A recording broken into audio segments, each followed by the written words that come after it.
is up, everybody? Welcome to another episode of Limited Resources. This episode number 548. My name is Marshall.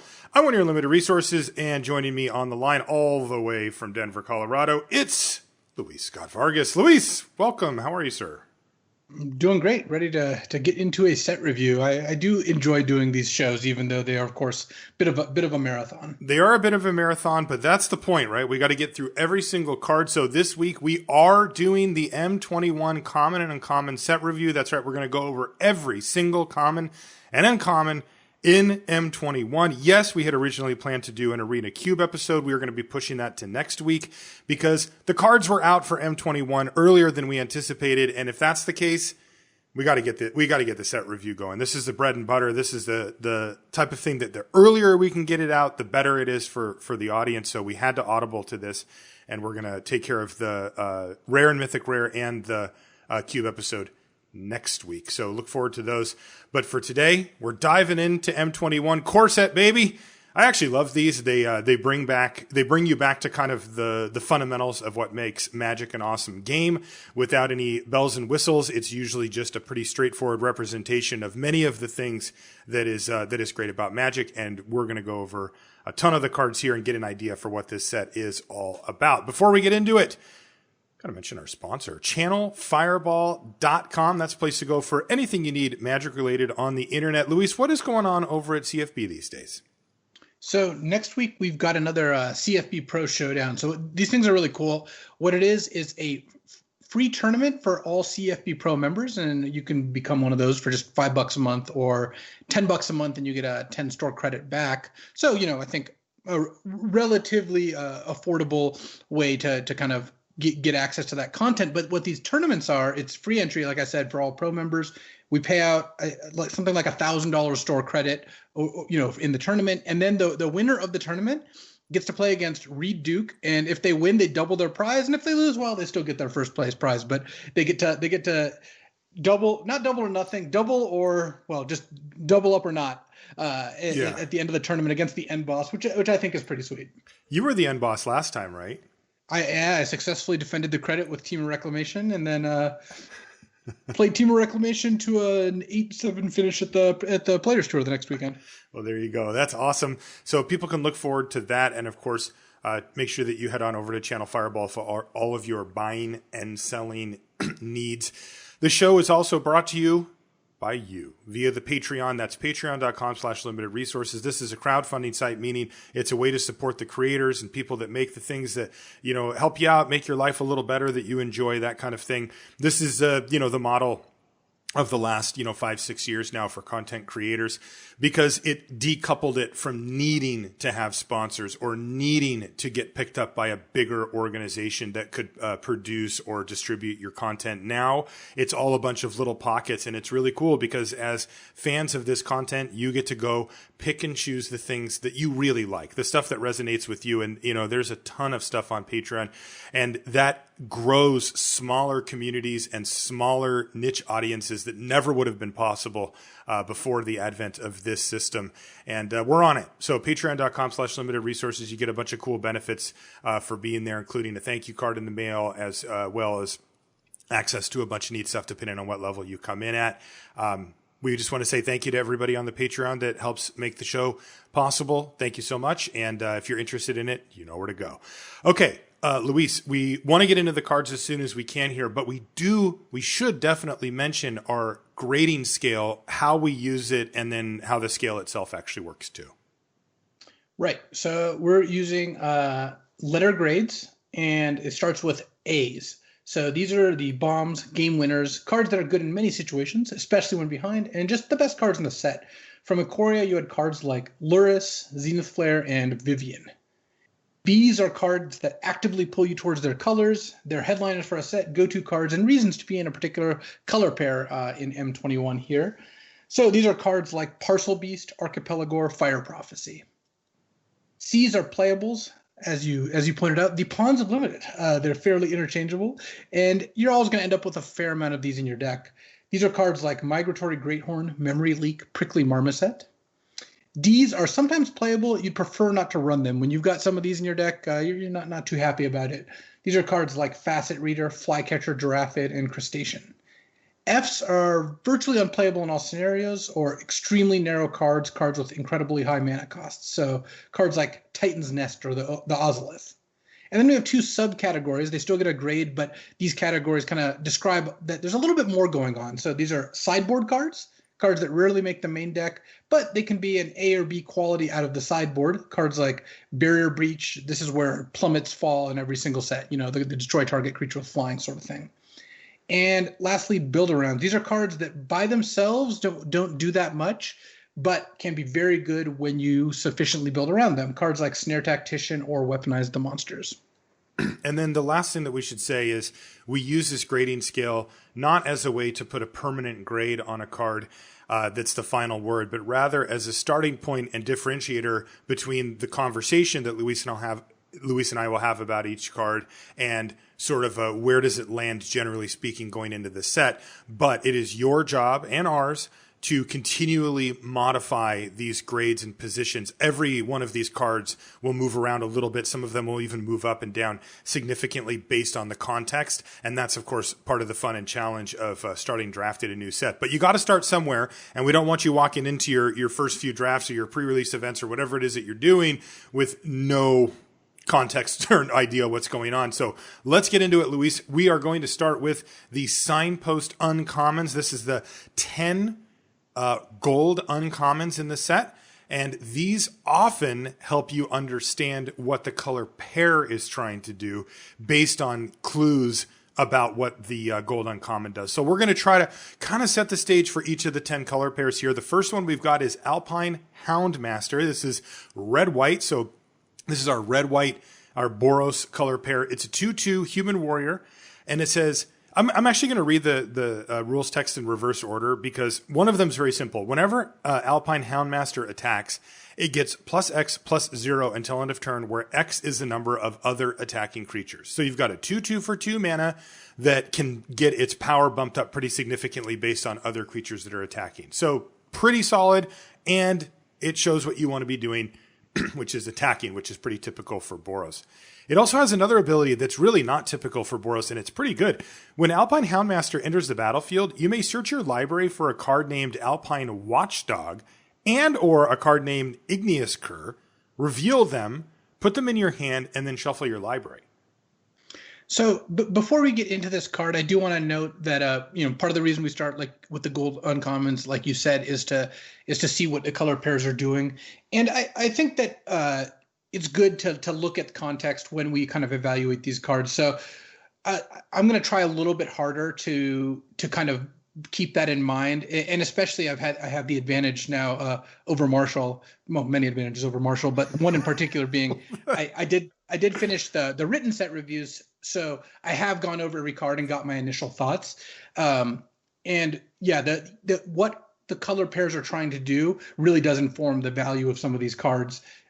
So we're going to kind of be able to see that as the set review plays out.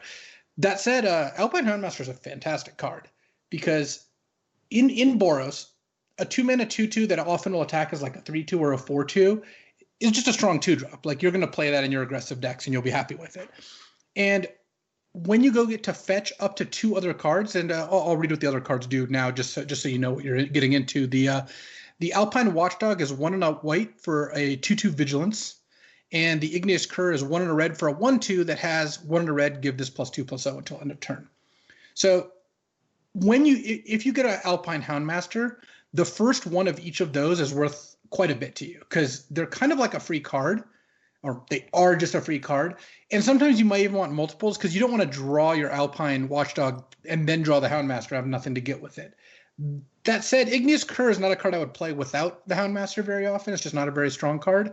But Alpine Watchdog is fine, and the overall package you get here is pretty good. I mean, if you can get 3 cards out of this, like obviously that's great because you're already happy enough with just the card itself on the front. So Alpine Houndmaster gets a B+ for me when like fully unlocked.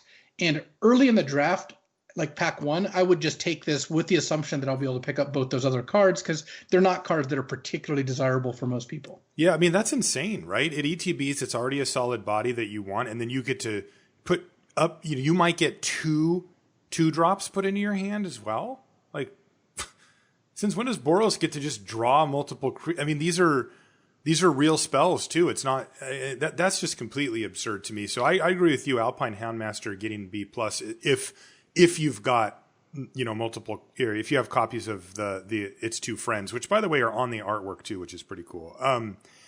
What about without? Is it B minus, somewhere in that range? It's probably a C+ if you can literally get nothing with it, because it's a 2/2 that'll attack as a 3/2 sometimes, and that's not like out of control good. But it really shouldn't be hard to at least pick up an Igneous Curve. Nobody really is going to want that card under most circumstances, and I can't imagine you yes, sometimes you'll be in a draft where these cards aren't opened, but if they are opened, you have a good chance of them getting to you. Yeah. All right. So, Alpine Houndmaster really kicking things off here. Next is Conclave Mentor, a much more simple card. It's green-white for a 2/2, and it says it's a Centaur Cleric. It says, if one or more +1/+1 counters would be put on a creature you control, put that many +1 +1/+1 counters, are put onto that instead. So basically, you get an additional +1/+1 counter whenever you would get any number of them. And then when it dies, you gain life equal to its power. So this is a kind of a classic signpost uncommon, right? It doesn't actually put counters on anything, but it certainly signifies that Selesnya in this set is about +1/+1 counters and kind of building those up. It also has a slight crossover with the life game theme, which you'll notice on a couple cards actually have exactly both counters and life gain on them, which is kind of funny. Oh, okay. The life game theme, of course, is white-black, but you're still going to kind of touch it with the white cards here. Conclave Mentor is by itself 2-mana 2/2 that when it dies, you gain 2. All right, that's a card I would play, if I needed a 2-drop, not be super excited about. Once you have any number of +1/+1 counter granting cards, of which there are many and they are good, this card just goes nuts. Like if you Conclave Mentor into something like Truffle Snout, which is the 3-mana 2/2 that enters with a +1/+1 counter or 4 life, and you play that curve, you end up with a 3-mana 4/4 on turn 3, and then all your other cards that give counters are going to be buffed later in the game. And there's a bunch of tricks that do that. The best white common gives 2 +1/+1 counters, and that's just an unbelievable curve. So I think Conclave Mentor is again a B+, but it can get as high as A- in the right deck. I would give it a B+ grade when I see it early. Historically, green-white is not a great color combination just because these are the two weakest removal colors. But I think there's enough support for +1/+1 counters in the set that I'd be willing to go in on an early Conclave Mentor. Yeah, this is one of those rare cards that has a perfectly fine floor, but is also like build around level ceiling.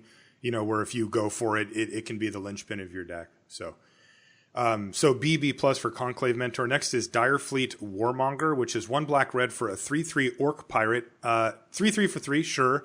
At the beginning of combat on your turn, you may sacrifice another creature. If you do, Direfleet Warmonger gets +2/+2 and gains Trample until end of turn. This card's a beating. Yes. You play this, and then next turn, if you have something to sack, it attacks as a 5/5 Trample. Yeah, it's insane. That's a lot of damage, and while of course red-black sack is the theme that this is promoting, you could just put this in any red-black aggressive deck, and I think be pretty happy with the results because a 3-mana 3/3 is just totally fine. And whenever you have something to toss to this, whether it's something that's locked down with like a Capture Sphere or a Face Fetters, or just some dork that's not doing much, it hits for a lot. And then in the sack deck, it's awesome because it's a 0-mana sacrifice outlet. So when you cast the Threaten in the set and you get to bash them and sack something, you don't need any additional mana to do that. Yeah. I would give Direfleet Warmonger a B+, just like we have the other two uncommons we've seen so far. Yeah, the one, I don't know if I'd call it a downside, but if you do steal your opponent's creature, this happens at the beginning of combat, so you're turning that creature into +2/+2 and trample, which is still what you want to be doing. But, if it was a 6/6 trample or whatever, maybe you wish you could have attacked with it, but whatever, it's a nitpick. B+ for Direfleet. I will note that the Threaten in this set is not common. It's uncommon, yeah. So That combo, yeah, is also just a little bit more tenuous, but there's enough token and sack support that this card is going to deliver. Yeah, for sure. Next is Experimental Overlord. Overload. This is 2 blue-red for a sorcery.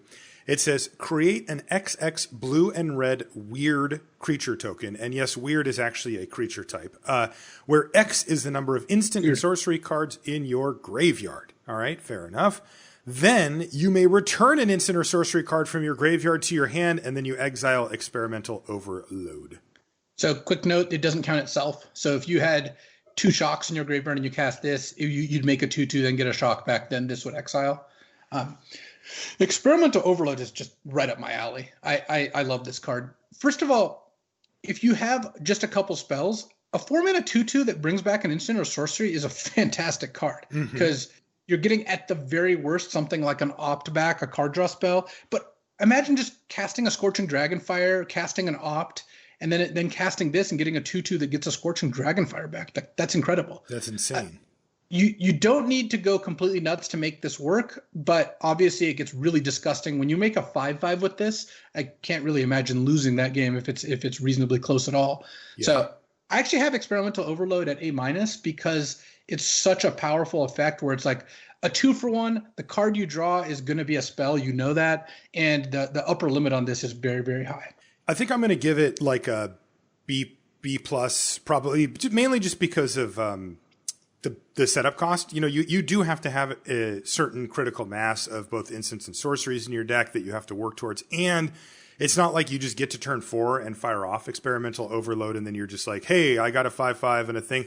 Look, you need to work for this card. If you do the work, you know, in the draft and the deck build, then yeah, I agree with you. It totally performs. The main knock on cards like this is that they don't affect the board. Like, you get a bunch of value back, but they don't. This does, and that just shores up that weakness in a major way. Also, don't lie to the listeners. You're going to be taking this as if it were an A. So yeah, I probably will. The card's awesome. Look, I'll stand by my A- for Experimental Overload, but I agree it's close enough to a B+ that something in that range is good. Okay. Next is Indulging Patrician. This is 1 black-white for a 1/4 flying lifelink vampire noble. At the beginning of your end step, if you gained 3 or more life this turn, each opponent loses 3 life. So, man, they did not hold back on these uncommons. No, they're very appealing. First of all, a 3-mana 1/4 flying lifelink, especially in the colors that care about life gain, would be a B. Yes. So adding that rider to it, the beginning of your end step. Oh, by the way, tons of cards trigger at the beginning of your end step only in order to make it so defensive lifelink, for example, because this happens on a bunch of the life gain cards, doesn't work. It makes you be aggressive, which I think is good. I think that's actually a pretty sweet design. But the additional ability, which threatens to drain your opponent for 3 whenever you've gained 3, or deal 3 to them, is really strong. So I would again give Indulging Patrician a B+. Yeah, I like B+. There's a lot of ways to gain 3 life. Additionally, since it has lifelink, you're kind of getting spotted 1 life there. And if you can make its power just a couple of higher or attack with another lifelinker, you could trigger it consistently and the game's going to end really quickly. But even if you just get an occasional trigger with it, you're good to go. So B+ for Indulging Patrician. Next is Leafkin Avenger. This one's funny because it did not hold back on what it's all about. It's 2 green red for a 4/3 elemental druid. It taps to add green mana for each creature you control with power 4 or greater. So at least 1 because of itself. And then you can pay 7 in a red and have it deal damage equal to its power to target player or planeswalker. Yeah, so it's like all about big mana, 4 power, all, gruel stuff, basically. Oh, yeah. And the baseline here is very good, of course. 4 mana, 4/3 that taps for a mana is just good. Giving you a mana sink in the late game is great. And then once this is tapping for multiple mana, it's pretty easy for this just to go nuts. So, yeah, Leafkin Avenger gets a B+. These cards do a very good job of supporting their themes, which I think is their role in the set. So I like them being pushed. Same. So there's B+ for Leafkin Avenger. Next card is Lore Scale Coatl. Yes, I've loved this card forever. And it's back. It's 1 blue-green for a 2/2 snake. I know you're not happy with that part, but whenever you draw a card, put a +1/+1 counter on Lore Scale Coatl. So it's like rewarding you for doing the thing you wanted to do anyway. I love that. Yeah, I again have Lore Scale Coatl like a slight bit above. I don't know that I want to give it an A minus, but it's close because think about this.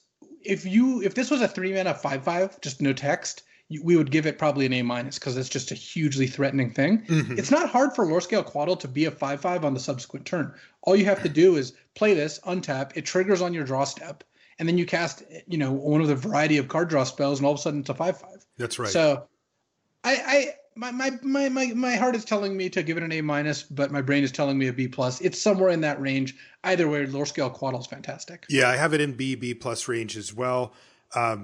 Remember, it will trigger off of anything that says draw a card, even if it's temporary, like draw a card, discard a card. That will trigger it as well. Awesome card, and it actually fits into a bunch of the archetypes here really well. Like maybe as a splash or something in the green-white deck or the 4-power deck, green-red, something like that. Next is Obsessive Stitcher. This is 1 blue-black for a 0/3 human wizard. Tap, draw a card, discard a card. So we have a Merfolk Looter back in the set, but it's now uncommon and gold and costs 3 mana.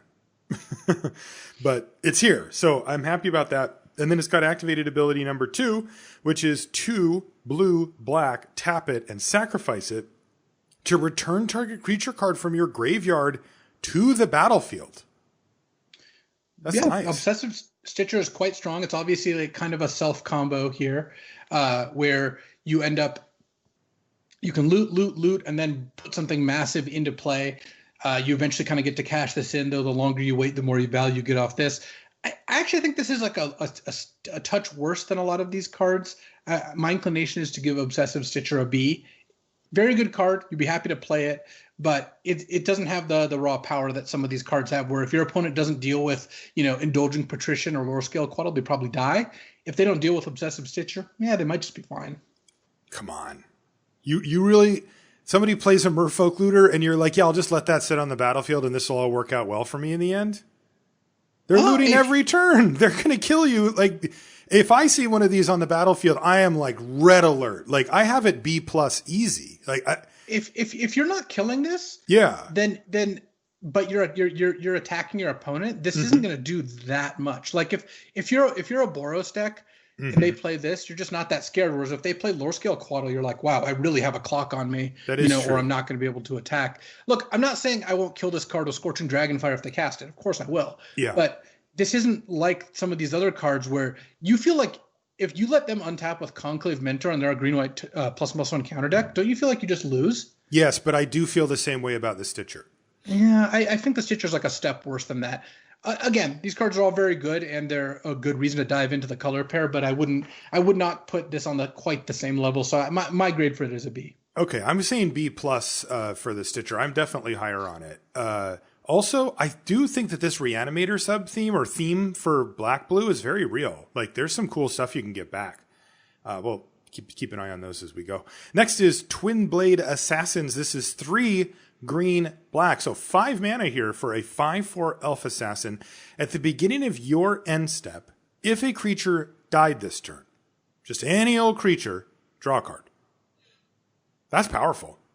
Yeah, and this is another one of those cards that triggers on your end step. Mm-hmm. So again, kind of forces you to be aggressive. But one cool thing about Twin Blade Assassins is it looks back at what happened on that whole turn. Yeah. So imagine you have a 4/3 and they have a 3/3. You'll attack. They'll most often make the trade. Then you play the Twin Blade Assassins, immediately draw a card, and you're already kind of ahead on board. Plus, it's a 5/4. The card is massive. So card draw plus, having a high board impact makes me pretty happy to play this. And of course, it's great with removal spells. Yeah, it seems really good in the color pair. So yeah, I like B for Twin Blade Assassins. Just seems super solid card you want in every deck that you can get like this.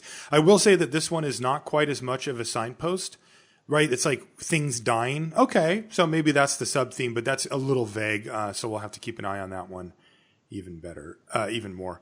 Last card of the signpost uncommons is Watcher of the Spheres. This is white blue for a 2/2 bird wizard. It's got flying. Creature spells with flying you cast cost 1 less to cast, and whenever another creature with flying enters the battlefield under your control. Watcher of the Spheres gets +1/+1 until end of turn. I'm not picking it up, Luis. I don't get it. What's the theme here? It's they only put the word flying on the card 3 separate times with, winged birds on the front and all this. It's like, this is the flying color pair. It's like, we get it. Yeah, Watcher of the Spheres is the kind of card where it requires a little bit more. The low end of this is a little lower than some of these other cards because they kind of do their own thing without a whole lot of support.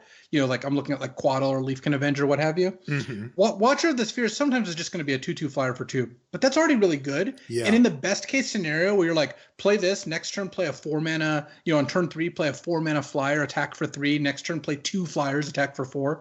Like obviously the great draws of Watcher of the Spheres are fantastic. So I mean, I think we probably could have just given all these a B+ and been fine. I would give Watcher of the Spheres a B+ as well. Yeah, I'm in that same B+ range. Build around a little bit, and it'll be even better.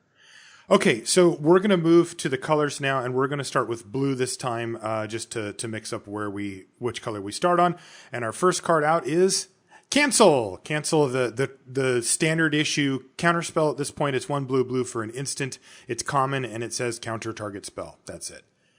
These type of cards, generally speaking, aren't all-stars in Limited, but the last few sets have shown us that they've gone up and up. I've been more and more open to playing counterspells of various sorts, although usually we get a little extra bonus.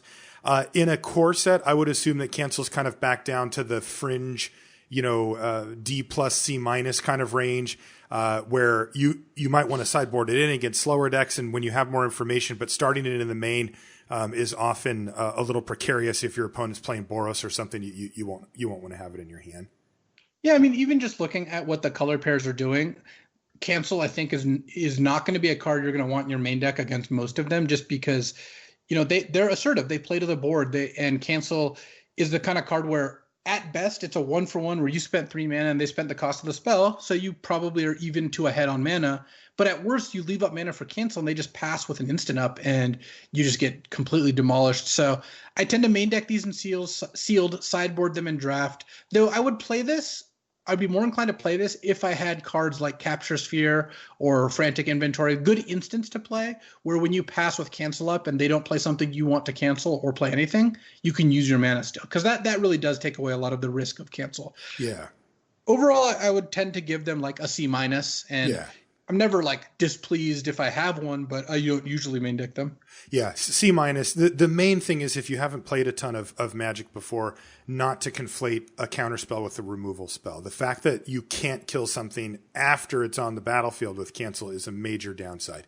Next is Capture Sphere. This is 3 and a blue for an enchantment aura. It has flash, and it enchants a creature, and when it enters the battlefield, you tap that creature, and that creature doesn't untap during its controller's untap step. This is just solid blue removal. This card has never been, A-level removal, but it's also been playable in every set that they've printed in, where you're like, yeah, I'll take it.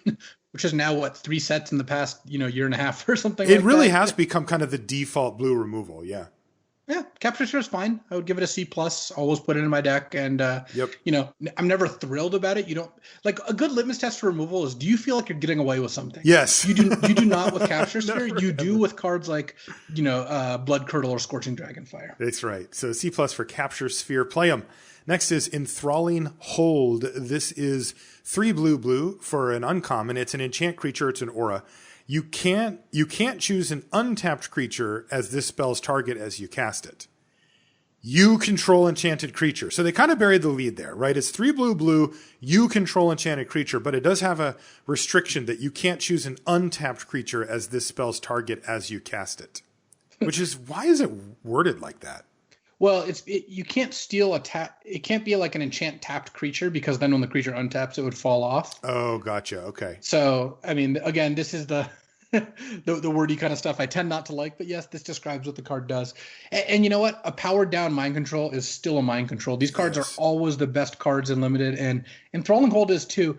I actually kind of like this direction because, yes, this card's a bomb. Like, spoiler alert, we're going to give it an A-.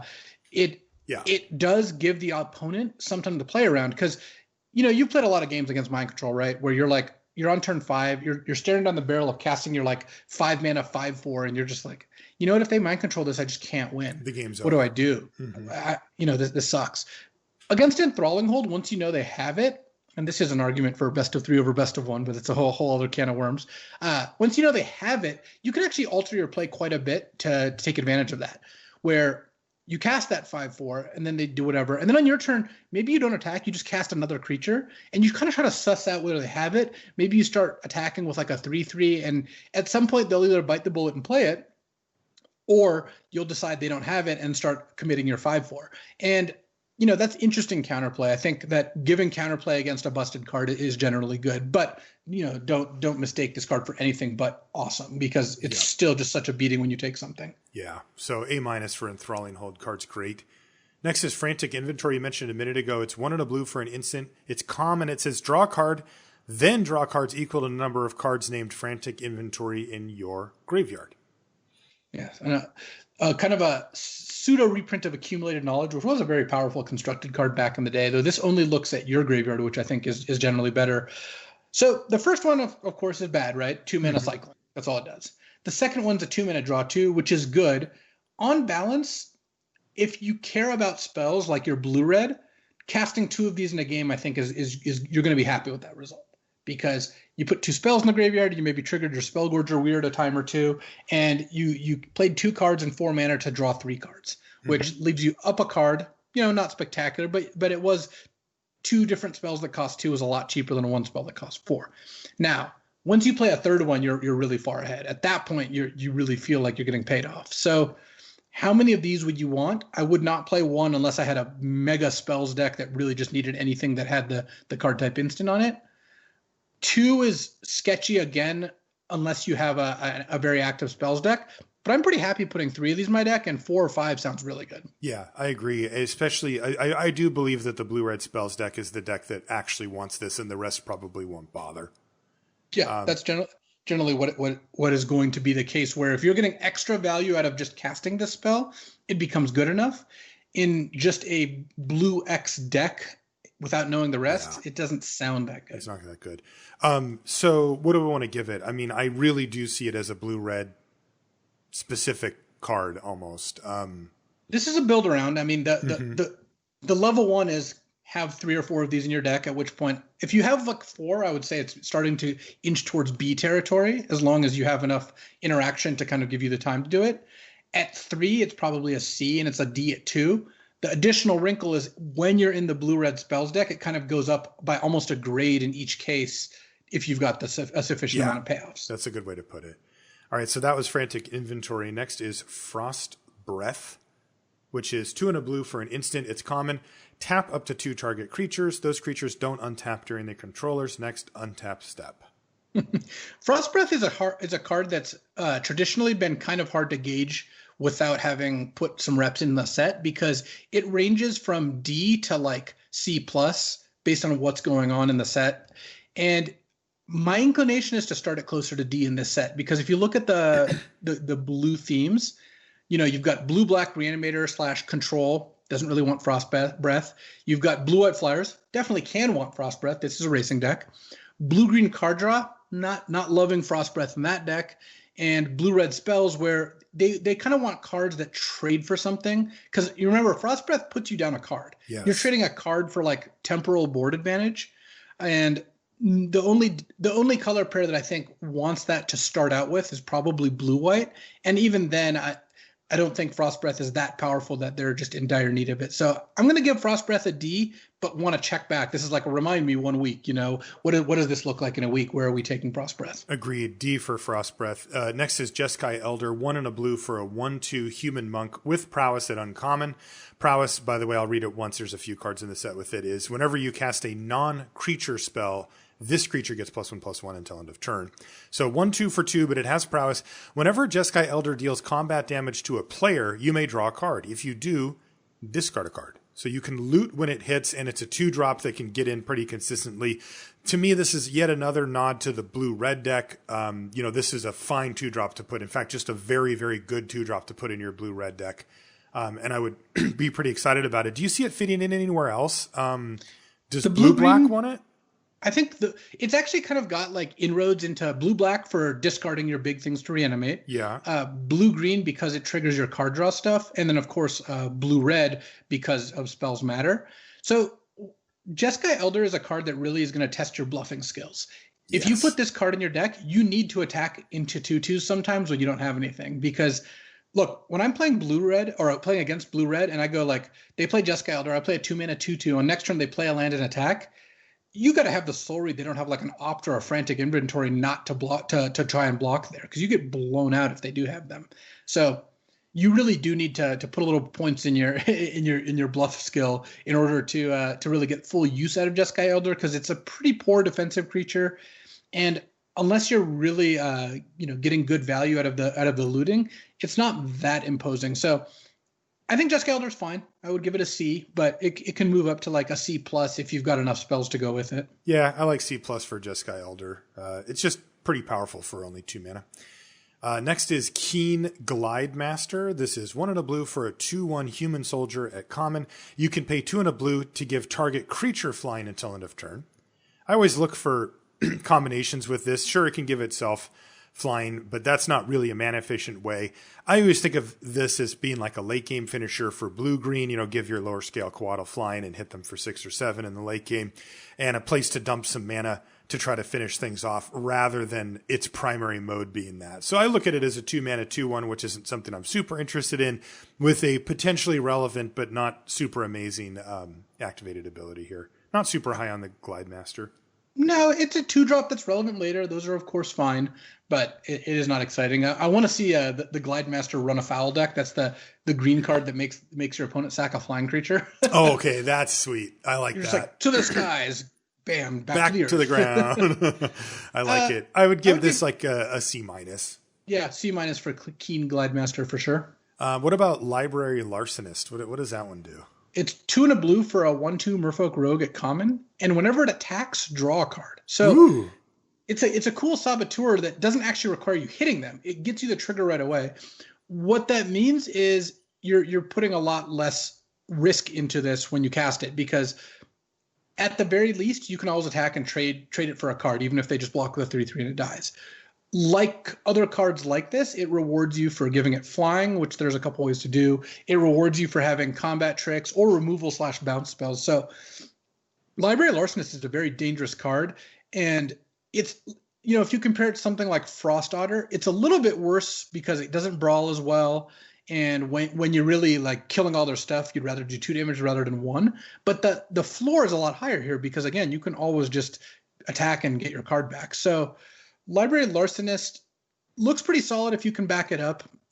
Is not, particularly great without help. By itself, it's really not going to do much. But in the right deck, I think it can really deliver. I would give it a C-. Yeah, I have it at C for Library Larcenist. Yeah, C's actually fine, because it can run away with the game. Because there's 2 things that I wanted to mention. One is that it is better than Thieving Otter or that type of card by quite a bit, really. I mean, the ability to cash it in the event that you don't have a clean attack is really much better. And then you also made up a new card. You called it Frost Otter, which I actually am really interested in drafting. Frost Otter now. Yeah, I'm in for Frost Otter, whatever it does. But fair enough. Next is Lofty Denial. This is 1 and a blue for an instant at common. It says counter target spell unless its controller pays 1. If you control a creature with flying, counter that spell unless its controller pays 4 instead. So we've got a conditional counter spell either way. It gets a lot stronger with the creature with flying. Of course, having to pay 4 is starting to creep up into the territory where they're not going to be able to counter it really, or pay for that very often for most relevant spells at their time in the game. But the 1 is a lot worse. So Lofty Denial to me, yeah, sure, I get it. It goes in the blue-white Flyers deck, and then you could run it in another if you really thought maybe your opponent had an X spell or something like that they may be just like tapping out for at some point during the game. But generally speaking, I don't think I would want Lofty Denial in my deck, and I would give it a D. The fact that it's conditional on either end and requires setup just to be good makes me not really want to play it.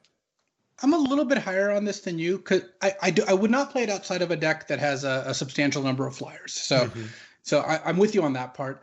The part I like about this is in your opening hand, Force Spike, which is what this is, making them pay 1, is probably good enough on turn 2 or 3. Your opponent's usually going to tap out for their play.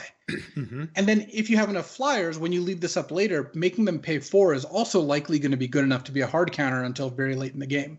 So in a deck that's like 7 or 8 flyers or more, I'm pretty sure I'm just going to play Lofty Denial, because imagine you play it early, you counter a spell for 2 mana, which is great. 2 mana counter spells tend to be pretty good, and then it doesn't drop off too much later once you start to put flyers into play, and this kind of amps up to the second mode. So there are drawbacks to this. It does run the risk of being dead, but I'm willing to take that risk for a counter spell that's good early and good mid or even late game.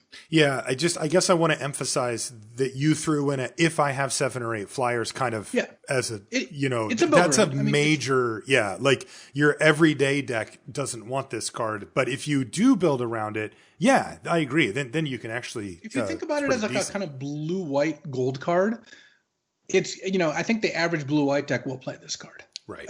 I believe it'll get played, 70% of the time or something like that in a blue-white deck. So Lofty Denial is kind of a build around in that sense. I would overall give it a C-, but I think it becomes like a C in the blue-white deck, which is fine. See, I would give it a D, and then I would bring it up into that C range for the blue-white deck. Because, I mean, come on. You're playing blue-green. You're not playing Lofty Denial at C- level. You're playing it at D. You're probably not even putting it in your deck at all.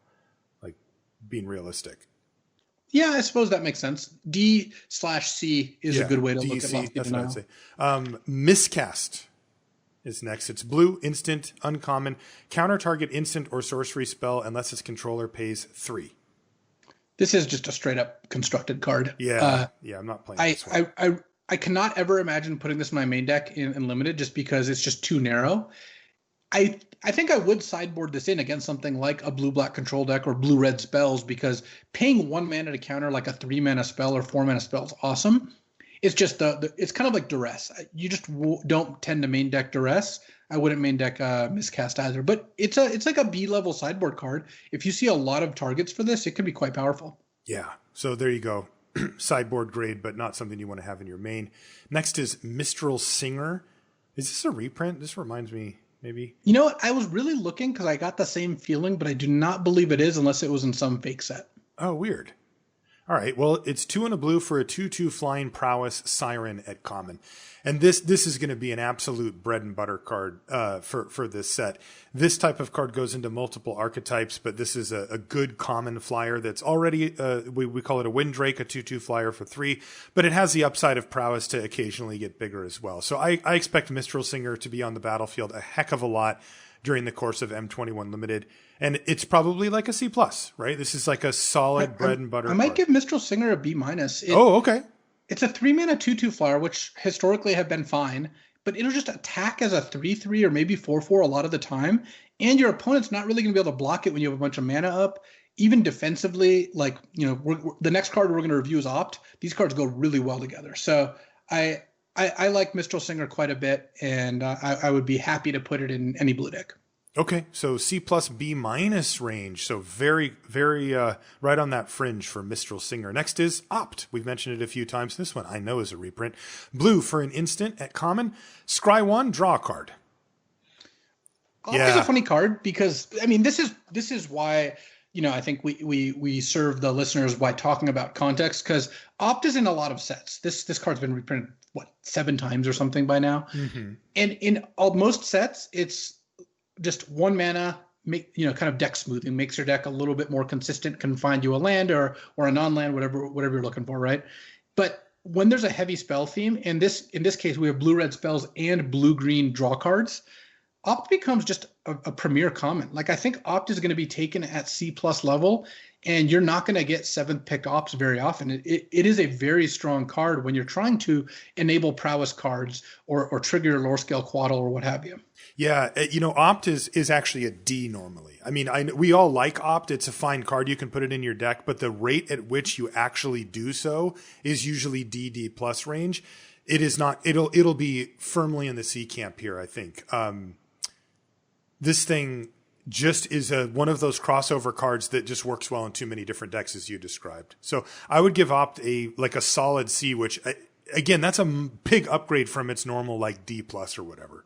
So I would give up to C+. I think this card's going to be highly picked. yeah, I think you're a little optimistic on that. Next is Reign of Revelation. 3 and a blue for an instant, an uncommon. And boy, this thing's nice. This is for Modern Horizons, right? Yeah, it actually got upcycled in rarity. Good, because that set was way too powerful to just... Yeah, Modern Horizons is way too powerful. This is 3 and a blue, instant uncommon, draw 3 cards, then discard a card. So what this does is, first of all, it puts you up a card, but draw 3, discard a card is really strong, because the more cards you draw, the more powerful the loot effect becomes, because you'll have so much information about what you need, and the card you discard is often kind of painless. So Reign of Revelation is a very strong card without any synergies. It's just a good card to begin with. And then when you start factoring in, hey, this is really good in the card draw deck. Oh, this is a great card, blue-red spells. Oh, blue-black Reanimator loves to set their turn 5 play up with this. And then you realize this is just a good card, and it enables a bunch of themes. So it's a reprint that makes a lot of sense to me, and just a straight-up B. Yeah, easy B. I do not anticipate passing a Reign of Revelation at any point during the course of my M21 drafts. Next is Read the Tides. 5 and a blue for a sorcery at common. Choose one, draw 3 cards, or return up to 2 target creatures to their owner's hands. This is a really neat design because the 2 things it offers you, which is, massive card draw or double bounce, are effects that are kind of like good in opposite scenarios. Yeah, like if you quadrant theoried this. Yes. If you quadrant theory this, it's great when you're ahead, right? Because you can either be ahead on board and bouncing 2 things will let you like press the attack, or you got the game fully stabilized, you draw 3 cards. When you're behind, it's still not great, because bouncing 2 is still not really going to save you, but it can buy you a little time. And of course, drawing 3 when behind is not good at all. Right. But I think overall, Read the Tides does a good job of kind of shoring up its weaknesses. It's still not a card you're always going to want, and definitely not a card you're going to want multiples of. But it's pretty neat that this gives you some good optionality depending on what's going on. And I like it more than most of the cards like this. We've seen 6 mana draw 3s in a couple different sets. They've never been good. I think adding the ability to turn it into a double unsummon makes this card a lot more palatable. So I would give Read the Tides a C-, but I'm interested in playing it and seeing how it does. Yeah, I'm going to go with my gut and give Read the Tides a D to kick things off. I'm curious. I feel the same way you do. So we'll keep an eye on it, but I do think that it looks really, really slow. And based on the uncommons that we looked at, you could be under quite a bit of pressure. There may be times when you just don't want either of these effects, even if that flexibility is nice. Next is Rewind. 2 blue for an instant at uncommon. Counter target spell, untap up to 4 lands. This type of spell usually doesn't do well in limited. It's a 4 mana unconditional counter spell, but 4 mana is a heck of a lot, and it can be very difficult to set up the advantage of untapping the 4 lands, primarily because you're often countering things on your opponent's turn, and so then therefore you need to have instant speed effects that you still want to cast that turn for sure in order to take advantage of the untapped 4 lands. So my inclination is to give Rewind a D. I don't think that I'm going to want a 4 mana unconditional counter very often, and I don't think I'm going to have decks that can take advantage of the untap clause very often either. Like, I would rather have cancel in almost all scenarios than Rewind, as far as I can see.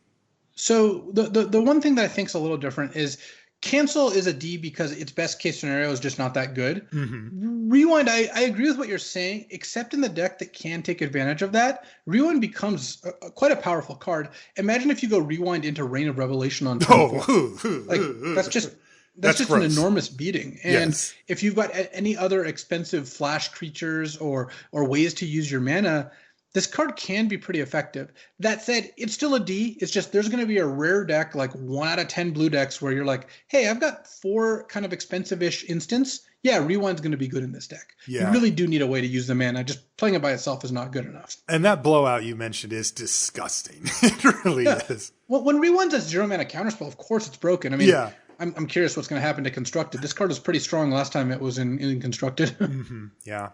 All right, so D for Rewind. Next is Riddle Form. This is a 1 and a blue for an enchantment. It's uncommon. It says, whenever you cast a non-creature spell, you may have Riddle Form become a 3/3 Sphinx creature with flying in addition to its other types until end of turn. And so you can wake it up, if you will, by casting any non-creature spell. It also has an activated ability, and it's 2 and a blue, scry 1. Riddle Form's a great threat in like a spell dense deck. So we're talking, 10 or more spells pretty much. Mm-hmm. And it's also nice that it's not strict downside that it's not always on, because imagine you've gotten them down to like 9 life or something, and they just pass with like 4 cards in hand and all their mana up. You can choose not to activate Riddle Form even if you're playing spells. If you kind of suspect they've got expensive creature removal in hand, this can just sit there as an enchantment. And then the Constellation Prize of Scry 1, it's fine. It's not exciting, but I would give Riddle Form a build around B. When it works, it's really good. 2 mana, 3/3 flyer is a really good card. Yeah, I agree. Also, don't forget that the fact that you don't, it's not just even if you decide if you want to turn it into a Sphinx or not, but also the fact that it by default isn't a creature on your opponent's turn means that all sorcery speed removal doesn't apply to it unless it can hit an enchantment randomly, and you can dictate that part too. So it actually becomes a very pesky threat if you can consistently turn it on. And, we've already seen 2 cards, Frantic Inventory and Opt, right, that do it for free, right? They cost you mana, but they turn on the Riddle Form.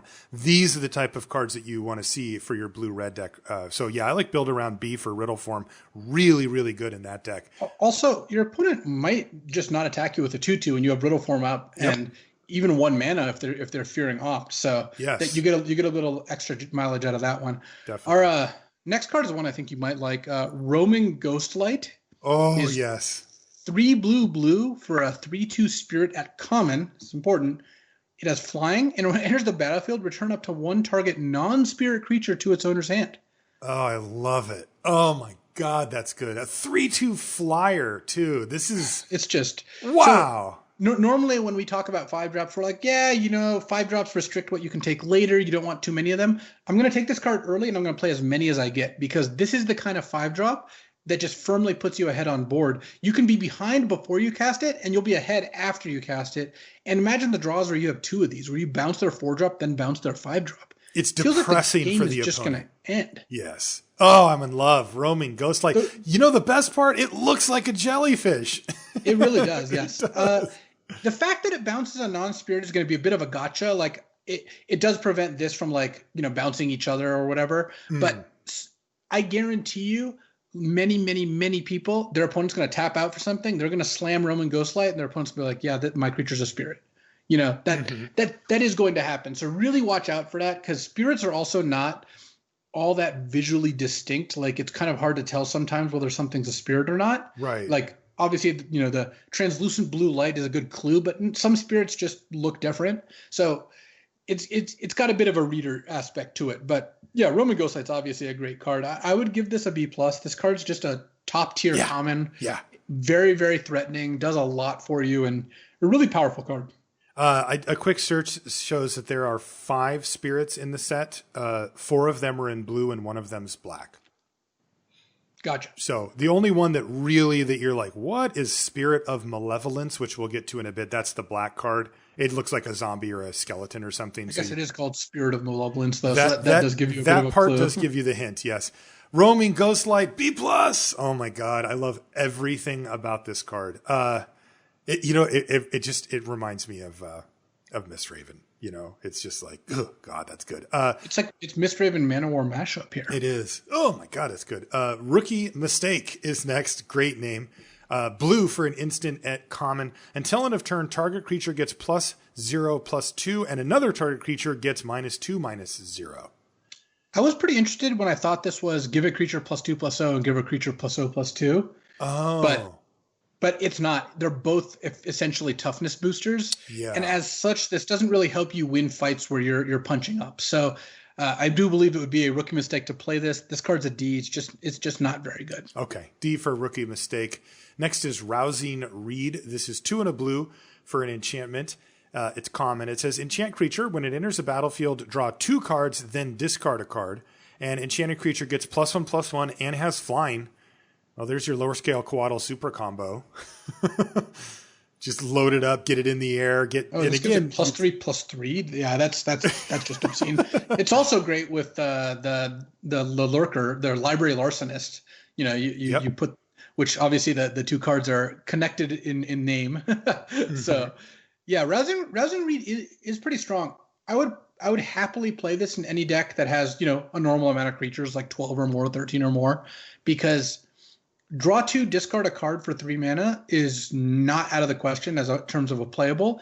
And getting +1/+1 and flying on top of that means this is a lot of value for 3 mana. This is pushed. Like, make no mistake, it's a common, but this is a card that they really bumped it. I mean, you're getting a heck of a lot for what you're doing. Now, the big risk and the thing you always have to keep in mind with these type of cards is this thing needs to resolve. Like, you have to have this on a creature that can actually still be there by the time Rousing Reed goes. And you're putting a lot of eggs in that basket. So be careful about when and on what you cast a Rousing Reed, because if your opponent messes with your creature from under it, that is devastating. It's 3 mana. You don't get any of the stuff and your creature's gone.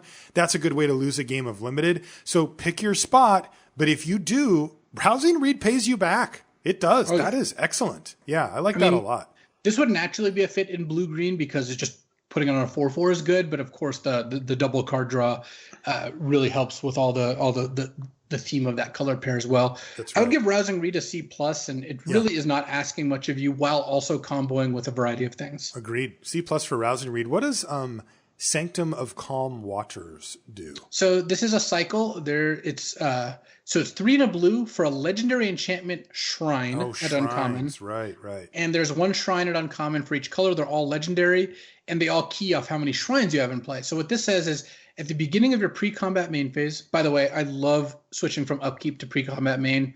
I think, I would love to see the upkeep get removed from the game, but again, more cans of worms just lining up here. I don't know why I have so many cans of worms here. It doesn't sound like something you should buy.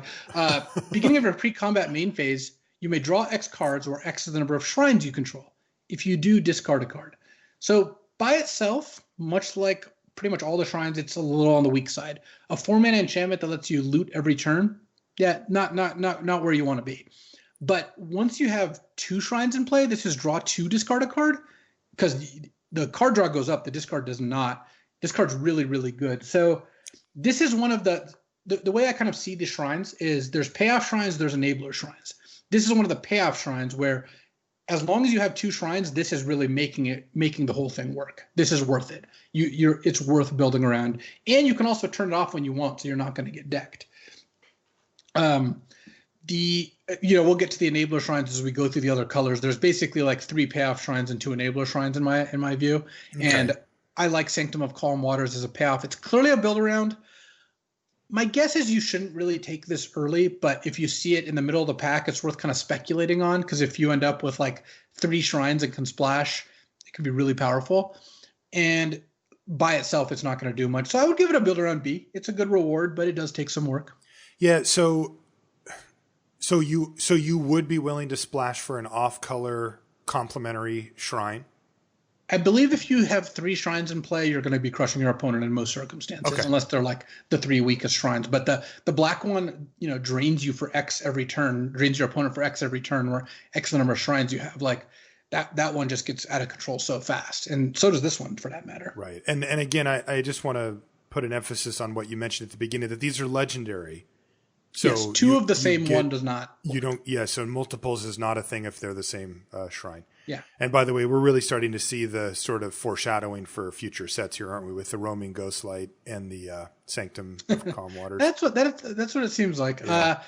I would give Sanctum of Calm Waters a build around B, and be looking for more shrines to combine with it. Okay. Shipwreck Dowser is next. This is 3 blue for a 3/3 Merfolk Wizard. This is uncommon.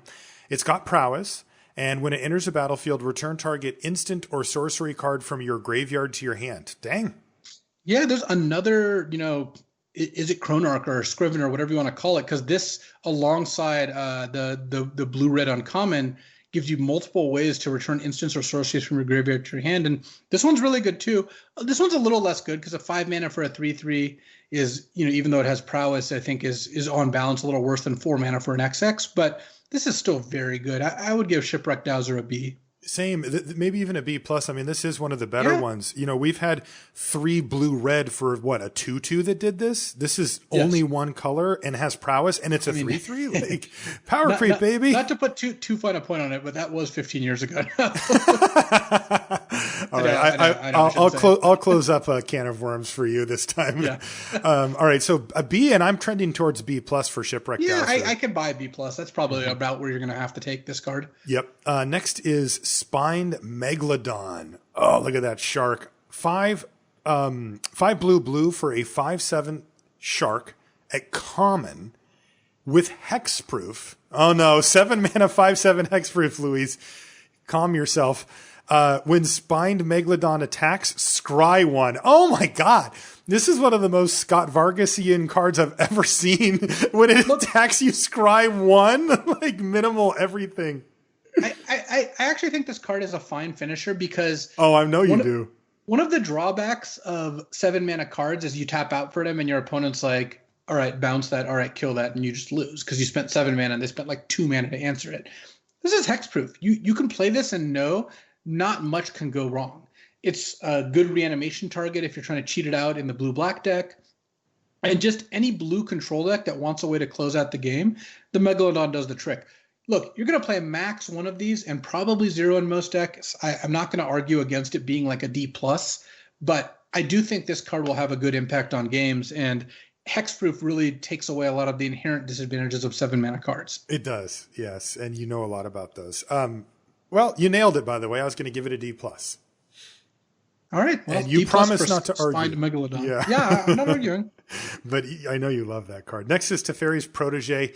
This is 2 and a blue for a 2/3 human wizard at common. 1 and a blue, tap it to loot. That's draw a card, then discard a card. You'll see these around all over the place in this set, I'm assuming. There's kind of a pseudo cycle of 3 mana 2/3s with activated abilities. Mm-hmm. And it's kind of a sweet spot because look, a 3 mana 2/3 no text is below the bar. Mm-hmm. You know, that's not been playable for a long time. But you put like a little something in there, you give it a little activated ability to kind of pull its weight in the middle or to late game. Yeah, I'm kind of into it. Like, you know, this is a 3 mana 2/3 that does affect the board. It can trade with their, 2 or 3 drops some of the time or keep something back. And then if the board ever kind of gets stalled out, the loot ability is good enough. So I'm not like excited about Teferi's Protege, but I would tend towards playing it. I would give it a C-. I think it's a filler card, but it's the kind of card where in some games this card will perform very well. When you get to activate it 3 or 4 times over the course of a long game, it's a powerful card. So yeah. C-, but room to grow. Yeah, I had it C for Teferi's Protege. The things I like about it are that it fits into the Reanimator deck really well as the blue-green card draw deck, like repeatable ways to fill up your yard or just have a text that says draw a card seems really good. So yeah. I like Teferi's Protege. Next is Teferi's Tutelage, which is 2 and a blue for an enchantment. This one's uncommon. It says, when Teferi's Tutelage enters the battlefield, draw a card, then discard a card. Boy, they did push looting. This is the most looting I've ever seen. And this is like Prozac all over this thing. Every single Planeswalker, there's one for each color, has multiple cards that start with their name, which is kind of weird. And by the way, that's Adam Prozac, the designer in R&D. He's a looter maniac. Whenever you draw a card, target opponent mills 2 cards. Hey, it's a keyword now. It even says... in parentheses, they put the top 2 cards of their library into their graveyard. So we finally get to just say mills, which is what we would have said anyway, but now it's official. So this thing is kind of a 1-card win condition. Well, I shouldn't say that. It's an enabler for a win condition if you can get the whole, blue-green theme going with the proteges and the repeat looting effects and all that kind of stuff. It spots you 1 where you get to mill them for 2. But that doesn't really do anything. In fact, it's probably just a downside. But milling them out, it's the kind of thing, to quote the greatest TV show of all time, The Wire. When you come at the king, you best not miss. If you almost mill them out, you probably did a bad thing to yourself. Like you end up like not actually accomplishing anything and giving them an advantage depending on which archetype they're in. Yeah. So Teferi's Tutelage is definitely a build around. I could see it being a way to win a game of Magic. It is something I want to explore. It is not robustly powerful, right? It's only 2 cards per activation, so you still have a lot of looting to go. But it just sits there, and if you can control the board and not die, it will kill your opponent eventually because it's going to trigger off of your draw step, and then hopefully you find some ways to kind of turbo that out with more looting and card draw spells and stuff. Ready for some massive disagreement? Yeah, bring it. I think this card's very good. I think because it triggers on your draw step, right? So every turn you're milling 2. In an average game, let's say the game lasts like 9 or 10 turns, which is longer than the average game. The average game is in the vicinity of 7 or 8 for most decks. That means you're going to need, let's say, like about 10 activations of this, and every card draw spell you play kind of reduces that number, and every turn, of course, reduces that number by 1. I believe there's enough support between take inventories and ops and just random stuff like that, Teferi's Protege, that this is going to be a faster win condition than you're giving it credit for, and an excellent way to defeat any set of controlling deck. Because, look, I'm telling you, if I'm playing a control deck, a blue-red spells deck, and they play this on turn 3, some games you could just literally scoop. Oh, no, totally. I 100% you're not agree. I'm just viewing this in the context of all of the possibilities that you might face, in which case I would assume about 3/4 will be decks that are playing creatures and trying to kill you. Maybe not what you'd classify as like a pure aggressive deck, but even just a regular mid-range deck where Teferi's Tutelage is taking a turn off. I mean, that's what it's doing. It's really just spinning its wheels and not doing anything the turn you cast it. And that can be a critical cost to have to pay against a deck that's curving 2-drop, 3-drop, 4-drop, right? And I'm not talking about rares or anything remarkable. Just those creatures in the current sets are going to be good, right? Your 2 mana, your 2/2, your 3/3-ish, your 4/4-ish, are going to get you dead really quickly. And that's kind of what I expect to face most of the time. So that's the lens under which I'm viewing it. If I'm playing a bunch of blue and black or whatever, and my opponent's like Teferi's Tutelage, I'm like, well, I can't ever win. Right? Like I can't get rid of that card and I'm just going to lose to it. So I'm definitely with you on it. The question is, are you building around it playing in the main? Are you always playing it if you have a decent amount of draw loot? Is it becoming your win condition? Because I would want to build around this card. I'd want to say, I'm going to build a pure control deck basically that only is playing blockers, ways to slow you down, ways to kill your creatures, and ways to see more cards. And then just be like, the way I win is Tutelage down the line at some point, but it becomes my win condition rather than having to rely on some big rare bomb or something like that. Yeah, there are definitely matchups where this card's not going to shine. I think spotting you the loot in the beginning really helps because that gets you a little bit more card flow and mitigates the fact that you spent 3 mana to do effectively nothing. And I think it's going to be excellent, like we both mentioned, in the controlling matchups or any blue or slower deck matchup. And I think there's just enough card draw that you would be surprised how fast this can go. Okay. So I think it's a build around B+. I think this card's going to end up being a high pick. And I'm optimistic that this is going to be worth using as your win condition in a lot of the blue decks. Okay. I have the same grade. Build around B+, but build around it. Like that's the difference, Okay. Next is Tide Skimmer. This is 3 and a blue for a 2/3 flying Drake at uncommon. Whenever you attack with 2 or more creatures with flying, draw a card. Nice. Yeah, so this, of course, counts as one of them, and you can play this on, like if you have the Dream Curve where you went 2-drop flyer, 3-drop flyer, if you play this on 4, you immediately get a card out of it when you attack with your other 2 creatures. So I think Tide Skimmer is a great way to enable the blue-white flying deck, and you're really only overpaying by a little bit. A 4-mana 2/3 flyer is a perfectly serviceable card. So I would give this a build around B. I think it's a good card. Agreed. Yeah, and I mean... Yeah, build around B, but I think it gets, a C or C- anyway. Just as 2/3 flyer for 4 that if you have like even another flyer. I would play this in a deck with 5 flyers, I think. Yeah, if I needed this, if my curve wanted another 4-drop. Yeah. Next is Tolarian Kraken. This is 4 blue for a 4/6 Kraken. It's uncommon. Whenever you draw a card, you may pay 1.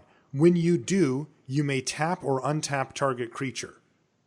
So on my first read, I thought, oh, this is just another like dorky 6-drop that gives you a minor ability. But I think Tolarian Kraken might quietly just be a really messed up way to win the game because every draw step you tap down their biggest thing. Sure, you can attack with this. 4/6 is pretty beefy though, and then imagine they attack with a 3/3 and you cast Opt and untap this. Like, Oh yeah, that's gross. and then imagine that, you're racing them or you have this and you're pressuring them, and then you cast a Take Inventory or Frantic Inventory for 2 and tap 2 of their attackers, like, before they attack. So I think this card is gonna actually be able to dominate the board. Like, it turns Teferi's Protege into a tapper that gets you a loot alongside of it. Yeah, so I think so too. Yeah. It's got all the 6-drop drawbacks, whatever, but I think Tolarian Kraken is just going to be a strong card in basically any blue deck. I would give it a C+. I think so too. If you reworded it as a baseline to say at the beginning of your draw step, you may pay 1. If you do, you can tap or untap target creature. I'd be like, oh yeah, that's good. I'd pay that. Where when I looked at it at first, I thought, pay 1. I don't want to be paying 1 on top of all my other. It's a 6-drop. You've already got the mana. I like that for Tolarian Kraken. Next is Tome Anima. This is 3 and a blue for a 3/3 spirit. This is one of the other spirits, by the way. It's common, and it can't be blocked as long as you've drawn 2 or more cards this turn. Nice. Yeah, this is a solid little win condition for your draw 2 decks, and a 4-mana 3/3 is a good enough defensive body. Look, you're not going to have to take these highly. Most people are not going to want them, and I don't think you're even always going to play them in your blue decks, even with card draw, because it's not the most impressive set of stats, but this does the job. I would give Tome Anima a C-.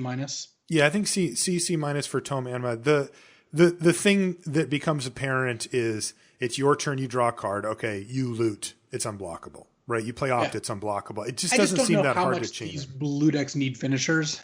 Like, yeah, that is the question. That's kind of the thing. Tolarian Kraken is a finisher. Right. Spine Megalodon's a finisher. Tome Anima is like kind of not the best defensive, not the best finisher, but decent at both. So it's fine. Yeah. You're not going to be unhappy when you play it, but you're not going to be excited either. Agree. Next is Unsubstantiate, which is 1 and a blue for an instant. It's uncommon. It says return target spell or creature to its owner's hand. This card's fine. It's probably going to be overvalued because people love bounce spells, but I would play this in blue-red spells. I would play this in a blue-white Flyers deck if I wanted a little more interaction. I would try to avoid playing it in something like blue-black or a really controlling deck because you are ultimately down a card, and getting a little bit of extra board presence is not that spectacular. The fact that it can hit spells is nice, but yeah, end of the day, you're not getting a huge advantage out of playing this most of the time, but there are some decks that will want it. So I would give Unsubstantiate a C. Yeah, I would also. There was a long stretch where I was valuing those type of cards much higher than in the past, unsummon effects as we call them. But the removal has caught up again, and they've started to. There was a really long stretch of years where your common removal cost 5 or 6 mana. They were not touching anything below 5 mana or whatever. And so I bumped up my reading on cards that interacted with creatures for 1 or 2 mana, even if it was just a bounce effect. Now, though, the removal seems to have started to shift back down and be more efficient even at the common level. And that means that these bounce spells go down in value accordingly. So C for Unsubstantiate. Next is Vidalian Arcanist. This is 1 and a blue for a Merfolk Wizard. It's common. It taps to add colorless, and you can spend this. It's a 1/3. I should have mentioned. So 1 and a blue for a 1/3. It taps to add colorless. Spend this mana only to cast an instant or sorcery spell. Yeah, I like Vidalian Arcanist. This was good in Dominaria in the blue-red spells deck specifically, and it's nice that it's a mana kind of accelerant that no one else is going to touch. Most decks are not going to want this. And it can also, block a 2/2, well enough. So overall, Vidalian Arcanist is a C, and it's not quite a build around, but just put it in your decks that are going to be able to use the mana reliably. So we're talking 7-8 spells, something like that. Yeah, blue-red mainly. Next is Waker of Waves. Ooh, it's a whale. It's 5 blue for an uncommon 7/7 whale. And it says, creatures your opponents control get -1/-0. Was that Meekstone? Is that what that was? No, that was Weakstone. Weakstone. Meekstone was the mana one, right? Meekstone's your opponent, creatures of power 3 or greater don't untap. Oh my God, I'm so confused. All right. Activated ability on Waker of Waves. 1 and a blue. Discard Waker of Waves. That's weird already. Look at the top 2 cards of your library, put one of them into your hand and the other into your graveyard. All right, red alert. We have a big time reanimation target here. Oh yeah, Waker of Waves is a fantastic reanimation target because it, of course, can dump itself in the graveyard. But it's also just like this is, we like Greater Sandworm. This is much better than Greater Sandworm. This is a Greater Sandworm that the cycling ability gives you card selection. It's actually like more like closer to a spell than just straight up cycling because you get to pick the best of two. In the text, your creatures your opponents control get -1/-0. If you have not played with or against this text, it is better than you think. I can guarantee it. Way better than you think. Every time this card shows up or this text shows up, which it shows up every, probably every 5 or 6 sets, something like that, is just brutal and limited. It just makes it so your 3/3s lose to their 3/3s, and all of a sudden your 4/4s can't get past their 2/4s and blanks all your 1/1s. So Waker of Waves seems excellent, even not counting the reanimation stuff, and even better once you do. I would give Waker of Waves a B. You just get to cycle it for extra value when you don't need it, and when you cast it, it's very good. Yeah, I actually am tempted to go even to B+. I mean, this is an excellent, excellent late game finisher that you can play on 2 mana with card selection, and it has synergy with one of the main color pairs. Like, yeah, I'm B+ on Waker of Waves. I love cards that are good early, good late, especially ones that are really good early and really good late. Next is Wall of Runes. It's blue for an 0/4 wall. It's common. It has Defender, of course, and when it enters the battlefield, you scry 1. Generally speaking, this card has not been up to snuff in the sets that it's been in. I think it was in War of the Spark or something. Yeah, War of the Spark. I don't expect it to be good here. So I would give it I just give it an F. I was going to say, just give Wall of Runes an F. It is not good. Yeah, so F for Wall of Runes. Last blue card is Shelly. Wishcoin Crab. 3 and a blue for a 2/5 crab at common. This is the type of card that you can play in a blue-white Flyers deck if you need some way to gum up the ground. A 2/5 actually does a good job of blocking in that way. Or in any other really defensive deck, you could put one Wishcoin Crab in and not, cry yourself to sleep about it. But it's not a good card. The Wishcoin Crab is kind of a classic D. It's a type of card that if it makes it into your deck, you're like, sure, it has power and toughness. Fine, but you're never really happy. It's a D that plays as a D+. There you go. It's an ambitious D. Okay, that's going to do it for blue. Blue has a heck of a lot going on. I'm always super stoked to draft blue, but even more so in this set. Oh, yeah. I mean, everything says draw a card. They made the themes card draw, spells, and there's a common Manowar flyer. Yeah. You're going to have a real tough sell here. Yeah. Limited resources approved color, blue. All right, let's move on to black. Our first black card is Alchemist's Gift. This is black for an instant. Target creature, it's common. Target creature gets +1/+1 and gains your choice of Death Touch or Lifelink until end of turn. Those are two good choices. Trick. Yeah, because if you don't need Death Touch to win the fight, you can gain your 3 or 4 life, and that's always great. If you do need Death Touch to win the fight, that means you get to trade a 1/1 or a 2/2 for like a 5/5. And then at only 1 mana, you're gonna get a card out of this most of the time. Sometimes you have to 2-for-1 yourself. The 1/1 versus 5/5 example, you are down a card there. But most of the time, I think this is gonna perform well. It's still a combat trick. You still don't need to prioritize these most of the time, but I like Alchemist's Gift at C, and then in the life gain deck, I can move it up to C+ because the lifelink part might get you a whole extra card depending on what enablers you have in play. Mm-hmm. Yeah, these two choices are what you want out of a combat trick, especially in black. So C-ish for Alchemist's Gift. Next is Archfiend's Vessel. This is black for a 1/1 human cleric at uncommon with lifelink. So 1 mana, 1/1 lifelinker. When Archfiend's Vessel enters the battlefield, if it entered from your graveyard or you cast it from your graveyard, exile it. If you do, create a 5/5 black demon creature token with flying. This looks like a very powerful constructed card. I'm sure in older formats you can do some real nonsense with it, but it's going to be pretty hard to make this work in limited. Like casting a reanimation spell on this is just reanimating a 5/5 flying, which is good, but you took the risk of playing a 1 mana 1/1 lifelink, which is kind of mediocre, and you had to get this into your graveyard. There's some exiling as well that can happen, but for the most part, I think Archfiend's Vessel is a build around D. I just don't see it coming together most of the time. Yeah, I was going to say build around C. I mean, that is powerful. It's easy to get into the yard because you just block with this stupid thing. But boy, the cost that you take on when you don't draw your reanimate spell is very high. You're just playing basically a blank. So build around D or C for Archfiend's Vessel. Next is Bad Deal. 4 black for a sorcery at uncommon. You draw 2 cards, and each opponent draws 2 cards. Each player loses 3 life. That is a bad deal. Each opponent discards 2 cards. Oh, discards 2 cards. All right. You draw 2 cards, and each opponent discards 2 cards. Each player loses 2 life. I mean, this is a 4-for-1. Yeah, that's actually a good deal. What are they talking about, bad deal? The net is pretty strong. It's a lot of mana. Each player losing 2 life is on balance worse for you because you're casting a 6-mana draw spell. Those are not the decks that want to nug your opponent for 2 and definitely don't want to take 2 damage. But I really like this against any kind of slow deck or as the top end in an aggro deck where you don't care about the life loss. You need a way to refill and getting your opponent for 2 is good. So I think Bad Deal is, like you said, a good deal. I think it's a C+, but I'd move it up to a B- in the right matchups. I mean, a 4-for-1 is a lot. It's a devastating end game. I mean, how many times do you get to 6 mana and this is your last card and they have 1 or 2 cards left in their hand? So they're left completely empty-handed, and those could be very expensive, powerful spells that they're discarding at that point. And you're reloading?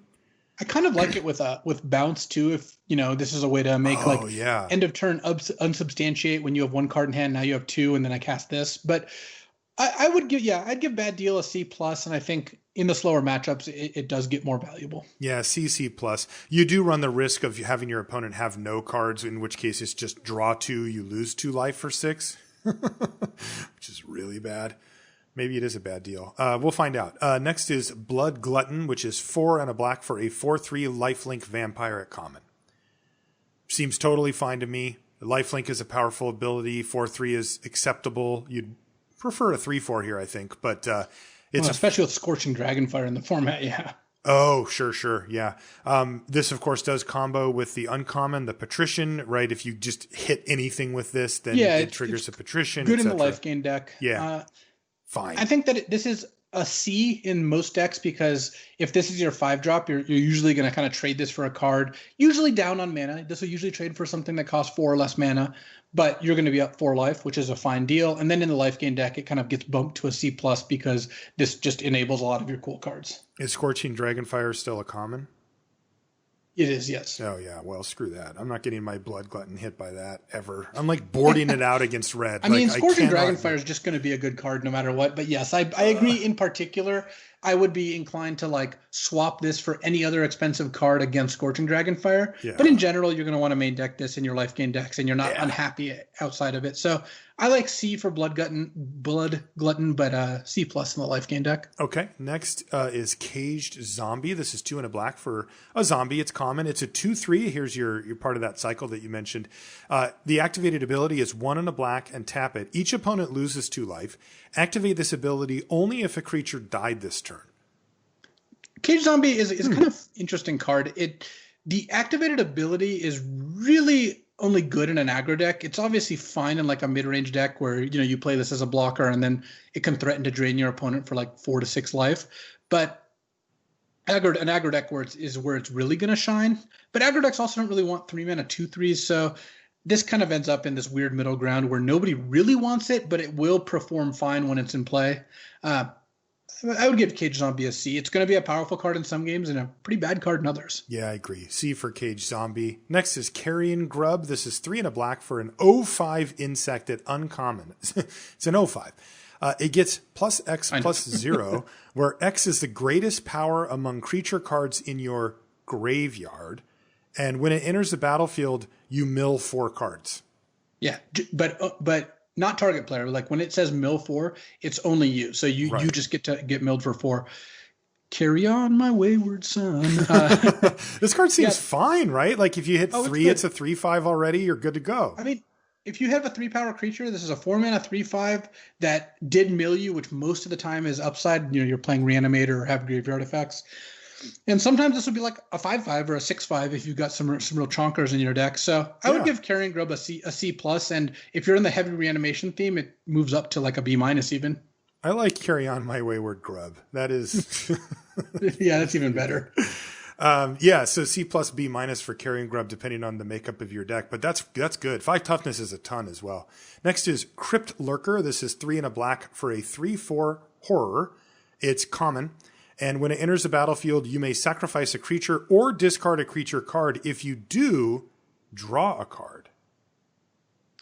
So this is clearly like a duo card where it supports the reanimation theme by letting you discard a creature, and the token like red-black sack sort of theme by letting you sack a creature. Mm-hmm.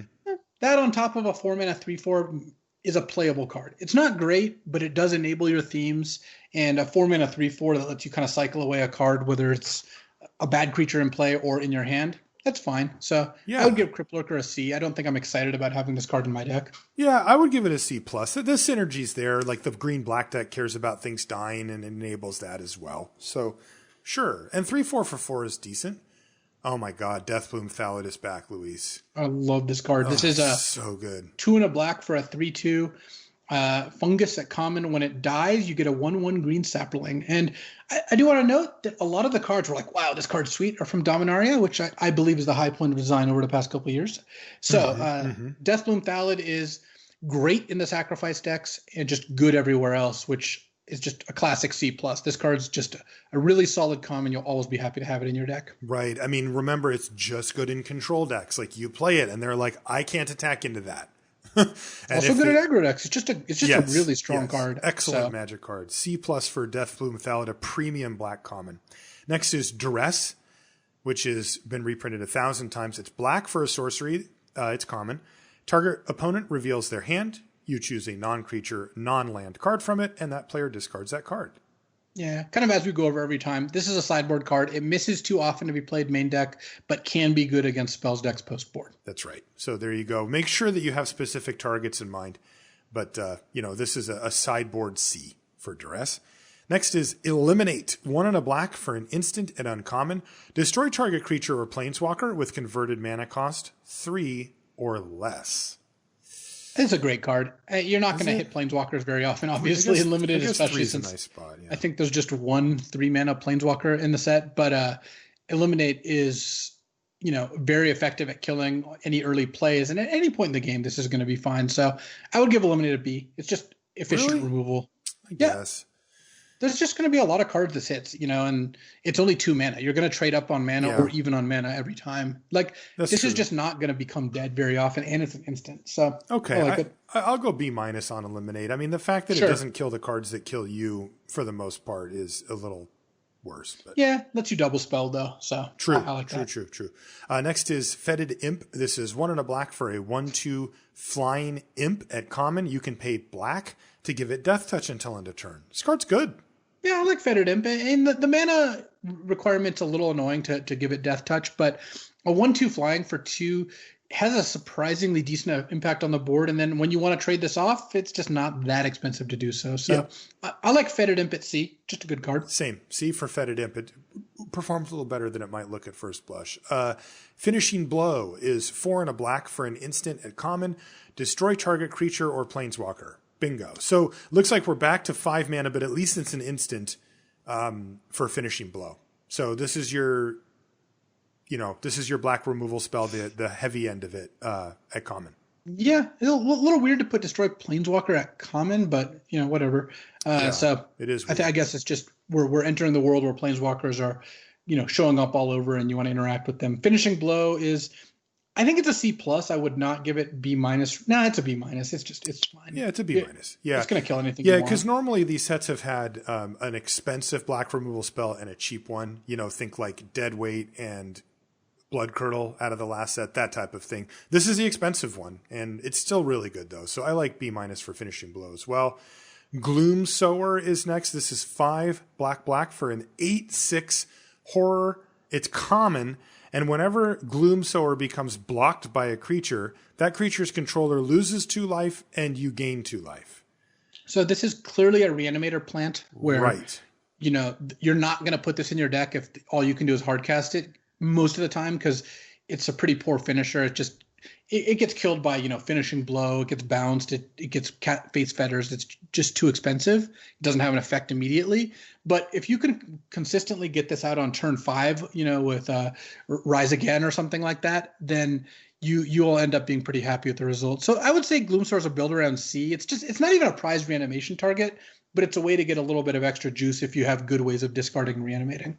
Agreed. Because if you're just casting this card really doesn't live up. I mean, it's fine, but it's like it has. Yeah, there's a lot to complain about for 7 mana here.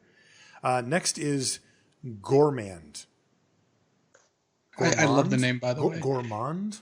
No, it's Gourmand because, you know, like gourmand, like the person who likes food. Yeah, isn't that gourmand? Isn't that? I thought it was gourmand, but okay. I guess I don't know. Anyway, it's 4 black for a 5/5 uncommon demon with flying and trample.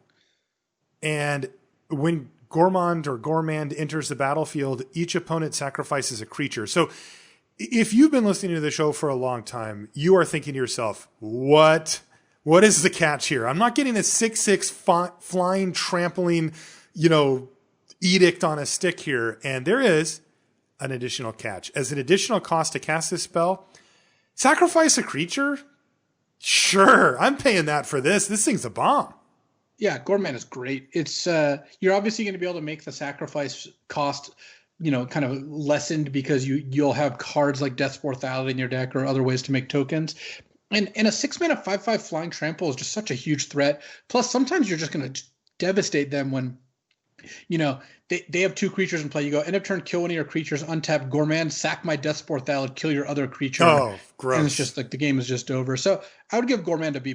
I really like the card. I'm not quite at A- level because it does have some risks to it, but I think Gourmand's a solid B+. I think I'm really tempted to go A-, Luis. Like, if it just said, when it ETBs, both players sacrifice a creature. Now, that would be much better, obviously. But that is what happens if you have something you can sacrifice to it. And you're getting a 5/5 flying trample for 6 at uncommon. All right, fine. I'll go B+ as well. That is a real cost. There will be boards where it's really painful to cast this thing. But yeah, a lot of power for an uncommon. Speaking of a lot of power, here is the dead weight side of the scale here for the black removal spells. It's Grasp of Darkness, one of the best versions of this that they have ever printed. It's a reprint a few times now. It's black for an instant at common. Target creature gets -4/-4 until end of turn. This card is awesome. This is some serious premium removal at common. Yeah, clearly the best black common. Grasp of Darkness is 2 mana to kill anything that costs up to 5 or even 6 mana. So right, and even can combine to kill one of these whales or sowers or whatever in combat too, by shrinking it down. Grasp of Darkness to me is definitely in the A range. I would just give it an A. I'm not that high on it. I would give Grasp of Darkness a B+. No, come on. I think this is comparable to like a lot of the gold uncommons. Like I don't think it's much better than them. So it's a very powerful and efficient card. And look, you're going to almost always take this card, but B+ are really good. So all right, well, I'm going to go A-. I'll give Grasp a B+, but again, we're pretty close on this. Yeah, if you're killing a 4 or 5 mana creature consistently with this card and you're getting that huge mana bump, geez, what more do we want from our removal spell? It's true. What about so you say B+, I say A- on Grasp of Darkness, but like you said, we're real close and clearly the best black common. So take them, play them. It's awesome. Maybe the best common. I don't know. Yeah, you can have arguments of this versus the mana war. But next up we have Infernal Scarring, 1 and a black for an enchantment at common. Enchant creature. Enchanted creature gets +2/+0 and has when this creature dies, draw a card. I've never liked this card. It's gotten reprinted before, or this is a reprint, and I thought it was bad. It's just you don't get if it was just ETB draw a card, I'd be in. But this just opens you up to getting bounced or exiled or faith fettered. And even when none of those things happen, you're loaning the card and you're not getting paid back till later. No interest loans are really not a good way to get value here. So this is a payday loan for sure. Yes, I would say Infernal Scarring is an F. I really don't like the card. Just don't play this card. Yeah. Are you going to sing free what is it? What is that stupid song called? Free balling. Yeah. No, not that. But yeah, you know what I'm talking about though. Kitesail Freebooters, our next card. What does it do? It's a 1 and a black for a 1/2 human pirate, an uncommon. It's got flying, and when it enters the battlefield, Your opponent reveals their hand, and you choose a non-creature, non-land card from it and exile that card until Kitesail Freebooter leaves the battlefield. So you play this, you tuck one of their non-creature, non-lands under this, and then until this dies or gets bounced or exiled, that card remains under the Kitesail Freebooter. This is a good card. It's not a permanent answer, but it can just really annoy the opponent and take their stuff for a while. And then it's a 1/2 flyer, which is, somewhat relevant on the board, gives you information about their hand. I'd always play this card. It's, the contrast with Duress is that even when this card misses, you got a card out of it, even if it's kind of weak card. And when it hits, you got a 1.5 for 1. So I'm into Kitesail Freebooter. I'd probably give it a C+. I don't think it's a card I'm really going to prioritize. Yeah. And by the way, it was Free Fallen was the song I was thinking of. Yeah, me too. Yeah. All right, C+ for Kitesail, Free Fallen, or Freebooter as it were. Liliana's Devotee is next. This is 2 and a black for a 2/3 human warlock at uncommon. Zombies you control get +1/+0, but it's not a zombie. At the beginning of your end step, if a creature died this turn, you may pay 1 and a black. If you do, create a 2/2 black zombie creature token, which of course is a 3/2 as long as the Liliana's Devotee is on the battlefield. This is a very strong sacrifice payoff, and another 3-mana 2/3 with a good pseudo activated ability here. Plus, it can pump your zombies. Not that there's tons of zombies in the set, but there are enough that you're not going to be unhappy, with the static ability as well. So I would give Liliana's Devotee a C+, but you can move it into the B range pretty easily if you have some good sack outlets. This card seems great. I would be playing this in every single black deck, especially like you said with the sack outlets. Let's move on to Liliana's Steward. This is black for a 1/2 zombie, common. Tap, sacrifice Liliana's Steward. Target opponent discards a card. Activate this ability only anytime you could cast a sorcery. So interesting. This card is better than it looks. Okay. It doesn't look very good, but what I like about this card, it's a 1-mana 1/2, so kind of a minor effect on the board. But when they play a 2/1, you'll be happy to play this in trade, and then you can tap and sack it to trade for a card. Granted, it's their weakest card, but you only paid 1 mana, so you're not getting too bad of an exchange there. It triggers stuff like Liliana's Devotee or any other card that cares about creatures dying, which there are a couple in the set. And this is a cheap creature that you put it in your deck knowing you can get a card out of it, and then later you can sacrifice it to a different effect if that's going to be a better outcome for you. Okay. So it's kind of a sum of its parts sort of deal, which makes sense for zombies. Not a high priority card. It's a C-, but Liliana's Steward, I think, will kind of check enough boxes that I suspect you'll see this card getting played more often than not. Okay, yeah, we've seen that actually a lot here. A lot of crossover between the different synergies of the color pairs. So C- for Liliana's Steward. Next is Malefic Scythe, which is 1 and a black for an artifact equipment. It's uncommon. And when it enters a battlefield, it enters a battlefield with a soul counter on it. The equipped creature gets +1/+1 for each soul counter on Malefic Scythe. Whenever an equipped creature dies, put a soul counter on Malefic Scythe, and you can equip it for 1. I like this card. We've been programmed over the last couple of years to kind of negatively view equipment, I believe, because there just has been so many bad equipment. The equipment's a dangerous card type to make good because it has this real repetitive vibe. But Malefic Scythe, I think, is good in the right deck. I mean, this is a combo with Liliana's Steward. If this is giving +2/+2, a 1 to equip +2/+2 equipment is fantastic. Very hard to beat. And it doesn't take that much work to do that, Yeah. You play the Scythe, you put it on your, imagine you put it on a lifelinker. Your opponent's kind of be obliged to trade for it. And then this is a +2/+2, and now they're in a world of hurt. And if another thing dies, it's +3/+3, and it's just kind of out of control. Yeah, so that's really good. I like Malefic Scythe in any creature-heavy deck, and I especially like it in the Sacrifice deck because it can kind of choose to take this up. And I think I like it quite a bit in the Lifelink deck because the Lifelink plus this is a really good combo. So I would give Malefic Scythe probably a B-. I think this card's gonna be one of those cards your opponent plays it and you're like, "Whoa, this is gonna be a tough game to win." Yes, definitely. Malefic Scythe gets a B-. Good card, cool design too. Yeah. soul box. It puts them in there as they die. Masked Blackguard is next. It's 1 and a black for a 2/1 human rogue at common. It has flash, and it has the activated ability 2 and a black. Masked Blackguard gets +1/+1 until end of turn. Yeah, that pump ability is just too expensive. Like, sure, this will prompt some trades. A 2-mana 2/1 flash kind of gives you a little bit of options when it comes to, your opponent might attack with a good utility creature into it, but this doesn't really scale up in the late game. It's actually not one of the 2-drops that I would consider good in the late game. So I would give Masked Blackguard a D. I'd only play it if I really needed 2-drops. Agree. Also, I'm not seeing a ton of combos with different synergies that we know of.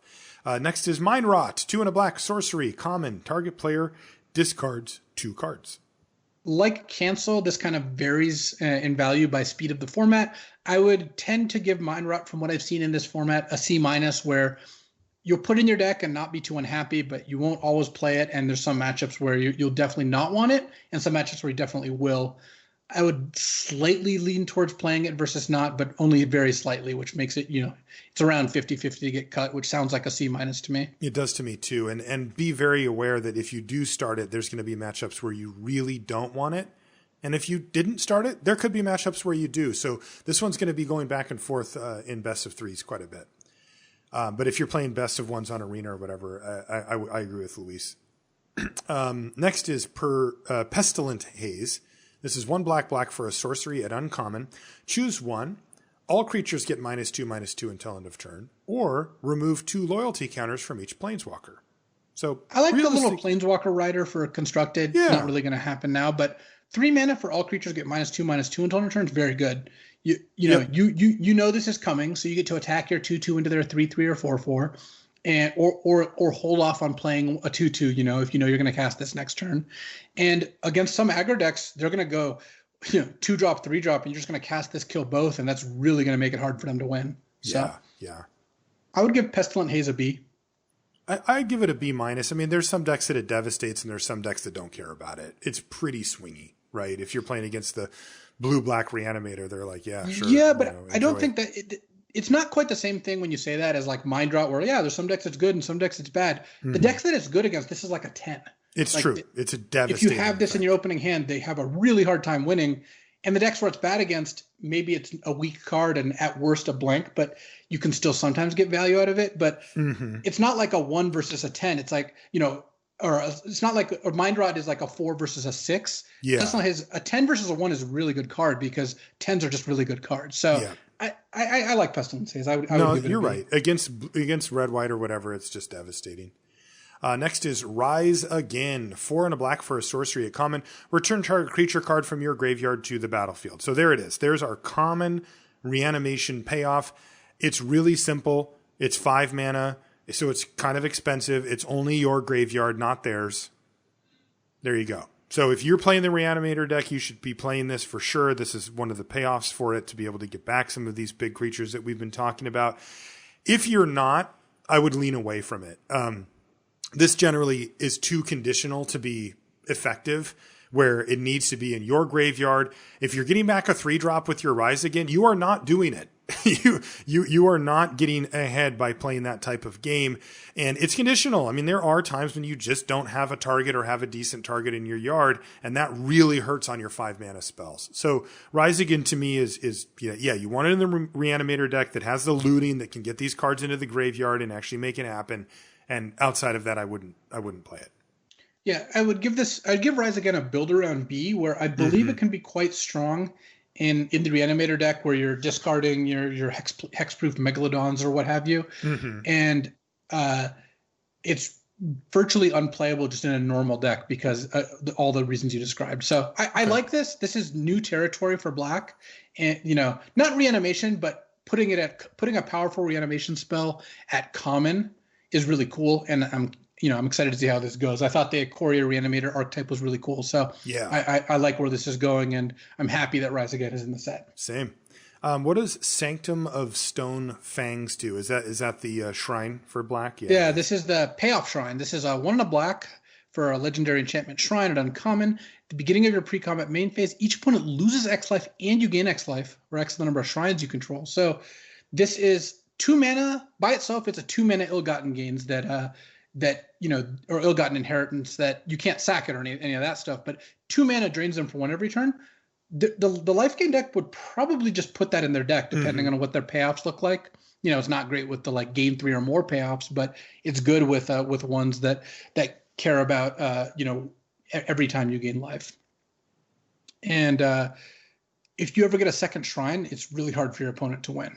Right. So any other shrine is. I will say that most of the payoffs do care about 3 specifically, so it by itself won't do it. But I still think that this card is a threatening card in an aggressive deck by itself, and a really strong build around. If you can get 2 shrines in play, draining for 2 a turn, you don't have to do anything else. You just have to survive, and the 2 life a turn really helps on that. Right. So where are you grading this again?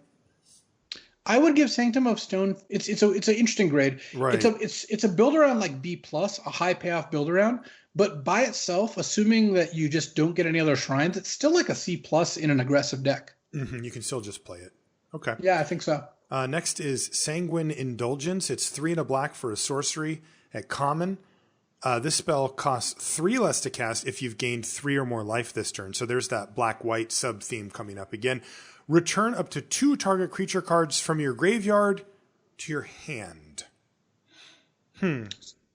So 4 mana to return 2 creatures from your graveyard to your hand is not that bad, because by the time you have 2 targets, this is kind of like think about it like a Dark Bargain or a Divination, where you're paying 4 mana to draw 2 cards, but those 2 cards are actual cards. They're creatures. Spells, yeah.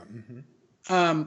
You would want like one of these in a black deck that needs a little late game punch. However, if you can reliably gain 3 life, paying 1 for this is just great. You're going to end up in a spot where you like trade off, your 4/3 lifelink or your Blood Glutton, and then cast this post combat, getting that back plus something else that died, and getting to play one in the same turn. Yeah, and this does, even though this isn't a reanimation spell proper, it does still work with, sacrificing creatures from the board or discarding them from your hand for value, because you'll get them back, and especially at a profit here, since you're getting back 2 of them. Yeah, Sanguine Indulgence looks solid to me in black-green, looks solid to me in blue-black. Probably black-red with the sacrifice stuff too. So, yeah, I'm in. And then we mentioned black-white. So what do we want to give it? A C+, a C, C-, D+? I would give Sanguine Indulgence a C, and bump it up to a C+ if you can reliably cast it for 1 mana. All right, so C for Sanguine Indulgence. Next is Silver Smote Ghoul. This is 2 and a black for a 3/1 zombie vampire. Ooh, both of them. That's like the scariest thing ever. At uncommon. At the beginning of your end step, if you gained 3 or more life this turn, return Silver Smote Ghoul from your graveyard to the battlefield tapped, and it has an activated ability. 1 and a black, sacrifice it, draw a card. Whoa, this card's sweet. Silver Smoke Ghoul is an awesome card. I actually really like this design. I think it's going to play out in a pretty sweet way. Yeah. Where, first of all, it's a 3 mana 3/1, which is mediocre. But you can sack it to draw a card, which means it can kind of replace itself if you really need to. But then it comes back for no mana to the battlefield. So this is a build around B+, where if I got this card early, and I would take it early, I would try very hard to have enough life gain where I could reliably keep bringing it back, because it even just puts itself right back in the graveyard. You can just get a whole engine going here. Yeah, totally. Wow, there's a lot going on with this card. I really like Silver Smote Ghoul a lot. I'm assuming this card's going to be quite strong as well, particularly, of course, if you're bringing it back with the 3 or more life. But even in its worst case, it's not too bad. So I like the card a lot. I think it's definitely a build around B or B+. If you're gaining the 3 life, you're really kind of doing it. But even if you're not, I think I'd happily put this in my deck as a C+ or something like that. I think it's probably, like a C to C+ if you don't have very many ways to bring it back. If you have literally 0 ways, it's like a C-. Yeah. And it's like a B+ in the right deck. Might even be like an A- in the mega life gain deck, because you can even just like loot this into your graveyard depending on what's going on. There's just a lot of ways to kind of slice this apple. So I really like Silver Smoke Ghoul. I know we're both excited to play this card. Yeah, sweet one. Next is Skeleton Archer. This is the 3 and a black 3/3 at common. It's a skeleton archer. somehow has the same creature type as its name. When Skeleton Archer enters the battlefield, it deals 1 damage to any target. This card's strong. Yeah, this card does well. It's a nice one. It's nice and beefy. It can pick off an X1 or post combat pick off like a 3/3 that blocked your 2/2. Just does what you want it to do. Skeleton Archer's a C+. It's a C+. Yeah, very solid card. Next is Tavern Swindler. This is the 1 and a black 2/2 human rogue at uncommon. You can tap it to pay 3 life and flip a coin. If you win the flip, you gain 6 life. So the expected value of this card is 0 life, right? Yes. You pay 3 life. Half the time you end up -3. Half the time you end up +3 because the 3 life's a cost, and then you gain 6, so you end up +3. But what I believe makes this card quite strong, it wasn't very good originally in Return to Ravnica. What I believe makes it strong in this set is you have a 50-50 chance of triggering all your life gain stuff that cares about you gaining 3 or more life. Exactly. So I'm pretty happy with Tavern Swindler and any of the life gain decks. Plus, those are the decks that can afford the rake, that can afford to lose 2 coin flips in a row and still kind of come back for thirds. That's right. Yeah, I like it in that deck. In all the other decks, I don't. I would say so. In that case, I would give it a build around like C+ for the life gain deck. I'm still not like thrilled. I just want it in that deck. I don't need it. Yeah. C+? Yeah. Okay. Yeah, no, I agree. Okay. Next is Village Rites. That's black for an instant at common. As an additional cost to cast this spell, sacrifice a creature, draw 2 cards. Village Rites is pushed. That it's instant.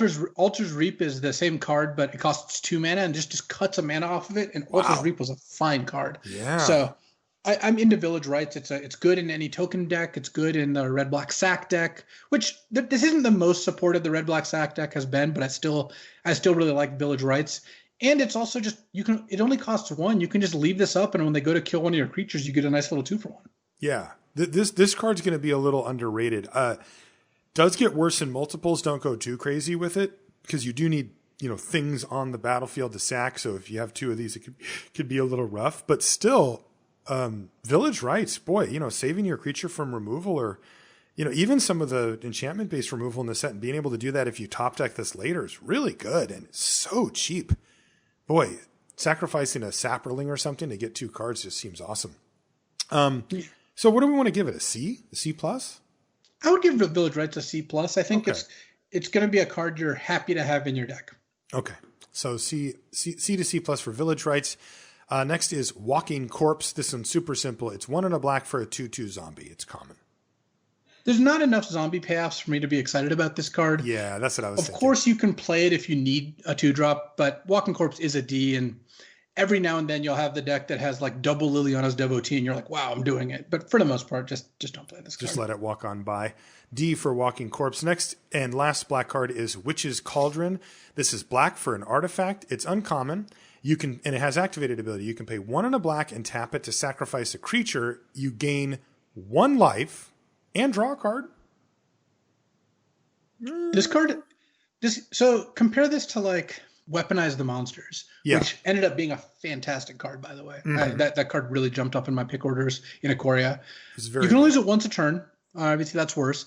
But gaining a life and draw a card, I mean, this gets you your card back, gains you a little bit of life. Imagine chumping with tokens and sacking them. Mm-hmm. Like all of that is very strong. So I like Witch's Cauldron. I think that you're going to be happy with it in any deck that can generate kind of cheap amounts of creatures or cheap creatures and tokens, that sort of thing.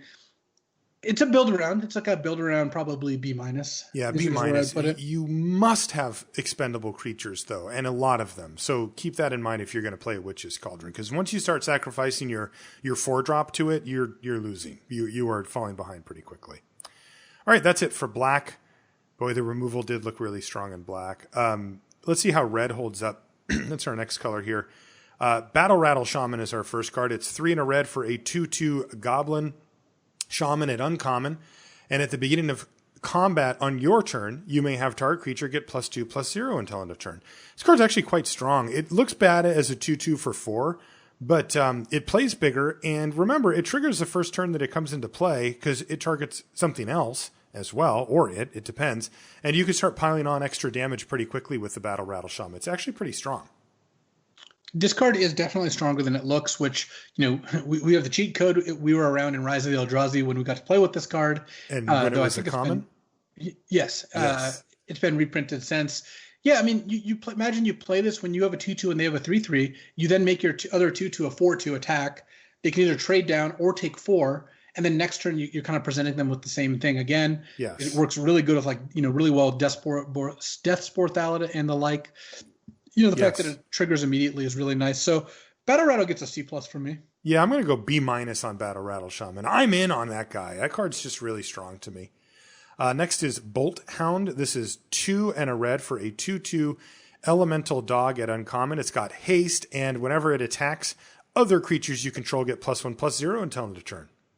Hey, I like Bolt Hound. That's a lot to like there. Yeah, good dog. It's not hard for Bolt Hound to effectively be a 3 or 4 power haste when you get to, to play this, and then you have 2 other creatures out.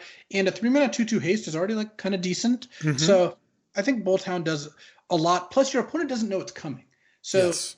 You cast a couple creatures, your opponent taps out for something, you're like, Bolt Hound attack with everything, and they might be forced into some pretty bad blocks. Yeah, it's a lot of extra damage out of nowhere, for sure. Yeah. My guess is Bolt Hound's going to be a B-. I like B- for Bolt Hound, but just be aware, you want to be an aggressive deck. You want to be a deck that's putting a lot of creatures into play and curving out. You can't just put this in your blue-red spells deck and expect it to be good. It will not be.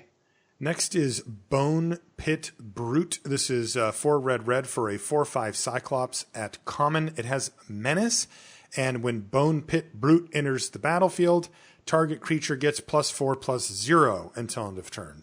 It's kind of like Battle Rattle Shaman a little bit.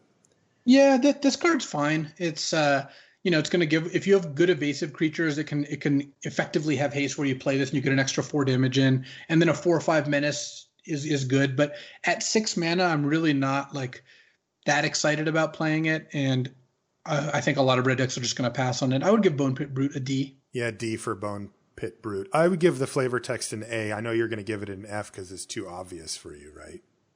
Because you're a flavor text snob. Yeah, I think that, I think Welcome to the Club is actually fine. It passed the test. Oh, wow. Look at you. You're loosening up. I believe my main objections are when it's just copying something from popular culture but not really doing much. I think Bolt Hound, its spark is worse than its bite. That's clever. I like it. Good flavor text, Okay. I'll figure you out one day. Next is Burn Bright, 2 and a red for an instant. It's common. Creatures you control get +2/+0 until end of turn. I'd need a lot of tokens to make me want to Burn Bright. There aren't enough tokens in the set for this card to be good. I think it's rarely going to be. I would give Burn Bright a D. Yeah, D for Burn Bright, or build around something. It's honestly probably closer to an F. You're rarely going to put this card in your deck. Yeah, so only do it when you know for sure that that's the type of card that you want. I like the next one. What is Chandra's Magmut is 1 red for a 2/2 elemental dog at common, and it has tap. Chandra's Magmut deals 1 damage to target player or planeswalker. Nice. So, I really like that this is a 2-mana 2/2. It can attack and block just like the best of them. And then at any point where combat's not looking good, you just start pinging your opponent. 1 a turn guaranteed is good for an aggressive deck, especially since when you play this on turn 2, you maybe get 1 or 2 hits in and then start pinging. That's a lot of damage for your 2-mana card. Mm-hmm. It grows with the game nicely too, right? A lot of times you draw your 2-mana 2/2 late in the game and you're like, well, that doesn't do anything. At least this does something. It puts a clock on your opponent of some sort. Yeah, I like Chandra's Magmut at C. Maybe it's a C+. I think it's a C+ because there's a couple other cards that care about non-combat damage that you deal.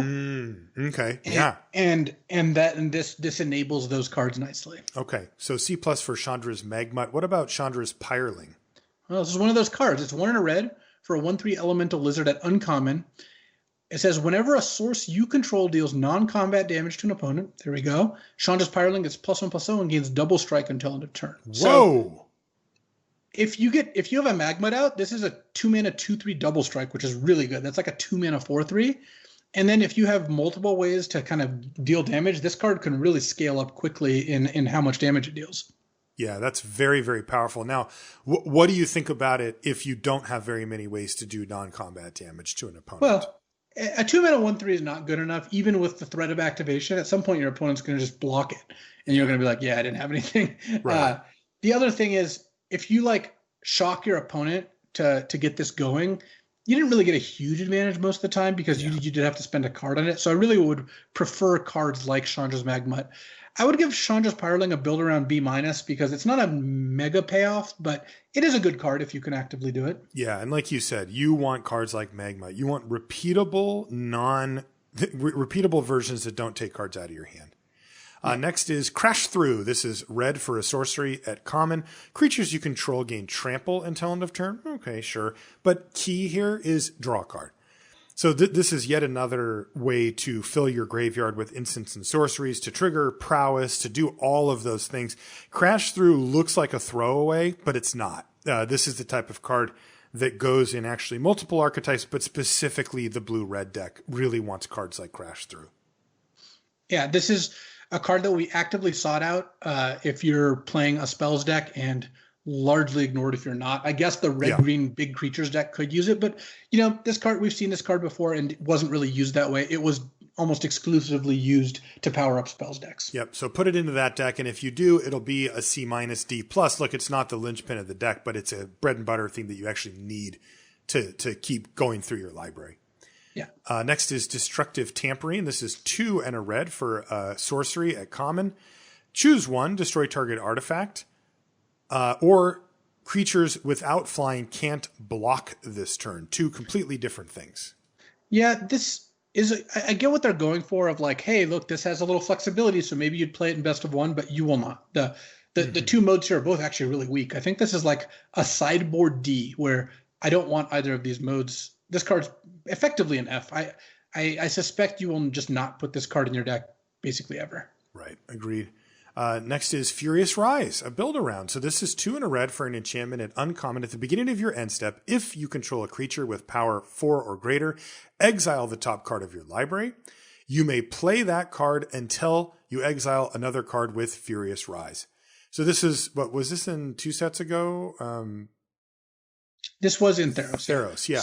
So go ahead. It's a good enabler or a good payoff for the like red-green 4-power creatures deck, and it played out nicely. We saw this card be good. I think I'm pretty confident it's going to be a build around B, and you're looking to pick up more cheap 4-power creatures. So things like Onaki Ogre, a card we're going to get to later, just a 3-mana 4/2. That's the kind of card that goes from unplayable to solid when you have Furious Rise in your deck. Yeah, and I think you're right. It's a green-red card almost exclusively. So that's where you want it, but you do want it in there. So build around B for Furious Rise. Next is Furor of the Bitten. This is red for an enchantment aura. It's common. It enchants a creature, and the creature gets +2/+2 and attacks each combat if able. Very all in. Yeah. And doesn't have a big payoff. No. Giving a creature +2/+2 is not like, this isn't like Spectral Flight, right? Gives a creature +2/+2 and flying, where if they don't answer it, they're dead. Right. Here, like maybe they take 4 twice and then kill it and can do it pretty easily by just putting ground creatures in the way. So yeah. Furor of the Bitten is it's an F. I really don't think you should be putting this card in your decks. F for Furor. Next is Goblin Arsonist. It's red for a 1/1 Goblin Shaman at common, and when it dies, you may have it deal 1 damage to any target. This card plays much better than it looks. It is quite strong. It first of all, by itself, it just trades for a 2/2, right? So if you're an aggressive deck and they're forced to block it, it trades for a 2/2. If you're the defensive deck, and you need early defenders, this can do the same. It's great with sacrifice effects. It can even trigger the non-combat damage minor sub-theme. And overall, Goblin Arsonist really delivers for the cost of just 1 mana. So, I'm not going to say it's great. I'm going to give it a C, but this might look like an unplayable. It is definitely not. No, it's a C. Goblin Arsonist overperforms in many scenarios. Give it Death Touch or whatever. It's nice. Goblin Wizardry is next. It's 3 and a red for an instant at common. Create 2 1/1 red Goblin Wizard creature tokens with prowess. Ooh. Yeah. So one thing that's cute about this too is the decks that want 1/1 prowess creatures are also decks that really like the fact that this is a spell that makes creatures, so it adds to your spell count while also giving you board presence. Plus, if this was 4 mana instant, make 2/2/2s, you'd be like, that's pretty good. And if it was make 2/3/3s, you'd be like, this is insane. This is like somewhat close to that, mostly on the aggressive side because prowess plays better on offense than defense most of the time. But either way, like this gives you a lot of action, and I think Goblin Wizardry is going to be a card Blue-Red's often interested in. I would give it a C+. Yeah, C+ for Goblin Wizardry. Also, the sequences that you could come up with where your opponent feels like they're pretty safe, and you go end step Goblin Wizardry, untap, play 2 spells, and they're like, what the, how am I taking 6 damage here? The board was clear when I said go. That's pretty powerful. Next is Havoc Jester, 4 and a red for a creature devil. This is uncommon. It's a 5/5 for 5. Wow. Whenever you sacrifice a permanent, Havoc Jester deals 1 damage to any target. Wow. That's good. This is a real big Mayhem Devil. Yeah, it's a really big Mayhem Devil, and it's huge. 5/5 for 5 with upside. Very strong. Yeah, for limited, it might actually be better just because a 5 mana 5/5 is better than a 3 mana 3/3. Yeah. And yeah, Havoc Jester is great. You don't need anything to make this card good. Red decks are just happy playing 5 mana 5/5s in general. That stat is just like right over the line. Mm-hmm. And then if you have sack effects, this can really get out of control. So I would give Havoc Jester probably a B-. Yeah, B-. I'll just say B. Can we just say B for Havoc Jester? We can give it a B. 5/5 for 5 with upside. B for Havoc Jester. Next is Heartfire Immolator. It's 1 and a red for a 2/2 human wizard at uncommon. It has prowess, so 2 mana 2/2 prowess is already fine. Has an activated ability of red and sacrifice it. It deals damage equal to its power to target creature or planeswalker. This is a nice little threat. Mm-hmm. Yeah. 2 mana 2/2 prowess is a card that the Blue-Red Spells deck I think would tend to play. Yeah, for sure. And the fact that you can sack this means I would play this in any red deck because a 2 mana 2/2 that you can pay 1 and sack it to deal 2 to any creature. That's just a card you should always put in your deck. And then the prowess is just the kind of the cherry on top. So I would give Heartfire Immolator a B-, and then it moves up to just a solid B when you have enough spells. I wanted to give it a B+. Do you remember what was the orc or the goblin or whatever that was red 2/2 sack it to do 2 damage? It also could hit players, but whatever. It was from Zendikar or some old. And that card was really good. This one does most of what that does by hitting other creatures, but even has this really nice upside of being able to do 3 or maybe even 4 damage occasionally to another creature. I like B+ for Heartfire Immolator. This card just seems like I like amazing. B, but because when you sack it, you're still just trading 1 for 1 here. True. And you did spend 3 mana total, but I do think it's a great card. Okay, so you're right. I'm B for Heartfire. Yeah. At B, yeah. That's really good. Next is Hellkite Punisher. Who likes dragons? Everybody likes dragons. 5 red for a 6/6 flying dragon at uncommon with fire breathing. You can pay red to give it +1/+0 until end of turn. Yeah, baby. So this is, I think, clearly a reanimator plant where even the decks without red are happy discarding this and reanimating it.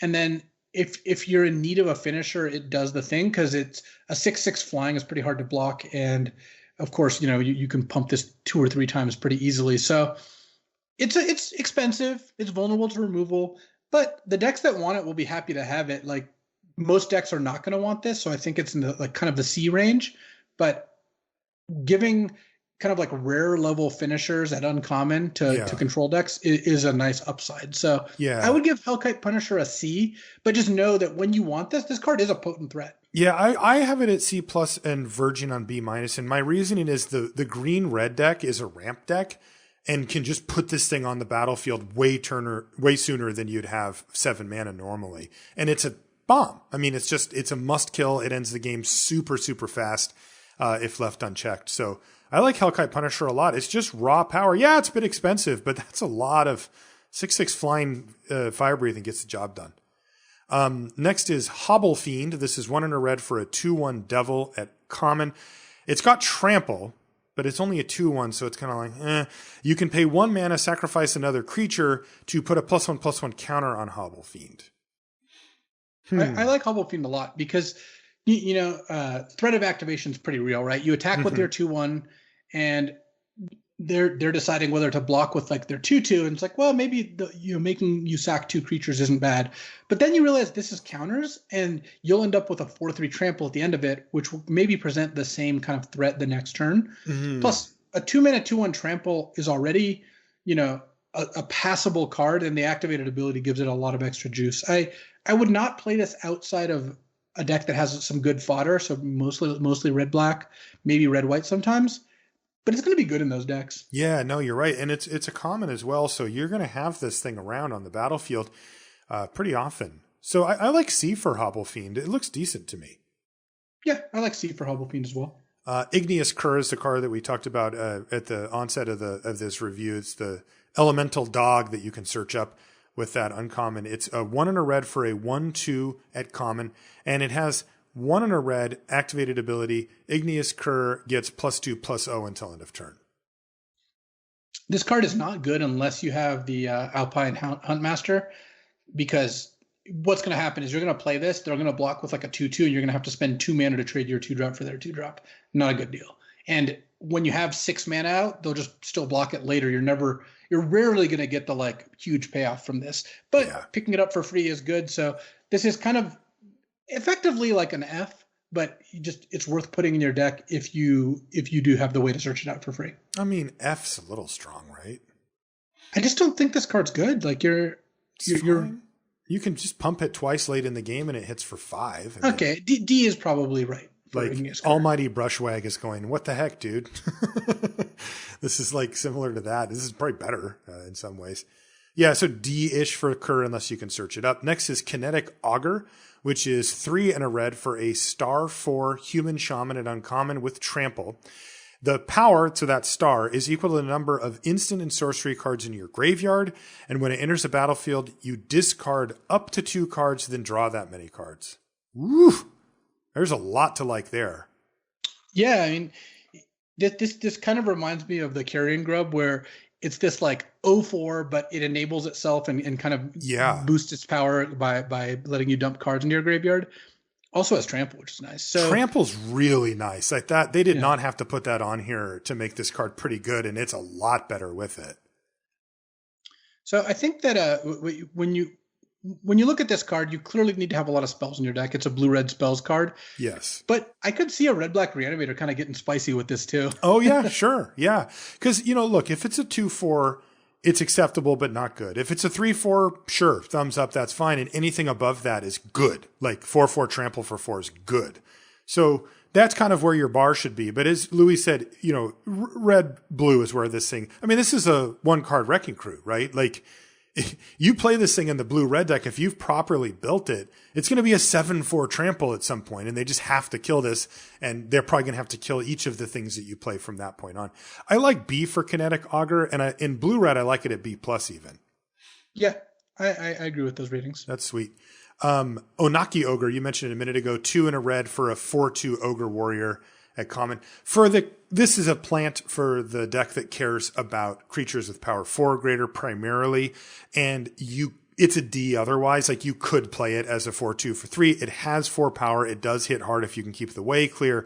The 2 toughness means that it's a major liability in combat, as it often will get traded off for cheaper creatures. But still, fine. And again, in the 4 power deck, you'll probably want to play a few of these to get that payoff. So I have it at C+ for the 4 power deck, still not amazing, and D in the not 4 power deck. Yeah, I agree. Okay. Next is Pitchburn Devils. This card's good too.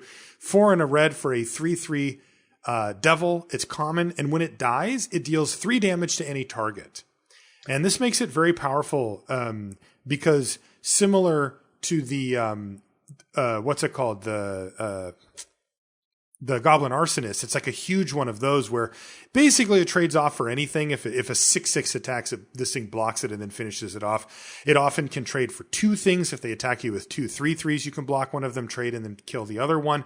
You can kill your opponent with it. And then, of course, it works well in the sacrifice or reanimator style decks where if you get to do this a couple of times, that's a lot of damage flying around the board. And it makes attacking really difficult for your opponent too, because of the threat of it killing one or two things or trading off for one of your creatures and then doing 3 to you, that kind of stuff. So Pitchburn Devils is really annoying to play against and pretty darn strong too. This card is much better than you might think. Again, it's a lot of numbers. It's a lot of stats plus damage where it can take out bigger things. It can always be a 2-for-1. It's pretty hard for your opponent to really interact with this without you getting the better end of the exchange, though Scorching Dragonfire certainly does the trick. Yes, there you go. And it's great within a sack deck, but it's just a good card. Like, you should be playing this card in your red-white aggro decks if you don't have better 5-drops. Definitely. Totally serviceable at the 5-mana slot in any red deck. I would give it a C+. Pitchburn Devils is a cut above the normal 5-drops, but not that much that it's amazing or anything like that. No, I would give it a C+, but I do just want to emphasize you don't need to do anything special to make this card good. Right. It does get better when you do special things, yes, but you don't need to make it a whole lot better than that. What about Sanctum of Shattered Heights? This is another one of the shrines. Mm-hmm. This is a 2 and a red for a legendary enchantment shrine, uncommon. And it has the activated ability of 1, discard a land or shrine. Sanctum of Shattered Heights deals X damage to target creature or planeswalker, where X is the number of shrines you control. So this is kind of interesting where this one actually gives you a way to cycle through those excess shrines. Imagine if you drafted 2 copies of this and 2 copies of the black one and 1 blue one. Oh. This lets you discard the extra legendary copies. And if you get 2 shrines in play, this makes the game really hard for your opponent to win because all your lands turn into shocks, which means you can't get flooded. You get to throw lands at all their creatures. And if you ever get a 3rd shrine into play, then, well, the game's probably just over because you also have those other 2 shrines doing their things. Right. But on its own, it allows you to basically discard lands to do 1 damage to a creature or planeswalker. Yep, and that's not that's not good enough, right? No. Okay. This is another one of the payoff ones where this one really rewards you for getting a 2nd shrine. And by itself is not quite there. The last one we're going to see, or we haven't seen the green or white ones yet. Those are both shrines that don't do that much, but make the red and black and blue shrines better, which sounds about right for how the colors interact. But on its surface, Sanctum of Shattered Heights, you're not just taking one and putting it in your red deck. I would give I would give Sanctum of Shattered Heights a builder on B. It is very strong if you successfully build around it, but by itself, it does not do anything. Okay. Next is the card we've mentioned a bunch of times. Wow, does it look good in this set. I mean, it's amazing anyway, but particularly here, Scorching Dragonfire, 1 and a red for an instant at common. It does 3 damage to target creature or planeswalker. If that creature or planeswalker would die this turn, exile it instead. And boy, man, you mentioned Pitchburn Devils. We saw the Blood Glutton, the Deathbloom Thallid, like so many cards just they don't want to get exiled. And that's on top of the efficient red removal spell here anyway. So Scorching Dragonfire to me is premium. You're often going to be able to pay 2 mana, but kill something that costs 3 or sometimes 4. Definitely, I would say B+ for Scorching Dragonfire for me. Yeah, I would give Scorching Dragonfire a B+. Again, I'm not quite ready to give these just decent or good removal spells A level grades, but this is a card you're just never really going to pass, and you're going to play as many as you get, and you're going to be very happy about it. So I like B+ for Scorching Dragonfire. Now, that interestingly is not true of our next card, which is Shock, which is red instant common, does 2 damage to any target. And it's funny because this is one of the things that you learn when you first really starting to get into Limited is there's these big gaps, right? The difference between Scorch and Dragonfire and Shock might not seem that big to you if you just read them and you're like, yeah, whatever, it's close enough. It's not. The difference between 2 damage to 3 damage is massive, even though Shock is cheaper and you can do it to any target. Scorching Dragonfire is a B+, and Shock to me is like a C. It's like a card I probably want the first one of most of the time. And the second one drops off pretty sharply where I'll take my 3rd Scorching Dragonfire over my first Shock. I'll take my my fifth Scorching Dragonfire over my fifth. There's not a realistic number of Dragonfires where you would start to switch that pick. Right. That said, I think you're going to play 2 shocks when you get 2 shocks. And maybe you'll sideboard them out if you're playing best of 3, but you're going to play 2 shocks. Are you? I don't know. I mean, it's fine. I worry. Like, the third one is off a cliff for me. Well, the third one's a lot worse, but like, there's enough X2s in the format that it's just still going to be worth it. Like, I'll tell you what. Here's the challenge. In the first 2 weeks, if you show me a deck where you cut shock and I agree that's right, I will concede the point to you. Okay. Yeah, I mean, I haven't played the format. So you could absolutely, I mean, there could be a world where I want 3 shocks because the only thing I care about is getting ran over. I haven't played the format either. I just believe that this side of the debate is right. All right, tough guy. So what do we give shock? C plus? I would give it a C plus. Like, it's a good common. The diminishing returns are very real, but you're still unlikely to cut shock from your deck. It just doesn't happen very often. It's very unfortunate that shock is right next to Scorching Dragonfire on the list here too. It's like, I'm sorry, shock. It's actually sandwiched between other removal spells because our next card is Soul Seer, which is it's an uncommon. It's 2 in a red. It's an instant uncommon. Deals 5 damage to target creature or planeswalker, and that permanent loses indestructible until end of turn. So wow, that's really good. Although kills anything. It is uncommon. Of course, 3 damage, 3 mana for 5 damage. I believe this is better than Scorching Dragonfire, but this is getting closer to where you might pick one over the other depending on how many you had. That said, this is uncommon. That's not going to come up very often. So, Soul Seer, I would give it a B plus as well. I'm still not quite at the A range, but it's effectively 3 mana kill a creature. Yeah, and I like B plus. That's fine. Yeah, B plus for Soul Seer. Next is Spellgorger Weird. So here's a good common payoff, particularly for the blue-red deck. It's 2 and a red for a 2/2 Weird. Again, it's common. And whenever you cast a non-creature spell, it gets a +1/+1 counter. It's got super prowess. Yeah, this was a great card in the blue-red spells deck in War of the Spark, and I have high hopes for it here. This just grows really quickly, and if it gets 1 counter to 3 mana 3/3 that has future implied upside, yes, that's great. That's and once really it has a second one, it's just out of control here. Yeah, so I think Spellgorger Weird is going to be build around B- or maybe even B for the blue-red spells deck. I think you're going to want these. I think a lot of games are going to end to a Spellgorger Weird. And then, in a regular deck with, say a red-black deck with a few removal spells, it drops down to like a D. It's not really the type of card that you want, but if you end up with one in your deck, you kind of shrug and say, well, maybe I'll draw 2 of my removal spells and it'll be okay. Sure Strike is 1 and a red for an instant at common. Target creature gets +3/+0 and gains first strike until end of turn. Good card. Sure Strike actually overperforms for a combat trick. It basically means your creature wins almost any combat. I mean, a 2/2 beats a 5/5 now, exactly right? Exactly what I was going to say. Yep. Yeah, so it upgrades your creature significantly. And then, in the situations where you need to get extra damage in, which is, 10% of the time or something, it's still 3 extra damage, and that can add up quite a bit. So to me, Sure Strike, basically just says your creature wins combat, and that's really what I want out of a combat trick anyway. You can use it defensively and it still does work. Good card. I mean, to me, Sure Strike's a C. I would give Sure Strike a C- just because it's still a combat trick and not every deck wants them. I think that you're going to cut this from a decent amount of your red decks. Like, you're not playing it in blue-red spells. You're going to play it in red-white most of the time. I don't think you're going to play it in black-red all that often. I think I'm playing it in blue-red spells. I don't think that's going to be the case most of the time. What about the thieving thing?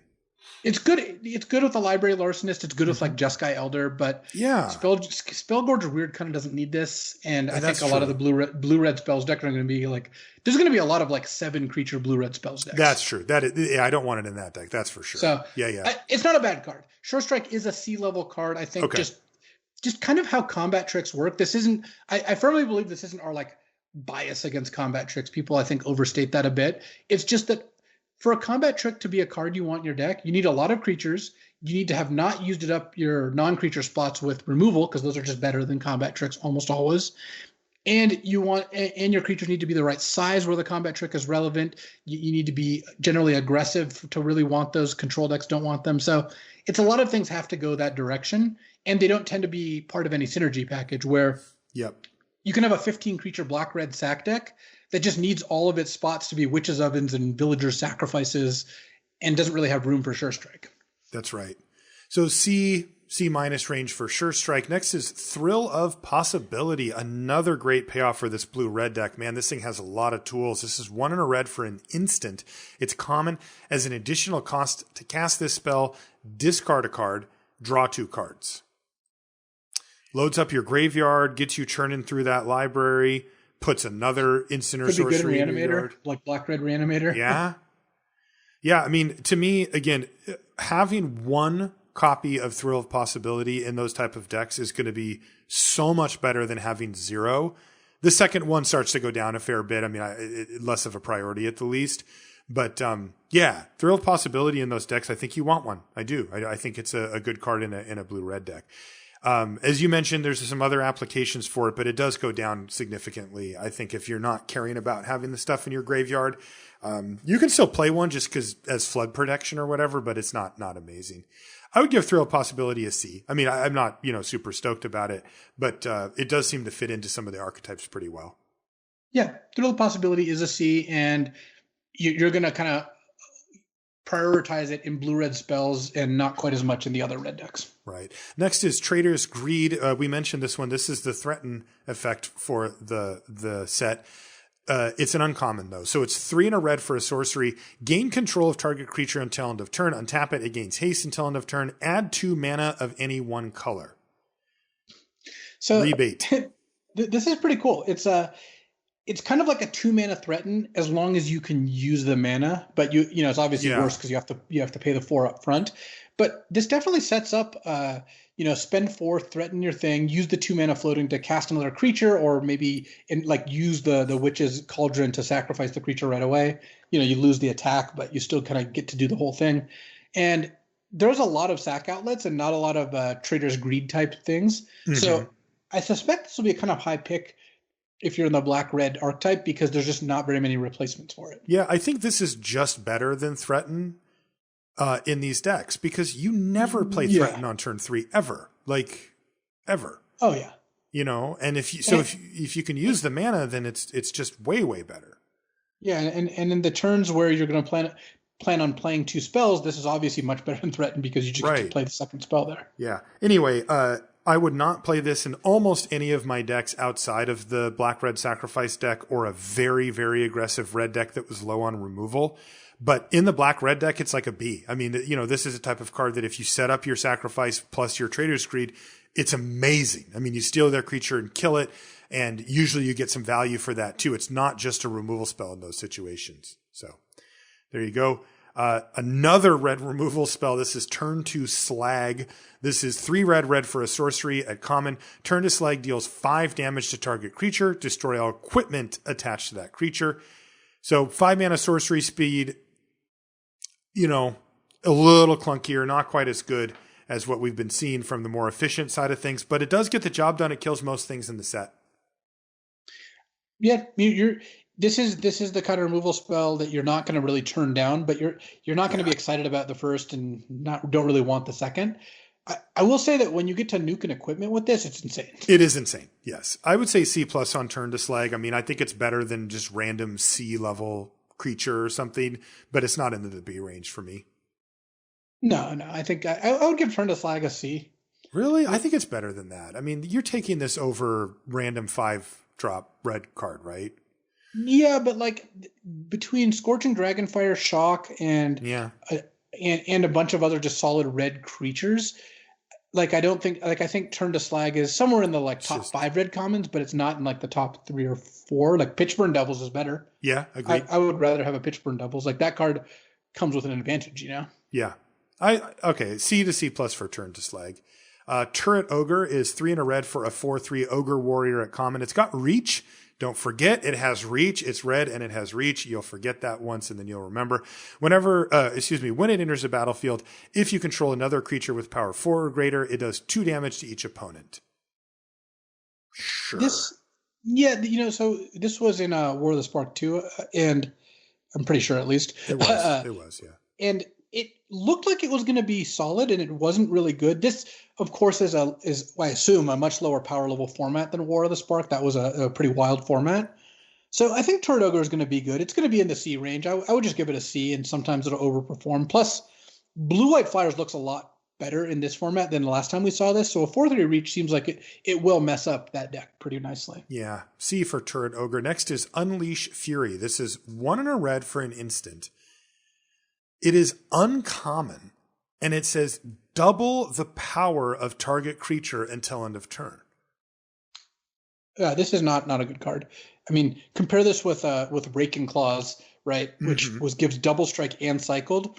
Doubling a creature's power is worse than double strike in general, and it doesn't have the option to cycle. This card looks like an F to me. I really don't see why you'd end up playing it. Is it uncommon so you wouldn't end up with 3 of them and go double or something? I suspect it is more for like, constructed applications, not like high level constructed as much as like people like cards like this. Yeah. So doubling's cool.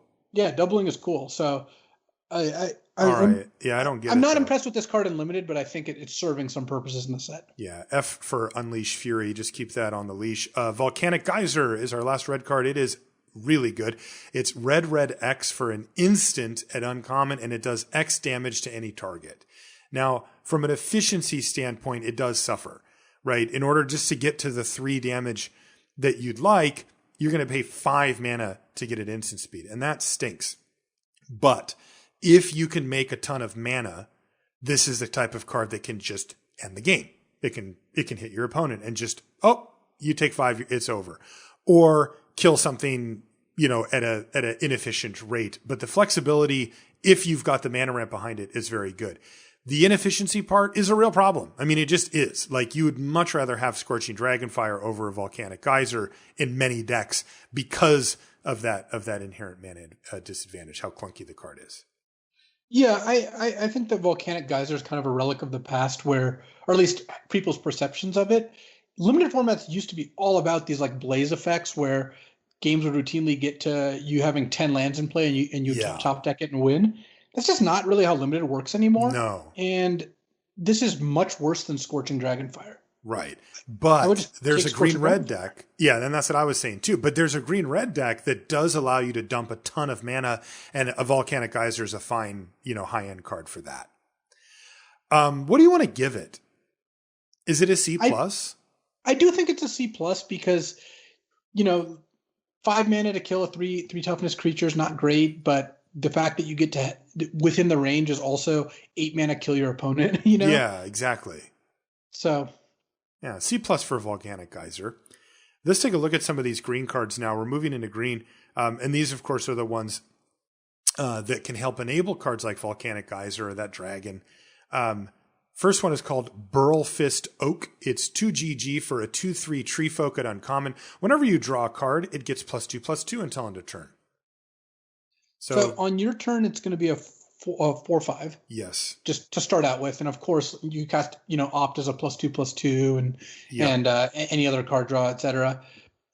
And, defensively, it's not that good, but it's a really good attacker. A 4-mana 4/5 attacker is strong. Yes. And this implies a lot more, right? You attack if you're blue-green and you attack with this with mana open, your opponent's not really going to be confident they can block it with a 5/5. No, and they might take 6 or 8 damage out of nowhere. I like Burlfist Oak, especially for the blue-green deck, but even just a 4/5 for 4 on my turn, I'm good with that. So I like the card quite a bit. I think in the blue-green deck, it's going to be a B or maybe even a B+. Like, it's just huge and comes down early enough to matter. In the other decks, it's probably like a C+. Yeah, I think that's about right. The high end on this is pretty nice. It is. Canopy Stalker is next. It's 3 of green for a 4/2 cat at uncommon. It must be blocked if able, and when it dies, you gain 1 life for each creature that died this turn. I'm not a fan. Canopy Stalker has the same problem Onaki Ogre did, which is just going to trade down. Yes. And it's not. This doesn't have to be blocked by all their creatures. They just have to block it with 1 creature. Guess what? It's going to be their 2/2. That's right. And you can block all the other attackers. So yeah, I don't like Canopy Stalker, and the life gain is like whatever. Yeah, this looks like a D to me. D for Canopy Stalker. Next is everybody's favorite, Colossal Dreadmaw, 4 GG for a 6/6 trampled dinosaur. This thing has been reprinted a lot in recent years, right? It came out in Ixalan, and then it was in Rivals of Ixalan, Masters 25, Core Set 2019, Mystery Boosters, and now M21 as well.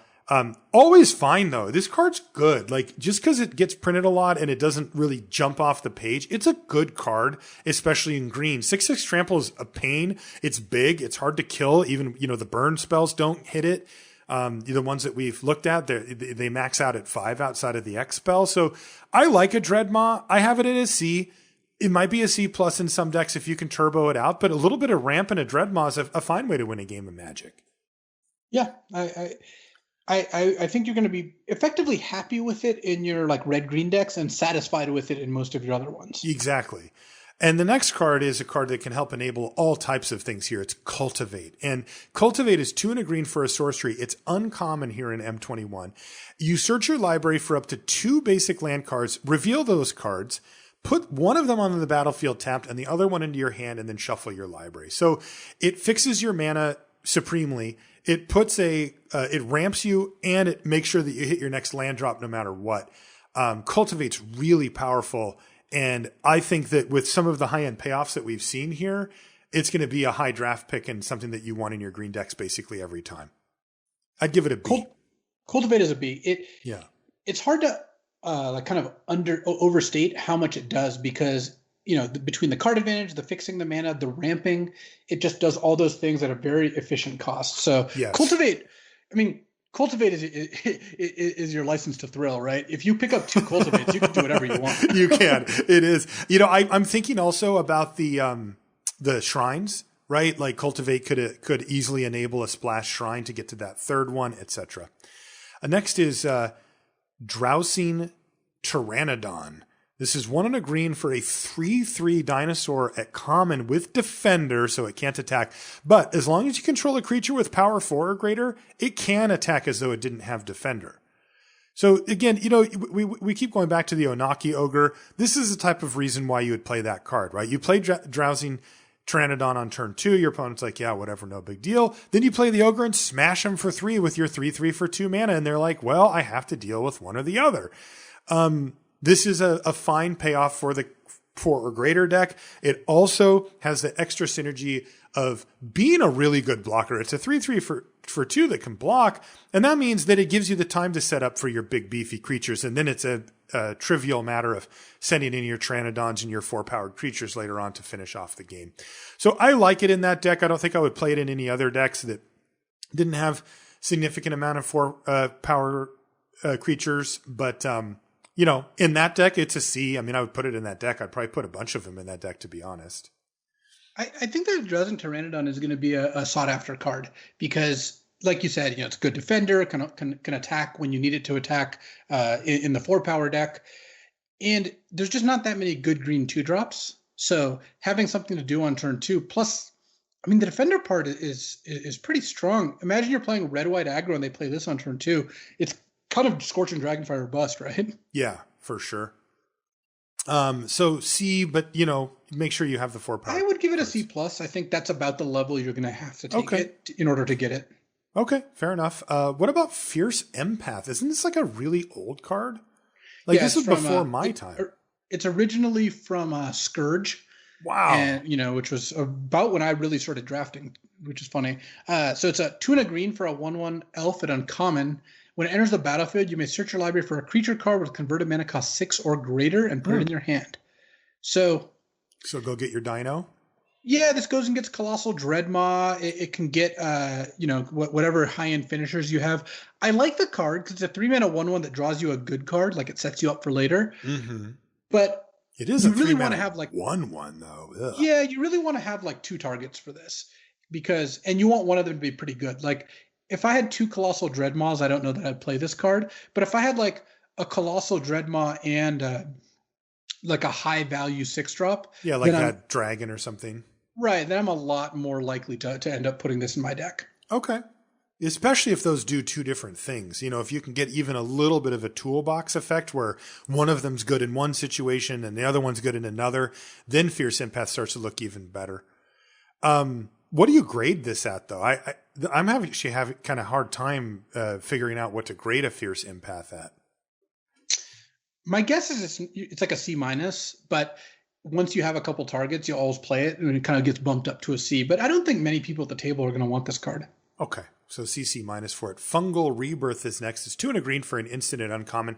Return target permanent card from your graveyard to your hand.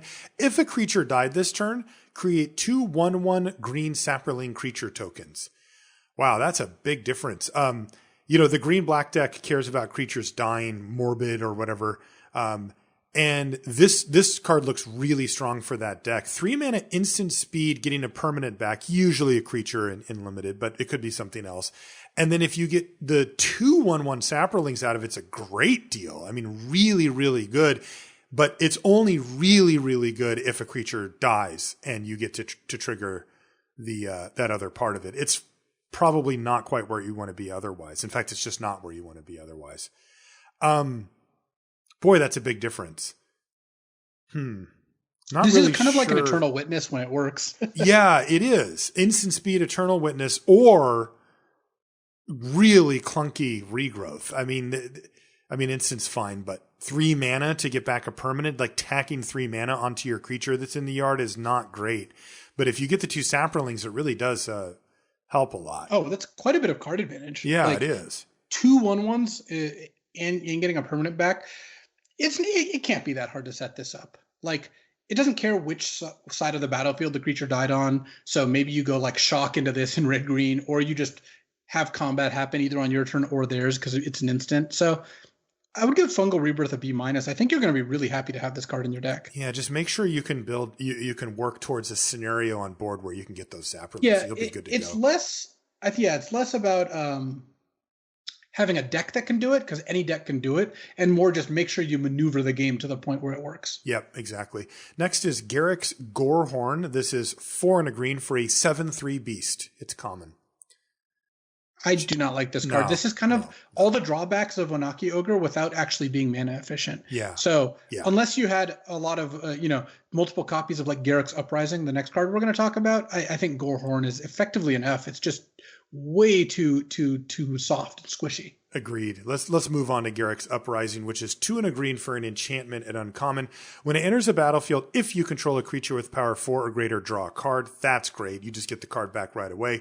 Creatures you control have trample, and whenever a creature with power 4 or greater enters a battlefield under your control, draw a card. Wow, that's great for that deck. What a payoff. Yeah, this card, they have done a good job of taking these payoffs and it's like, why don't we just give them the card right away? Yes. Why don't we just, why do you have to jump through all these hoops where like at the beginning of your upkeep, if you have a 4-power creature draw card, like why don't we also give you bonus action? Because you know what? Rewarding people for having 4-power creatures is good magic. Yes. So, and for taking the risk on the build around, pay me back, right? Yeah. Yeah. I like it. I like Garrick's Uprising quite a bit. And it's a build around, but it's like a build around B+. It really pays you off in all the ways you want. Yes, build around B+ for the green-red creatures power 4 greater deck for Garrick's Uprising. Next is Gnarled Sage. It's 3 GG for a 4/4 Treefolk Druid at common. It's got reach, so 5 mana 4/4 reach, and as long as you've drawn 2 or more cards this turn, it gets +0/+2 and has vigilance. Sure. Yeah, I like this card. I'll take all of these things. Gnarled Sage to me looks like a C. It might be a C+. It's probably a C. Yeah, but I'll take all of it. This is a good card. Like there's just really like 4/4 reach for 5 is already strong. Especially, the blue-white deck is going to hate to see these things on the other side of the battlefield. And I'll take the bonus. I mean, I'm not thrilled with my 4/6 vigilance, but it'll probably get in there. Yeah, I like Gnarled Sage at C or trending towards C+. Yeah, I just have this at a C because you're mostly playing it for the Mammoth Spider equity. They're just a 4/4 reach. Yeah. And in the deck that can trigger the other part, you can get in there for some cheeky damage every now and then, so free 4 points here and there. But I think Gnarled Sage is going to end up being a C. Okay, C for Gnarled Sage. I'm saying part C+. Part of the problem I guess I have is you're not often going to be able to like ambush them with it where they attack and you're like block and cast 2 draw spells to give it +0/+2. True. It's just hard to trigger this mid combat in a way that makes sense. That's true. Hunter's Edge is next. It's 3 and a green for a sorcery. It's common. Put a +1/+1 counter on a creature you control. Then that creature deals damage equal to its power to target creature you don't control. So this is a fight, and it's getting bigger, and that is a key combo. Well, not a fight even. It's a bite? It's a bite, bite, and your creature gets bigger? Oh my goodness sakes. The hunt ends, lunch begins. Love it. That is awesome. Yeah, well, see, I kind of cheated because the first time I saw this, I'm like, why didn't they just reprint Hunt the Week? I'm like, and I read it again. I'm like, it's because this is better. Yeah, this card is clearly just, high tier green removal and one of the best green commons. Definitely. I would give Hunter's Edge a C+ because it's still a 4-mana sorcery speed way to do it that is vulnerable to them playing a removal spell on your creature, but it's pretty low risk outside of that. Wow, and these cards feel like such a blowout when your opponent like kills their thing and then has a great attack with their now bigger creature. Also, don't forget green-white has a +1/+1 counter sub-theme, and this plays into that as well. So great card, Hunter's Edge. We're going to be seeing that a lot. Speaking of the sub-theme, Invigorating Surge is our next card. It's 2 and a green for an instant at uncommon. It says put a +1/+1 counter on target creature you control, then double the number of +1/+1 counters on that creature. So on a creature with 0 counters, this is 2 and a green, put 2 +1/+1 counters on a creature. And of course, for every counter they already had, you're getting a bonus counter. I think the baseline of 3 mana to give a creature permanent +2/+2 at instant speed is good enough. Acceptable.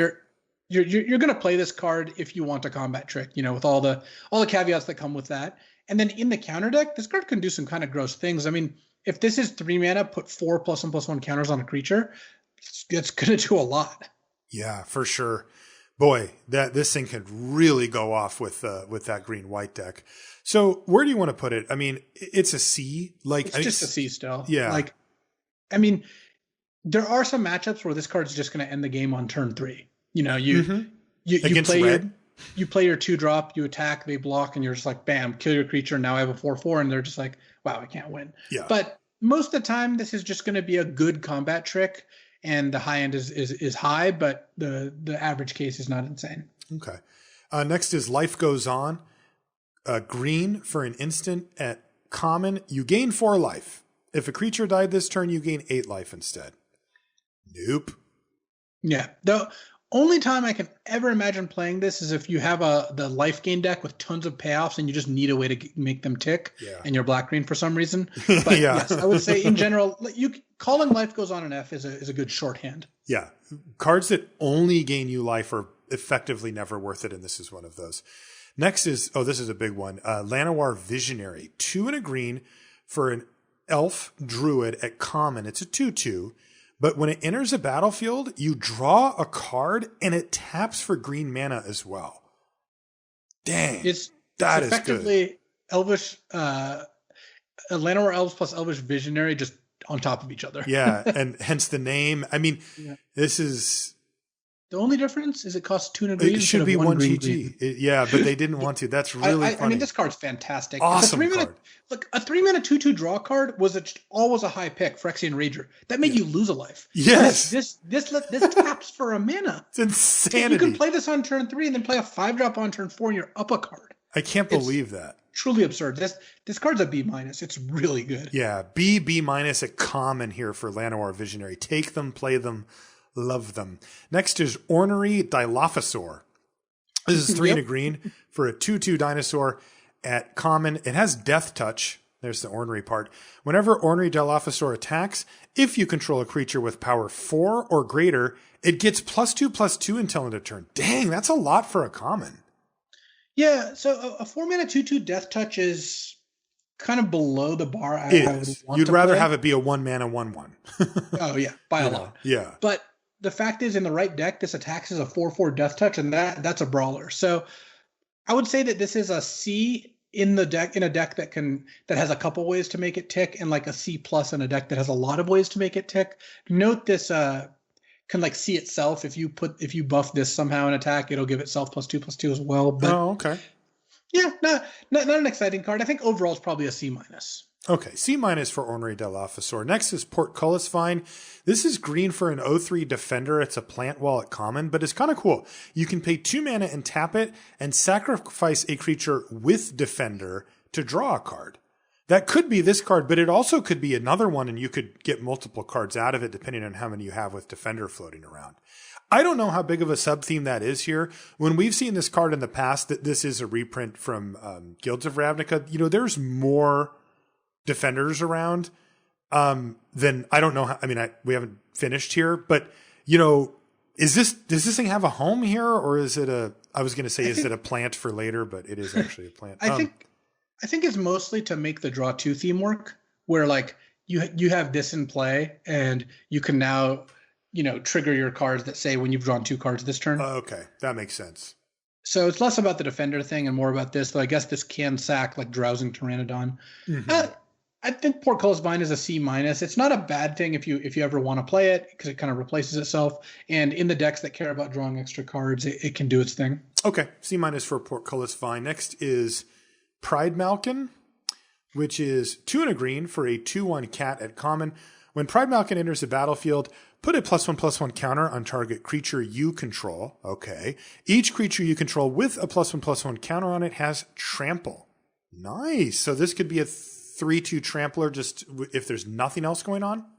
Yeah, and then of course it can distribute the counter somewhere else if you want it. I think that's just okay. It obviously helps the +1/+1 counter theme by not only generating a counter but giving potentially multiple other creatures trample. I would put Pride Malkin at a C-, but again, in the right deck, it can kind of get bumped up a little. Yeah, the green-white deck wants as many of these as it can get, I'm sure. So C for Pride Malkin. Next is Quirion Dryad, another reprint. This one's 1 and a green for a 1/1 Dryad at uncommon. Whenever you cast a spell that's white, blue, black, or red, put a +1/+1 counter on it. Used to be rare. Yeah. I won a Japanese foil one of these in a vintage tournament many, many years ago. Oh, very cool. This card used to be good in vintage, actually. So in Limited, we're playing primarily 2 colors, particularly in Core Set Limited. So it's in many ways says whenever you cast a card that costs not green, your other non-green color here or whatever. Just trigger off gold cards that include green, though. True. But my point is that it triggers off of half your deck, roughly speaking. Yeah, that's a good shorthand. Of course, if you have one of these, maybe if you pick up like 2, you could just bias your deck. So I'm hoping to cast 2 of my other color to get this to a 3/3 for 2, and I'm like really excited about this or something. This doesn't seem that good to me. I think it's fine though, because once you cast 1, you made a 2-mana 2/2 that has like continuing upside, and once you cast 3 or 4 spells, of course, it just gets quite large. True. Maybe if I cast through or if it's paired with blue and I'm just like opting and doing all that kind of stuff, it's just turboing it out. It works a lot better in the draw 2 deck. Okay. Especially since that deck has a fair amount of blue cards in it, I think, in general. Yeah. I could definitely see this thing being very scary on turn 2, right? Where you're like, oh man, like over the course of this game, that thing can be a 6/6 or whatever without having to spend any extra effort. All right, so what do you want to give Quirion Dryad? Does it get to the B range? No, I think it's a C+. Okay. But the good Quirion Dryad decks are going to be really good. Okay. It's going to be good in some decks, but I think that for the most part, it's not a card I'm really going to I'm not going to snap this up 3rd pick. I'm just going to take it late and kind of see how the draft develops. Okay, C+ for Quirion Dryad. Next is Ranger's Guile, green for an instant at common. Target creature you control gets +1/+1 and gains hexproof until end of turn. This is a very efficient spell. Yeah, this card has never been great, though. This is a card that benefits a lot out of having sideboards, because against a deck trying to play 5-mana kill spells on your stuff, this card's fantastic. Yes. When you play against white-green, this card just looks pretty putrid. Yes, against green-white, there's a lot that you don't want. So you figure kind of in the best of one era, it's going to lose a lot of luster.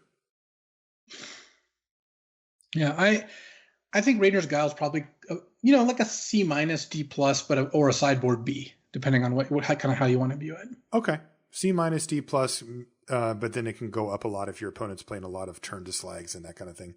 Next is Return to Nature, 1 and a green instant at common. Choose 1, destroy an artifact, enchantment, or exile a card from a graveyard. This is very, very much a sideboard card, and we'll give it a sideboard grade here. Yep. You'll know when you want it. Next is Run Afoul. This is green for an instant at common. Target opponent sacrifices a creature with flying. So once again, we have another sideboard card here. Again, you'll know when you want it against the flying deck or whatever. So, and you mentioned that little combo as well, which is kind of cool, but primarily just a sideboard card for Run Afoul. I think this is weaker than most plummets, by the way, because imagine, they play a flyer on turn 3 and a flyer on turn 4. This can't kill the flyer they played on turn 4. Yeah. They get to sack the one they played on turn 3. That's definitely worse. Not great. Yeah. But sideboard for Run Afoul. Next is Sabertooth Mauler. This is 3 and a green for a 3/3 cat. It is common. At the beginning of your end step, if a creature died this turn, put a +1/+1 counter on Sabertooth Mauler and untap it. Nice. Yeah, it's pretty cool that you play this, right? You attack with it, and maybe they take it, maybe they don't, whatever. But then you play a removal spell to kill their thing, and you get to then untap and have this back as a defender. So you get to grow this while also kind of defending yourself at the same time. How much worse is it that it doesn't trigger on your opponent's turn? Oh, it's quite a bit worse, because what it means is for removal spells, it's not hugely different because you can just choose to use those on your turn. Same with like sacrifice effects. Mm-hmm. But what it means is your opponent won't be giving you too many gifts in combat. Like they won't trade their 4/4 for your 4/4 until their turn. And maybe you can pressure them and force them to do it, but they get a little bit more wiggle room. I still think Sabertooth Mauler is pretty good. I like it the most in decks that just have a good amount of removal, though. It's actually a Nombo Scorching Dragonfire. Yeah, it is. I would, I'm not really thrilled about this card. Like, I'm leaning towards D+, C- range for it. I think, like, you can't block and sack. You can't choose to hold your removal for a better opportune time. And I think it's probably a C, because just one trigger and you get a 4/4 that maybe gets, effectively have vigilance. And then from then on, it gets better. Maybe I'm just being greedy. Look, I'm not really high on the card. I think it's just a fine playable. Okay, I'll go C-. You're right. One counter and you're already fine. I'm kind of thinking in terms of I want to go off with it, but maybe that's not the game. All right, here is the Green Shrine. So what does Sanctum of Fruitful Harvest do? So this is 2 and a green for, again, Legendary Enchantment Shrine and Uncommon. At the beginning of your pre-combat main phase, add X mana of any one color or X the number of shrines you control. So, again, this is one that's pretty weak on its own, where by itself, it's a 3 mana rock, right? It adds 1 mana per turn. And then even with a second shrine, that's fine. What you're excited about is whatever the second shrine is doing. Yeah. Like that's the payoff. So this is a build around B, just like the other shrines, but the difference is if I had the black shrine, I would take this shrine. I wouldn't take this shrine first and hope to get more shrines. Right. Okay. I mean, obviously you take it like, 8th pick or something if there's nothing else. But the Sanctum of Fruitful Harvest is a build around, like kind of B-, I guess is a good way to express it, where I would pick this up second if I had any of the Grixis colored shrines. Okay. Yeah. But really the most important thing is that it says shrine on it. Next is Setessan Training. 1 and a green for an enchantment or at common. Enchants a creature you control. When it enters the battlefield, you draw a card, and the creature gets +1/+0 and has trample. Little bit of a bummer that it doesn't work with the +1/+1 counter theme, but this card is solid. I mean, we just had it in Theros Beyond Death, and it's fine. It goes well with what green's doing. You put it on your Sabertooth Mauler, you put it on your Quarian Dryad, whatever, and it slams pretty good at no real cost as long as you can make sure that it resolves on the creature. Just a tempo loss. Yeah, it works nicely with the draw 2 theme. There you go. Okay, I got there. That's what it's for. It's for the draw 2 deck. Okay. I like C for Setessan Training. Yeah. As well as making your 3-power creature into a 4-power creature for Furious Rise, that sort of thing. Yeah, sure, I like C for Setessan Training, and it's a solid card. Okay, it's a fun one. Next is Skyway Sniper. This is green for a 1/2 Elf Archer at Uncommon. It has reach, and you could pay 2 and a green to have it do 1 damage to target creature with flying. Is the flying deck really busted or something? There's a lot of anti-flying cards. We're about to get to another one next. Yes, the flying deck looks super strong. But I don't know if Skyway Sniper is the way that I want to... Like, the 1/2 reach does... I mean, a 2/2 flyer attacks through it. And if I have to pay 6 mana to do 2 damage to a flyer. Is that even good? No, I think Skyway Sniper is a sideboard D where you mostly won't be putting this into your deck. And I really only like it if they have a high number of 1 toughness flyers, because this is good against 1 toughness flyers. Very good against those. Yes. It's not good against 2 toughness flyers, and it doesn't do anything against 3 toughness flyers. Yeah. Okay. I guess it can block and shoot twice, but yeah. So Skyway Sniper is a sideboard D, which brings us to Snare Spinner, which is 1 and a green for a 1/3 reach at common spider. And whenever it blocks a creature with flying, it gets +2/+0 until end of turn. This is a main deckable card, but not an exciting one, and a good sideboard card. So yes, where this is going to land is like main deck C-, sideboard B. Yep, exactly. That's what I was thinking too. Next, our old boy Thrashy Bee is back. Thrashing Brontodon 1 GG for a 3/4 dino at uncommon. You can pay 1 and sacrifice it to destroy target artifact or enchantment. I love this card. I love the artwork on this card. I love everything about this card.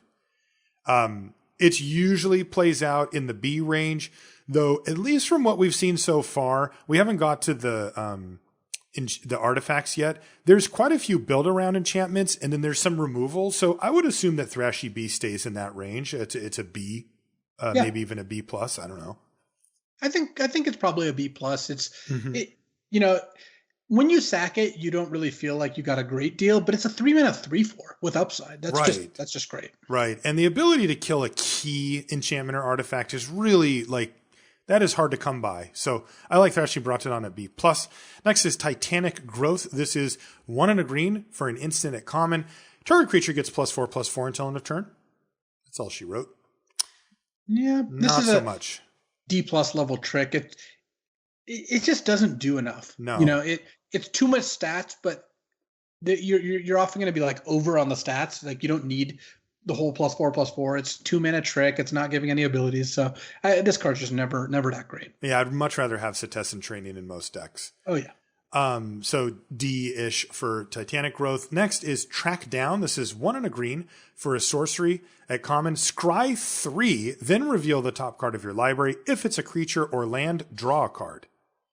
This card's sweet. So you draw that card. Is that basically what that means? Yeah, and so it's got a couple interesting play things. One is, obviously, if you see a good creature or land, if you need your 3rd land, or you see a good creature, whatever, you just put that one on top, you draw it. Great. Mm-hmm. Where it gets a little interesting is, let's say you cast this and you see a 2-mana 2/2 and 2 lands, and you don't need lands. Mm-hmm. You don't really want the 2/2, but if you put it on top, you kind of get it for free. Because if you don't, you just don't get to draw the card, right? Yeah, though, if you put them all on bottom and your top card is then another land, you'll really wish you would put them all on the bottom. Oh, because you reveal the unknown card then? Oh, man. Yeah, so it kind of depends on your deck composition. Obviously, if you have a deck with 18 creatures, you can just put everything on the bottom if you don't like it, because you're likely to hit a creature or a land. But if you have a 12 creature deck where this is still a playable card, because it's kind of like a ponder, at that point you're faced with a slightly harder decision. And of course, if you need something specific, maybe you just have to bin them all. But I would always play this. It's like a C, and it becomes like a C+ if you have a really creature heavy deck, because then it's just almost always Scry 3 draw card, which is pretty sweet for 2 mana. Okay. That's really interesting situations that you're going to find yourself in. It also is written as such, so it's not like Anticipate, where this draws a card. So this works with all your draw 2 stuff. Oh, sure. That makes sense. Yeah. So what grade? Is it a C-? I mean, is this a good card draw spell? I mean, it's filtering or whatever. I kind of like it at C to C+, depending on the deck. Probably a C, though. It's probably just a C. C for Track Down. Next is Truffle Snout. Come on, give it to me. Yeah, good one. That was a really good one. There we go. Truffle Snout's 2 and a green for a 2/2. It's a boar at common. And when it enters the battlefield, choose one. Put a ++1 counter on ye old Truffle Snout, or gain 4 life. So this is another card that, in the counter deck, it's a 3-mana 3/3 that has a counter on it. So you get additional benefits as you have your counter synergy. And in the life gain deck, this triggers all your life gain stuff. If you end up like white-green or green-black life gain, the Truffle Snout can kind of get it going. Plus, sometimes you'll play this on turn 3 as a 3/3 to beat them down. Sometimes you'll play it on turn 6 as a gain 4 when they're killing you with flyers. So exactly. It's a C. It's not like anything, outstanding, but I think Truffle Snout's a nice little role player. Yeah, it's a good card. It is. C for Truffle Snout. Next is Warden of the Woods, 4GG. For an uncommon tree folk, it's a 5/7, your favorite. Vigilance. And whenever Warden of the Woods becomes the target of a spell or ability an opponent controls, you may draw 2 cards. This is kind of like... I want this more than hexproof. I don't know what that says about me. But I'd rather let them kill my card and get 2 new cards out of it. It is funny that it is clearly worse than hexproof in that it gives them the option. Yeah. But sometimes it'll be better because they'll target it when they shouldn't. Also, yeah, that's true. Note that it's abilities. A lot of these things just trigger off spells. So if they use like a tapper on this, it's going to be a bad surprise. Oh, that's bad. This card seems really strong. It's only 6 mana, has huge stats, is impossible to kill at a profit, and this is in green. So your cultivates, your visionaries and stuff are powering this thing out a turn or 2 early. Awesome payoff. Really good. 6 mana. I thought it would be 7. Honestly, when I read it, I thought this would be 7 mana in a core set, and it's 6. I think this card's great.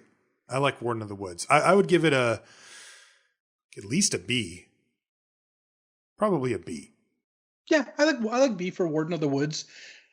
Awesome. I mean, there are going to be some games where you play this, they bite the bullet, kill it, you draw 2, and then you're just still behind on board. So, let's not talk about that. That's negative thinking. Okay, yeah. My bad. You could draw 2 awesome cards. How about that? Last green card is Wildwood Scourge. This is green X for a 0/0 Hydra at uncommon. It enters the battlefield with X +1/+1 counters, and whenever 1 or more +1/+1 counters are put onto another non-Hydra creature you control, put a +1/+1 counter on Wildwood Scourge. So if you like play Truffle Snout and put the counter on it, then this thing gets a counter as well. Yeah, or if you use the combat trick that puts a +1/+1 counter. Actually, I think if you put a +1/+1 counter, then double it. Oh no, I think that counts twice, but I'm not sure. I'm not. That's way too confusing. Yeah. Yeah, but I'm not in love with this because it's below the curve at every point. Yep. 3 mana 2/2, 4 mana 3/3, 5 mana 4/4. All of these are just not what I want in my deck. But if you have enough other ways to get counters, then all of a sudden this hops to like at par or above the curve. So this looks like a build around C where it's not a huge payoff. It really isn't. Making your 4/4 into a 5/5 sometimes is not a big reward. But I would tend to play it in a deck that has like 5 or 6 ways to put counters on my creatures because then it's fine. Yeah, I just always want some form of evasion with these. I mean, it doesn't have to be a flyer. I get it, but even trample, some way to help my 8/8 at some point get through would be really good.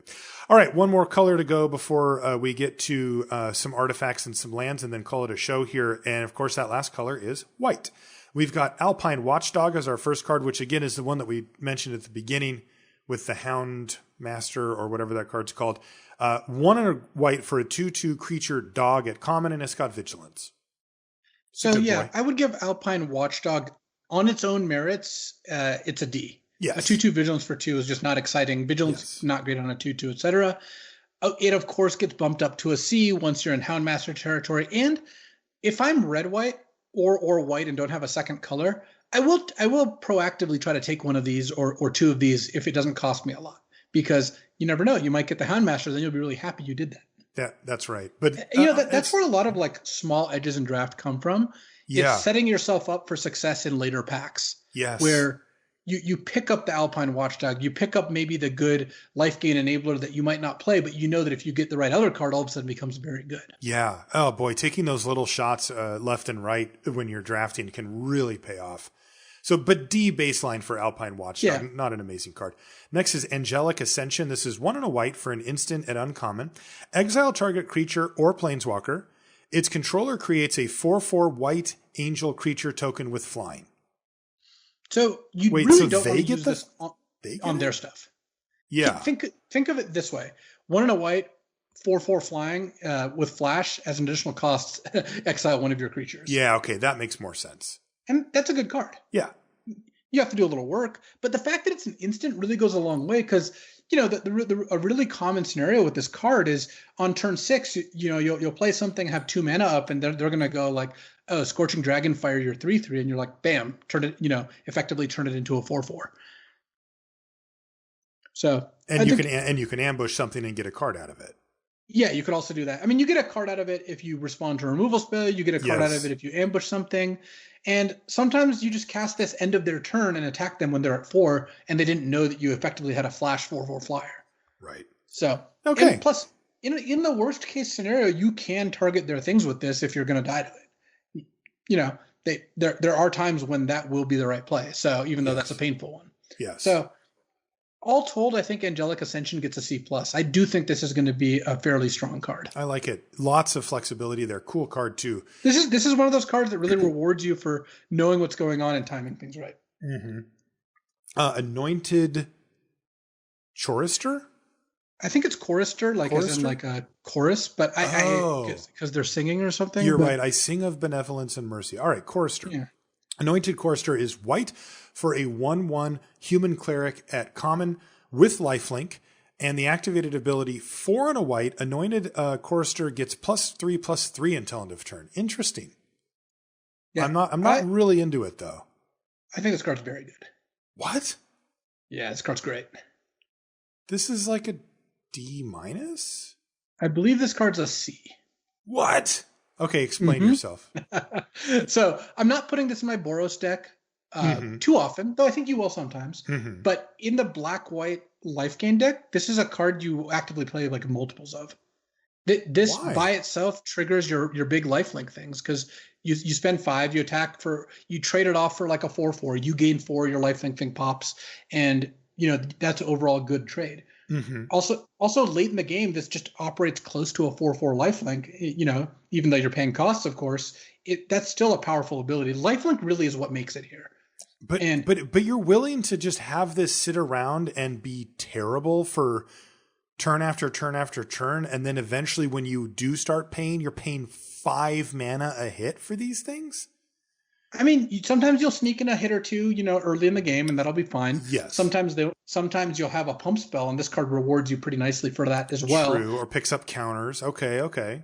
Yeah, like in the counter deck, you also the best white common by I think a fair margin is Basri's Acolyte, which is the 4 mana 2/3 that distributes 2 +1/+1 counters to other creatures. Mm-hmm. So and it has lifelink too, right? Yes. So being able to curve, and make sure you have 2 creatures in play by turn 4 is going to be important. And once this picks up 1 counter, this card's pretty good. Oh yeah, for sure. So look, this isn't the best card ever. Your white-blue Flyers deck's probably not going to run it. I suspect you will be taking this card fairly high and playing it most of the time. Okay. Yeah. So on it's own, pretty bad, but in context, starting to really come around. Interesting. Right. And that's kind of what, I think that's one of the things that I think that could really help the review. And I think what we're doing a better job of now is looking at things in context. Yeah. So, I mean, it's hard until you've have the context, but the fact that you've written your reviews helps a lot. Yeah. I mean, I might as well utilize that, right? Leverage is leverage. Love it. So, love it. Okay. So you're saying C for the Chorister. I would give Anointed Chorister a C, but it's going to be a card you'll actively want in the life gain deck and the counters deck. All right. Well, you know what I'm going to do? I'm going to believe you. That's what I'm going to do. So C for Anointed Chorister. Next is Aven Gagglemaster. Preaching to the chorus. Yeah. Aven Gagglemaster is 3 green, 3 white for a 4/3 bird warrior at uncommon. It's got flying, and when it enters the battlefield, you gain 2 life for each creature you control with flying.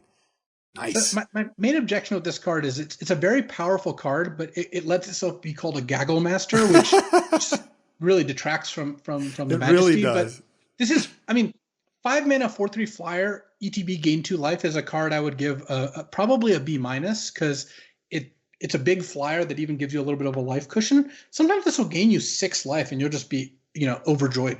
It's a very strong card. Do you know what a gaggle is? I think it's like a geese. It's a gaggle of geese. It's a flock. It's a flock of geese. That is correct. Mm-hmm.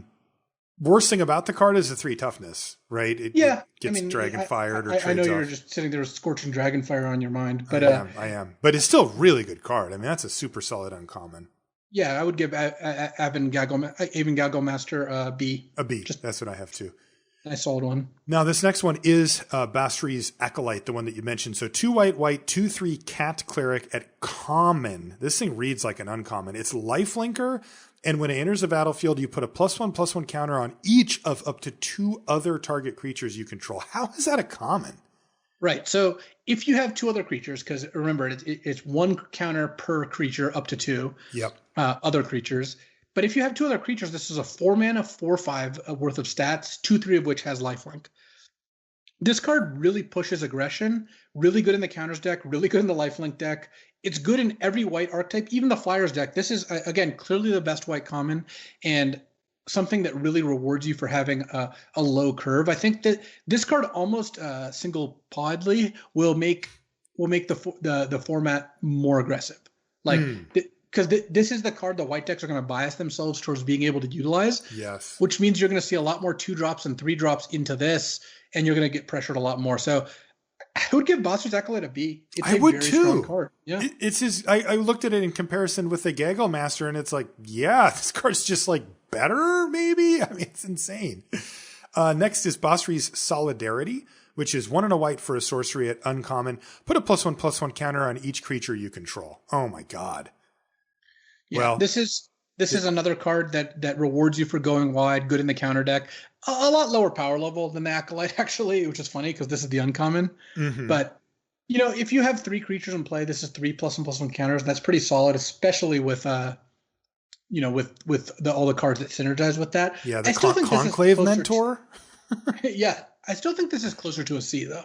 Okay, a C for Basri's Solidarity, but in that +1/+1 counters deck, things could probably get pretty stupid. Next is Celestial Enforcer. This is 2 and a white for a 2/3 human cleric at common. You can pay 1 and a white to tap it, and tap it to tap target creature. You can activate this ability only if you control a creature with flying, though. Goodness sakes, really?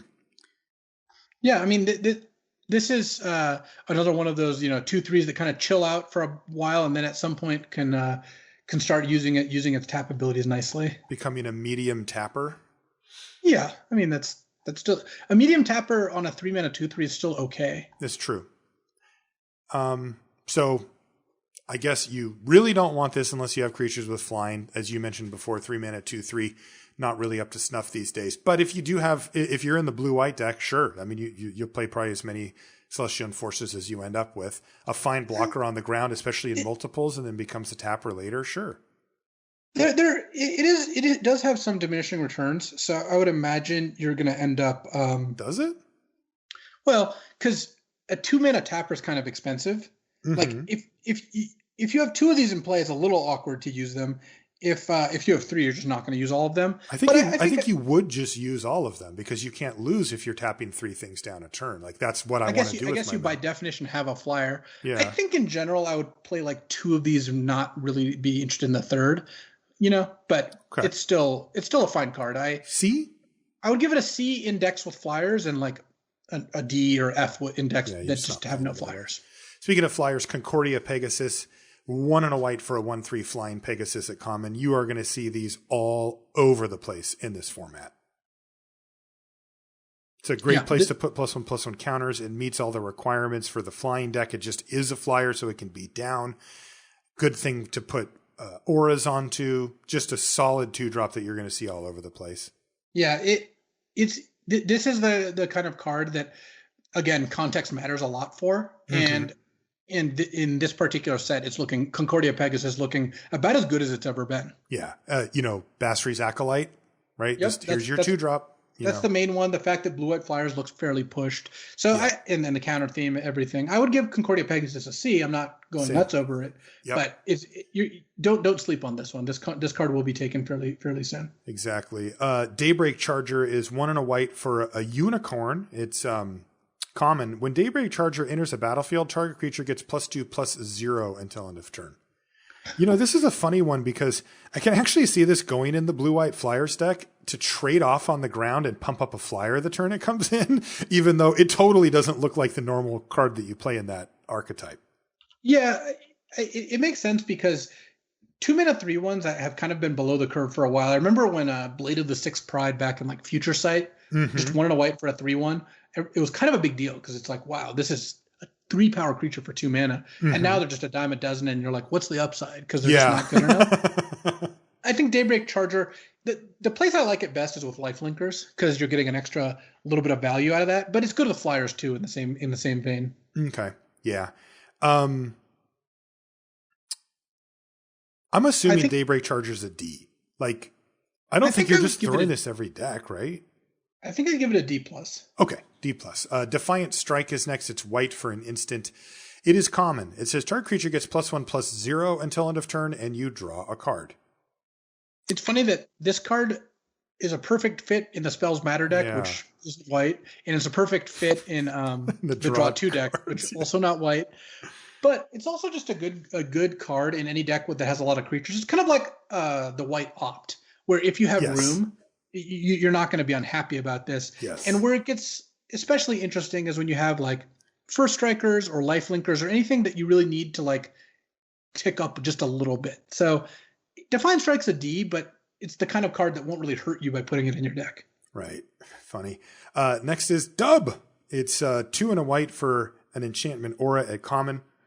It enchants a creature, and the creature gets +2/+2, has First Strike, and is a knight in addition to its other types. Yeah, this card's very bad. I would encourage you not to put this card in your deck, because you're really just asking to get destroyed by bouncer removal. And there's not very many cards that really reward you for putting this on them. Yeah, I know it feels good to throw this on a flyer and feel like you're just crushing your opponent, but you're really just sweetening the pot, because they wanted to kill your flyer anyway. And sure, sometimes you'll get them if they don't have removal, but the fact is you probably would have won that game anyway.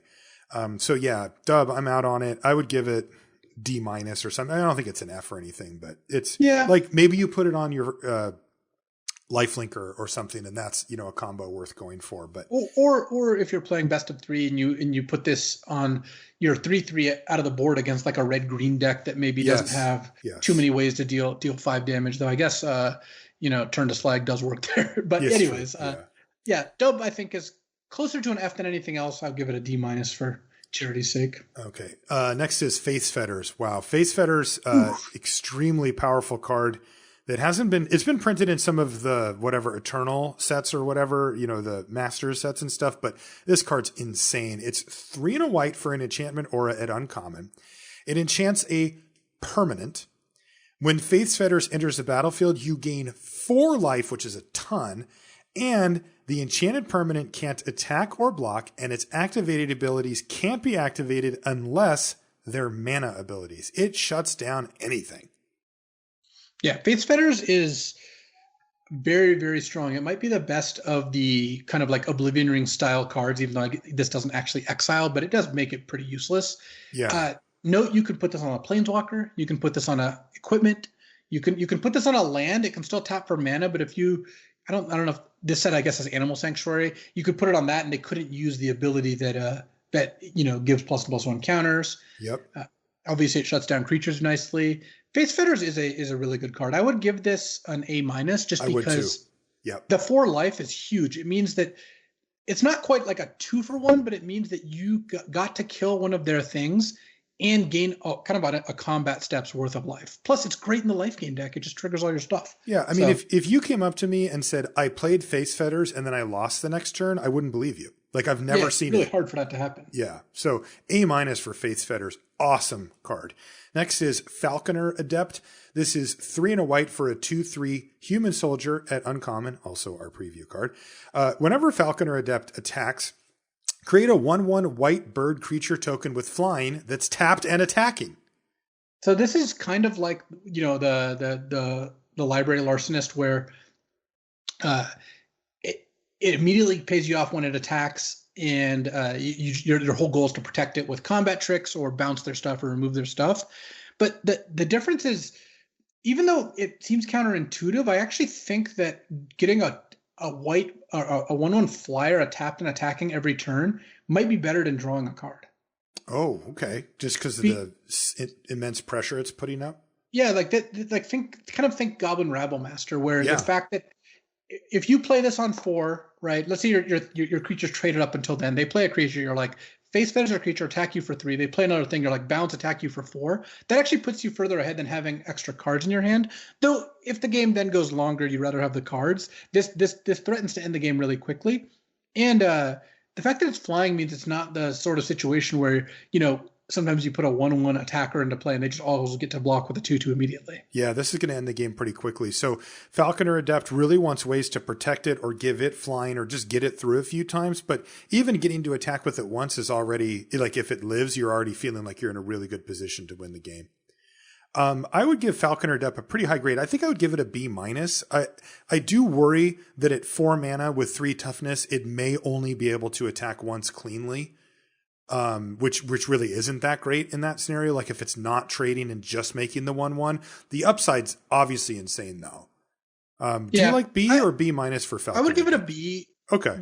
Know that you have to do some work. You have to put in the effort to have, protection spells like the next card we're going to talk about, or combat tricks or removal spells or what have you, or ways to give this flying. But once you do that, I think the payoff's pretty large. So I would give Falconer Adept a B. Okay, I like B on Falconer Adept. There's ways to do it. And like you said, Feat of Resistance is our next card. It's 1 and a white for an instant at common. Put a +1/+1 counter on target creature you control. It gains protection from the color of your choice until end of turn. That is a powerful combat trick for only 2 mana. Yeah, well, it's because it's a lot more just a combat trick. It protects your creature in combat, but it also stops a removal spell, can knock off something like Face Fetters even when you draw it later, and can make when your creature's unblockable. If they only have green creatures, you can just play this, give pro green, and attack past all their creatures. You can just clown all this 5 mana removal too. I mean, it is just embarrassing. It just leaves behind a thing. So this is the kind of thing that I'm measuring combat tricks against, and I think Feat of Resistance gets a C+. I do too. This to me is where you want to be. The counter stays. Yeah, it's just great. Feat of Resistance C+. Next is Gale Swooper. This is 3 and a white for a Griffin at common. It's flying. So and it's a 3/2. So it's a 4 mana 3/2 flyer. And when the swooper enters the battlefield, target creature gains flying until end of turn. Hey, I mean, I don't know if it's a coincidence, but Falconer Adept into Feat of Resistance into Gale Swooper. I'm picking up what you're putting down, R&D. I get it. I mean, that's another reason that I think the Adept's a lot better than the Larcenist is that it has a lot more support as well. But Gale Swooper is a really good aggressive creature. I mean, this is the kind of card that actually pays you off for having random non-flyers in your flyers deck, because you could play this, get an extra attack in. Also, it's a 3/2 flyer, so this really amps up the pressure. I like Gale Swooper really in any deck that's interested in attacking, whether it's a flying-based deck or not. It's good in both. Agreed. Gale Swooper, you can see the case being made here for the blue-white Flyers deck being quite strong in the format. I would give it a C+. I like Gale Swooper. I don't think it's a B range card, but it's very solid. I agree. C+ sounds good. Griffin Airy is 1 and a white for an enchantment at uncommon. At the beginning of your end step, if you gained 3 or more life this turn, create a 2/2 white Griffin creature token with flying. Wow. This is a real payoff. That's some serious build around action there. Yeah, you really only need this to trigger twice to get a very good deal. And at once you're kind of break even, though you're not quite break even because you presumably warped your deck to kind of make it work. And so you'd hope to get more than 1. But yeah, I think Griffin Airy is a build around A-. Like, I agree.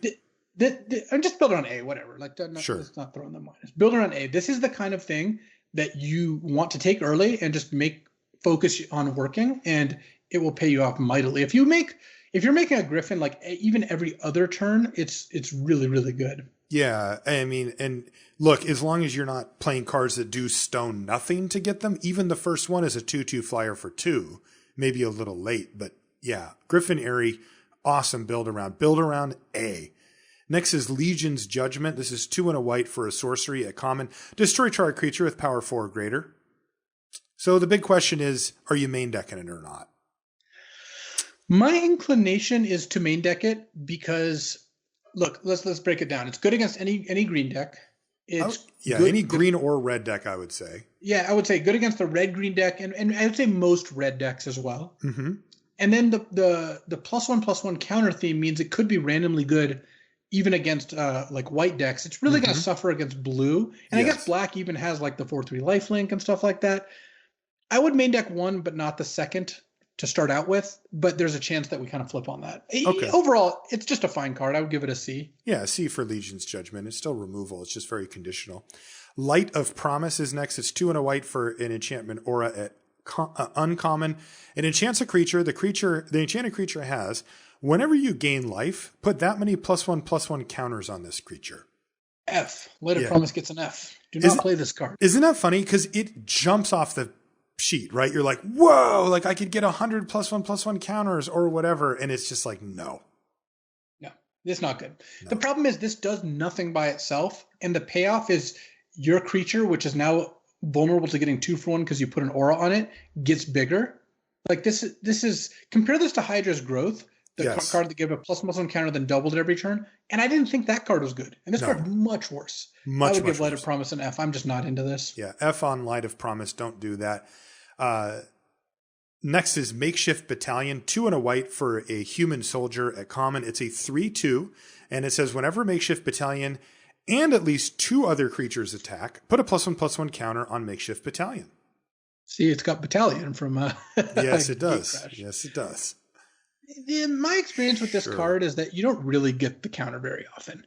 Like you got the Dream, and the Dream is nice, but mostly just put this in your deck if you need another creature to fill out your curve, and don't have too high of hopes for it. I get that it has a little bit of extra value because of the +1/+1 counter theme, but I'm still calling Makeshift Battalion kind of like a D+ that you'll play if you need it. Yeah, I mean the redeeming qualities are that it costs 3 mana and it has power and toughness. That's why you put it in your deck if you need it.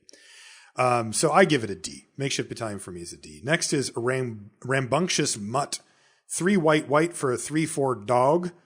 Laying on the, this is a good art. Common, when Rambunctious Mutt enters the battlefield, destroy target artifact or enchantment an opponent controls. I like this card. Hey, that's good.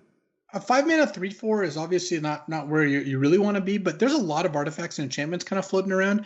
My inclination is certainly to main deck one of these. No, I wouldn't play 2, but I would definitely main deck 1. Yeah. And you know what? There are some dog payoffs. So there's a rare dog payoff, which is kind of cute. There you go. And plus, look at this guy's rolling around on his back. Yeah. And his owner's like, no. These build-arounds, this is a devastating card for these really powerful build-arounds that we found the enchantments. So C for Rambunctious Mutt? Yeah, it's a C. I'm not going to feel too bad if I didn't never pick one up, but I will tend to play one more often than not. Agree. Revitalize is next. So this card doesn't look like much, but it really does seem to have a home here. It's 1 and a white for an instant. It's common. It says you gain 3 life, draw a card. The rate on this card, kind of like how powerful it is actually pretty strong. 2 mana to cycle and gain 3 is not bad, just kind of baseline. Mm-hmm.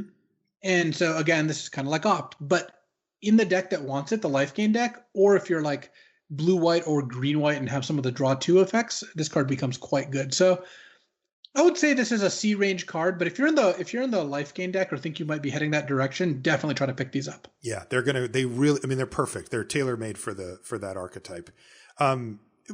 Grade wise, it's a D or a D+ or a C- or something, but in the life gain deck, it moves up to a solid C, and you'll want to get a few of these. All right, here's the last shrine. It is Sanctum of Tranquil Light. So what does this one do? It's white, so just 1 mana for a legendary enchantment shrine at uncommon, and it has an activated ability. 5 and a white, tap target creature. This ability costs 1 less to activate for each shrine you control. So again, this counts itself. So by itself, it's a 1 mana enchantment that lets you spend 5 mana to tap a creature. Quite bad. The worst of the shrines. Yep. What this does is it bumps all your other shrines up by 1 and makes them more powerful. And then once you have 3 shrines in play, this is 3 mana to tap a creature. That's pretty good. Mm-hmm. Like you especially since presumably you have these shrines giving you an advantage every turn. Once you have 3 shrines in play, you probably don't have to cast another spell the rest of the game, and you'll be in pretty good shape. And you just tap 2 creatures a turn, and you win the game. Yeah, especially if one of them is the black shrine. So right. This like the green shrine is a build around B-, where I would take it in order to make my other shrines better, but not because it itself is doing something good. Yep, agreed. Enabler shrine, if you will. Next is Seasoned Hollow Blade. This is 1 and a white for a 3/1 human warrior at uncommon.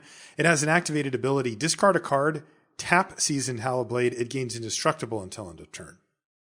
Seasoned Hollow Blade's really strong. This is obviously kind of a throwback to Adonto Vanguard. Right. But the difference is this is always a 3/1, so this is actually a pretty good defender too. If you have this back on defense, they can't attack you with a 3/3, or otherwise they're trading their 3/3 for a card out of your hand. Not a very good deal for them. Right. Yeah, no, this card seems super strong, especially, for the aggressive decks for obvious reasons, being high power, low toughness, but the ability to get down on turn very, 2. very good in aggro decks, yeah. Yeah. So what do we want to give it? I mean, this looks like a B to me. Yeah, I would give Seasoned Hollow Blade a B. When your opponent plays this on turn 2, it's just such a threat. You're like, oh God. And then even later in the game, if you have this card in your deck, you got to remember to hold excess lands, which is kind of annoying, but it is good to do that. Yeah, it also rewards you for having a good low mana curve. Next is Secure the Scene. This is 4 and a white for a sorcery at common. Exile target non-land permanent. Its controller creates a 1/1 white soldier creature token. This card is very bad. You're paying 5 mana to kill one of their things, but they're getting a 1/1. But you get to kill anything. I mean, removal's still removal. By the time you get to 5 mana, is the 1/1 a huge deal? I'm just not really thrilled at spending 5 mana to kill something to begin with, and giving them a 1/1 just seems like you're just setting yourself up to. I agree. But you said it was very bad. I mean, are we not going to be playing Secure the Scene in this format? I believe you will mostly not be putting this card in your deck. Okay. I think I'm a little higher on it. But... you remember Kasmina's Transmutation? Yeah. This is a 5 mana Kasmina's Transmutation. Okay.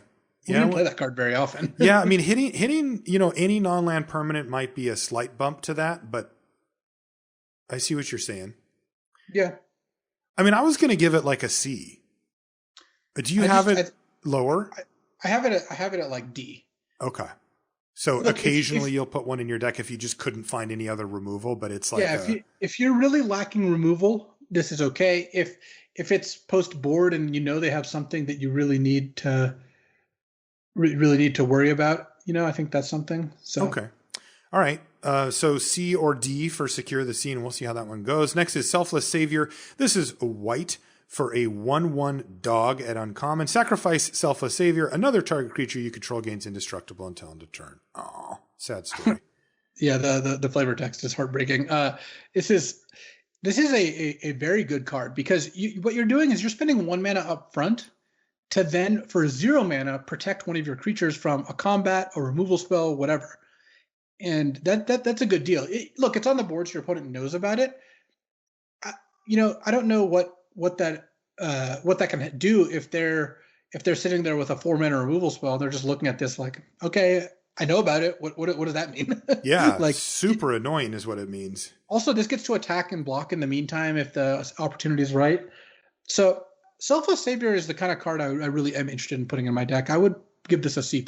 Yeah, I like it at C+ for Selfless Savior. That's powerful and annoying for the opponent. Next is Siege Striker, 2 and a white for a creature, human soldier at uncommon. It has double strike, but it's a 1/1. Whenever Siege Striker attacks, you may tap any number of untapped creatures you control. Siege Striker gets +1/+1 until end of turn for each creature tapped this way. Oh boy. That's scary. This card's a beater. Like, imagine you tap 2 creatures, you attack with a 3/3 double striker. Your opponent's going to either have to take a bunch of damage or throw a chump blocker or like double block and lose both their creatures. Right. And every creature you tap effectively gives +2/+2. And that didn't cost you any mana. So you have all your mana available for tricks. Yeah. Or removal and stuff. Yikes, this card's scary. Yeah, Siege Striker is really good.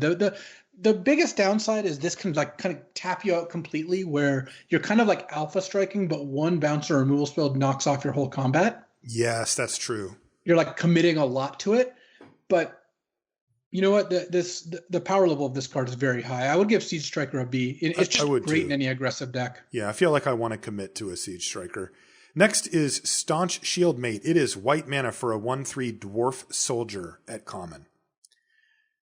We were talking earlier about the Basri's Acolyte and just needing to have a curve under it to make sure that you get maximum value from it. I don't know if we're willing to go this low, but here's a 1-drop that you could put in your deck. Yeah, I'm not. I think Staunch Shieldmate's a D, but if you're like your triple Basri's Acolyte decks will be playing this card, I think, just because this is giving you a free counter if you wouldn't have otherwise used it. But yeah, this card's a D, and you'll play it if you really need to. D for Staunch Shieldmate. Next is Swift Response. 1 and a white for an instant at common. Destroy target tapped creature. Sure. Yeah, at instant speed, this is pretty nice. Yeah. You know, this clearly gets better in control decks or in decks with like flyers where you're expecting to get attacked by ground creatures. Yep. It's not like wonderful in like a red-white aggro deck, but I honestly think you'll play it most of the time anyway. It's just too efficient not to. Yeah, I think so too.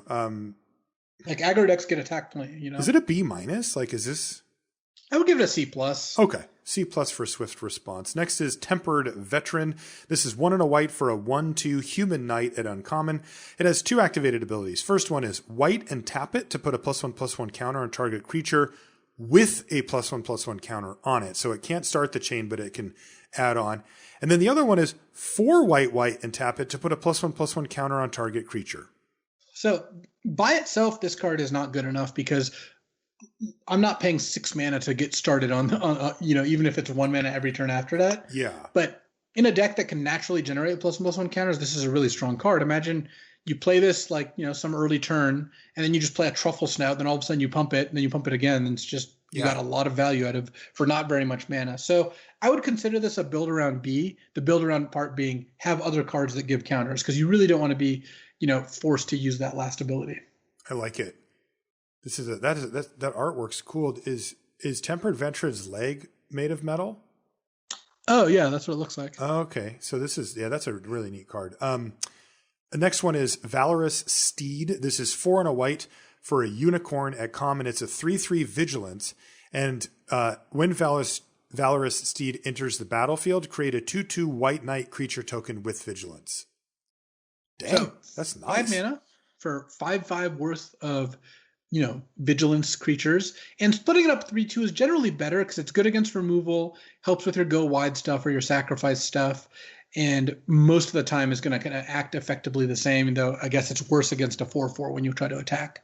I feel like R&D really has paid attention to the 1-drops that we've been talking about, and also now the 5s that are sort of been interchangeable. They're really pushing them. Yeah.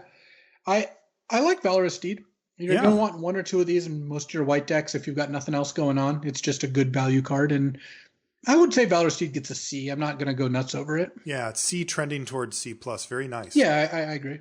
Vryn Wingmare is next. This is 2 and a white for a 2/1 flying Pegasus at uncommon, and it says non-creature spells cost 1 more to cast. Also, it's an uncommon now. Oh, wow. I didn't actually notice that, but I guess we're talking about it in the review. Yeah, Vryn Wingmare is going to be good. You're going to play this card in your blue-white Flyers deck always. You'd actually just play this in all your white decks. The only time I would hesitate is if you're like some white, more controlling deck that has a bunch of spells in it, because then at that point you're starting to cost yourself. Yeah. But even when you have spells in your deck, first of all, the 1-mana tax isn't like that brutal and limited, because you're not squeezed quite as much as in Constructed, where things go much faster. And your opponent's the one who has got the onus to deal with this, where if you play, Vryn Wingmare into another flyer, they're the one who has to like start casting spells. You can just keep casting creatures. Mm-hmm. I would say Vryn Wingmare is a C+. I think it's going to be nice and disruptive. Yeah, C+. It's annoying. It does affect you too, though, so don't forget. Next is Warded. In fact, last white card is Warded Battlements. This is 2 and a white for a 0/3 wall at common. It's got Defender, but attacking creatures you control get +1/+0. This is exactly the type of thing that you would think of for the blue-white Flyers deck, where you've got this defensive ground creature that's enabling better attacks from your creatures that can attack. Because otherwise this card makes no sense, right? Like if you're curving out in your Boros deck, like having a random defender, you'd rather just have an attacker. I mean, you can kind of think of this as an enchantment that gives all your attackers +1/+0, which is a card you would conceivably play in Boros. Mm-hmm. But 0/3 is just kind of small. Even in the blue-white Flyers example, it's not protecting you all that well. Yeah, the difference between 3 and 4 there is massive. I'm also not seeing the go wide decks being that supported. There's just not like mass generation of tokens, you know? Mm-hmm. So I think Worded Battlements looks like a D to me. If you have to play it in a creature heavy deck, it's fine, but I'm really not going to be that impressed. Yeah, I think it stinks. Even though I earmarked it as a card that would go well in blue white, like thematically, I wouldn't actually play it in my blue white Yeah, deck. I agree. Yeah. Okay, so that's it for white. We've got a few artifacts and then just a couple of lands, and then we are done. So first artifact is called Chrome Replicator. It's 5 mana for a 4/4 artifact creature construct at uncommon. And when it enters the battlefield, if you control 2 or more non-land, non-token permanents with the same name as one another, create a 4/4 colorless construct artifact creature token. So, Yeah. so what is this? So if you control 2 or more, so I just need 2 things that are the same name as each other that aren't tokens or lands? Yeah, so what you're going to want to do is, if in the course of the draft you just have a couple doubles or triples or whatever, this card becomes pretty strong. Because if you ever get the second 4/4, this card's amazing. That's amazing, yeah. It's worth going out of your way. Like, this is the kind of thing where if I was already planning on playing like an Alpine Watchdog, you know, the 2/2 vigilance, and I picked up like 2 more. Mm-hmm.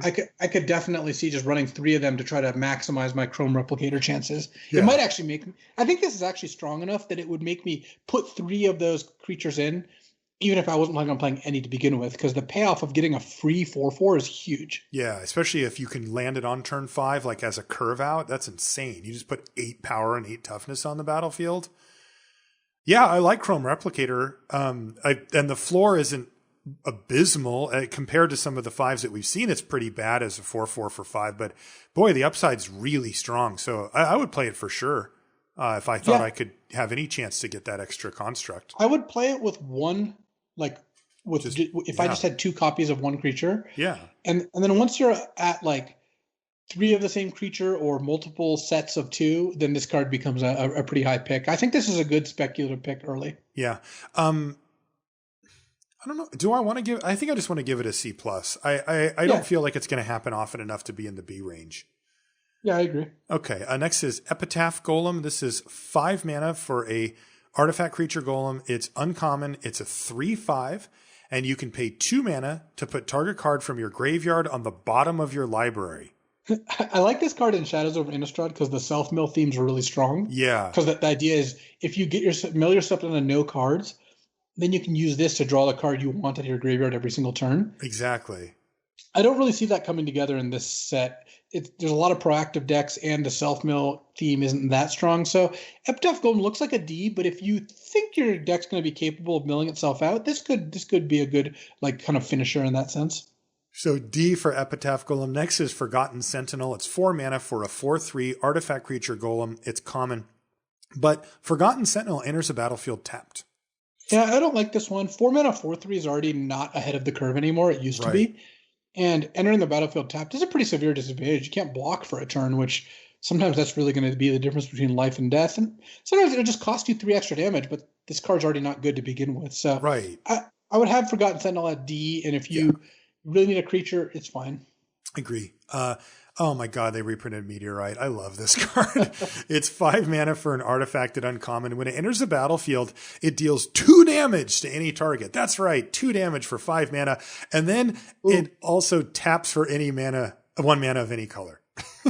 It's 2 very strange abilities to bring together in an absolutely beautiful top-down card design here. What set was it in before? It was in something fairly slow, M15 or whatever. But I ended up liking it there. I don't know if I will here, but if it fits in the set, then I'll like this set. Let's put it that way. So for this to fit, you need a deck that's playing 3 or more colors usually, and has like 6 and 7 drops, which is all stuff I know you're into. Yes. I personally prefer to curve out with my Boros decks, but yeah. I would say most decks don't want Meteorite. You could probably pick this up. Well, looks like a little hard to pick up, but it's a card that you could get late.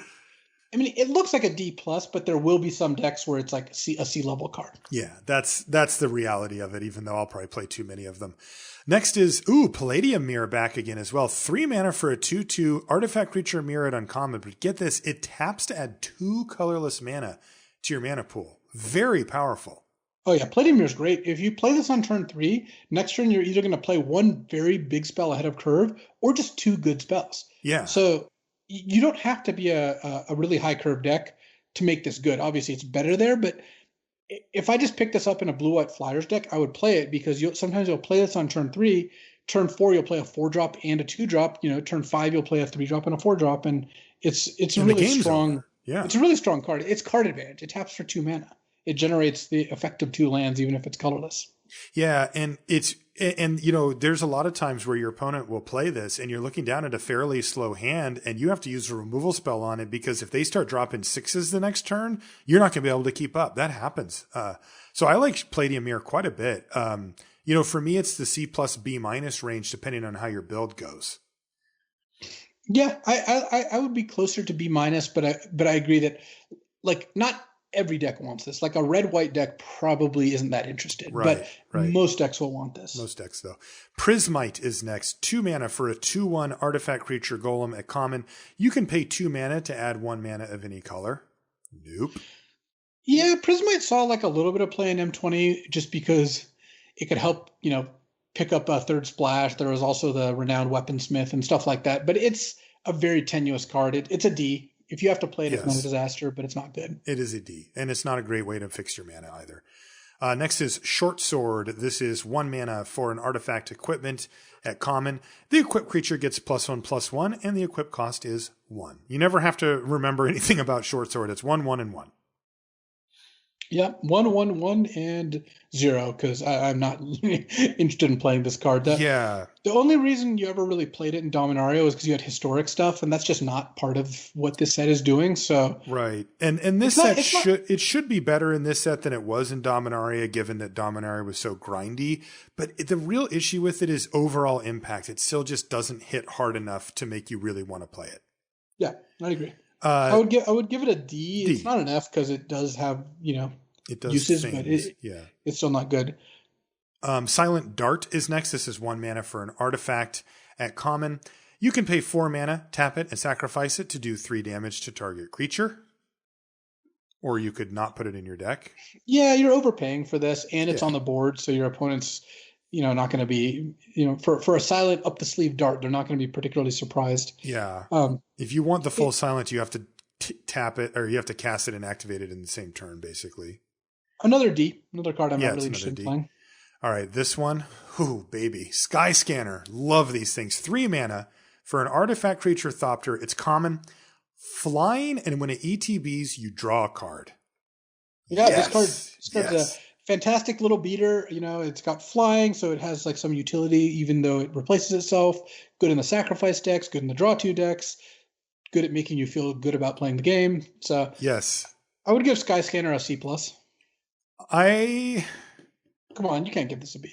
I know you're right. So I know the ones that have you go dig up a land, like those ones creep up into B territory because of where you pick them. But I agree. Fine, Sky Scanner gets a C+. Those also like fix your colors and stuff like that. Like Sky Scanner's good. Don't get me wrong. Yeah, but it's not quite B level. C+. It is not. All right, I'm sorry, Sky Scanner. I'll still pick you high. Last artifact is Tormod's Crypt, a reprint from way back in the day. 0 mana artifact at uncommon. You can tap it and sacrifice it to exile all cards from target player's graveyard. So to cut to the chase here, would you sideboard this in against the blue-black Reanimator deck? No, right? If I knew they had multiple of Rise Agains, I would be tempted to, if they're like going really hard. Okay. But because it is a common, what is it called? Rise Again? Yeah. So my only hesitancy there is people love citing this card in. They love 0 mana cards and they love feeling clever. And I really don't want to kind of like trick you don't want to enable or enable people into doing this, because realistically you could go through the entire format and never board this in. Yes. Even if you had it in every single sideboard. Yep. But there are some really very focused Reanimator decks where I think this card would be worth it, because it's a 0 mana card that can not only counter some of their 5-mana cards. Obviously, they see it, but they can't really necessarily do anything about it. And it also like hurts their entire deck that has all this synergy. So true. I think that you're gonna board this in maybe once again if you see like 2 or 3 Rise from the Graves in a blue-black reanimator deck that's like got tons of looting and playing maybe even off-color things to reanimate.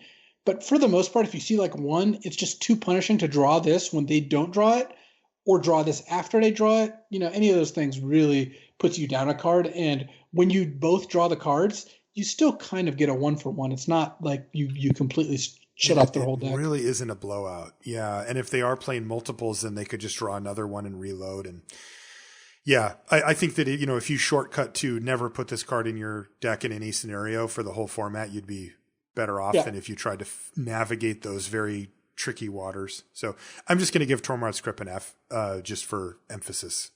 Sideboard F. Oh my God, that's rude. But I like it. It's rough. All right. Lands, they're actually easy to go through because it's a cycle and then a one-off. So the cycle are the game lands again. We had those in the last set as well. So I'll read Bloodfell Caves as our example. So they're all common. They enter the battlefield tapped, and they tap for 2 colors, 1 for each color pair. And when they enter the battlefield, you gain a life. So these are good. I mean, these are good cards in Limited. They're not high picks. They usually come in at the C or C- range as far as kind of contextualizing them. But they're really nice to have. And there's a few cards that look pretty splashable and some cross synergies between the different archetypes, as well as like the shrines and all these other things. So I feel like these are right where they're supposed to be as usual, which is a card you should pick, you should play, but you don't have to prioritize super highly. Yeah. The only time that changes is when you already know you're going to be 3 colors, which I think will be a possibility sometimes. Mm-hmm.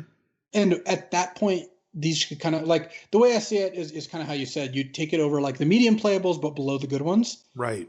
Once you're like committed to 3 colors, like you got a couple cool gold cards and a cultivate and stuff like that, these kind of bump up to like on par with the best commons where you have to have something really good to not take it. Right. And then the last card in the set for us here is Radiant Fountain, which is a land at common that taps for colorless. So you can't, it's really tough to fit it in your deck. And when it enters the battlefield, you gain 2 life, which is nice, but not worth the cost and 1 short of triggering all of the gain 3 life cards. So it really doesn't seem to have a home here. I would expect to not be playing Radiant Fountain basically ever. Yeah, the being 1 short kind of makes this card a mockery. I'm not sure why this is around unless the idea is like you combine this with a 1/1 lifelinker to get to 3. Yeah. But that's such a steep cost to not be able to cast, some of your spells off of this land for that 1 shot. Yeah, I would give Radiant Fountain an F or something. I just don't think you should be playing it in the format. The payoff's not there for what you have to give up. Okay, yeah. That is going to do it for the M21 set review, commons and uncommons. Hopefully you learned a bunch and feel more prepared going in. And we want to thank our sponsor, channelfireball.com, for sponsoring the show. Luis mentioned it before. Tournament coming up on the weekend. You can head over to Channel Fireball to check that out. And then if you want to buy or sell cards, including M21, you can head over there and check out what they've got in stock and how it works over at channelfireball.com. If you want to find us on social media, it's easy. I'm Marshall_LR and Luis is LSV. You can find everything related to limited resources at lrcast.com, including every episode of the show ever. In addition to links to all of the stuff that we do and all the places that we do it. What one episode? You know the one. No, they're all there. I made sure. You can go there and listen right now over at lrcast.com. Thank you so much for hanging out and taking time. Have fun with M21 once it's out and you can get your hands on it, and we'll see you next time. All right, I'm going to keep this short because we did a long review and I'm really hungry. If you go outside your house, wear a mask. You are putting other people at danger if you do not do that. We have to leave every now and then for some things. That's totally fine. The number of people I see not wearing masks is just driving me crazy. It's driving me nuts too. Wear a mask. You are being selfish. You are causing harm or potential harm to other people. It's not just a personal choice. Right. Wear a mask. That's end of story.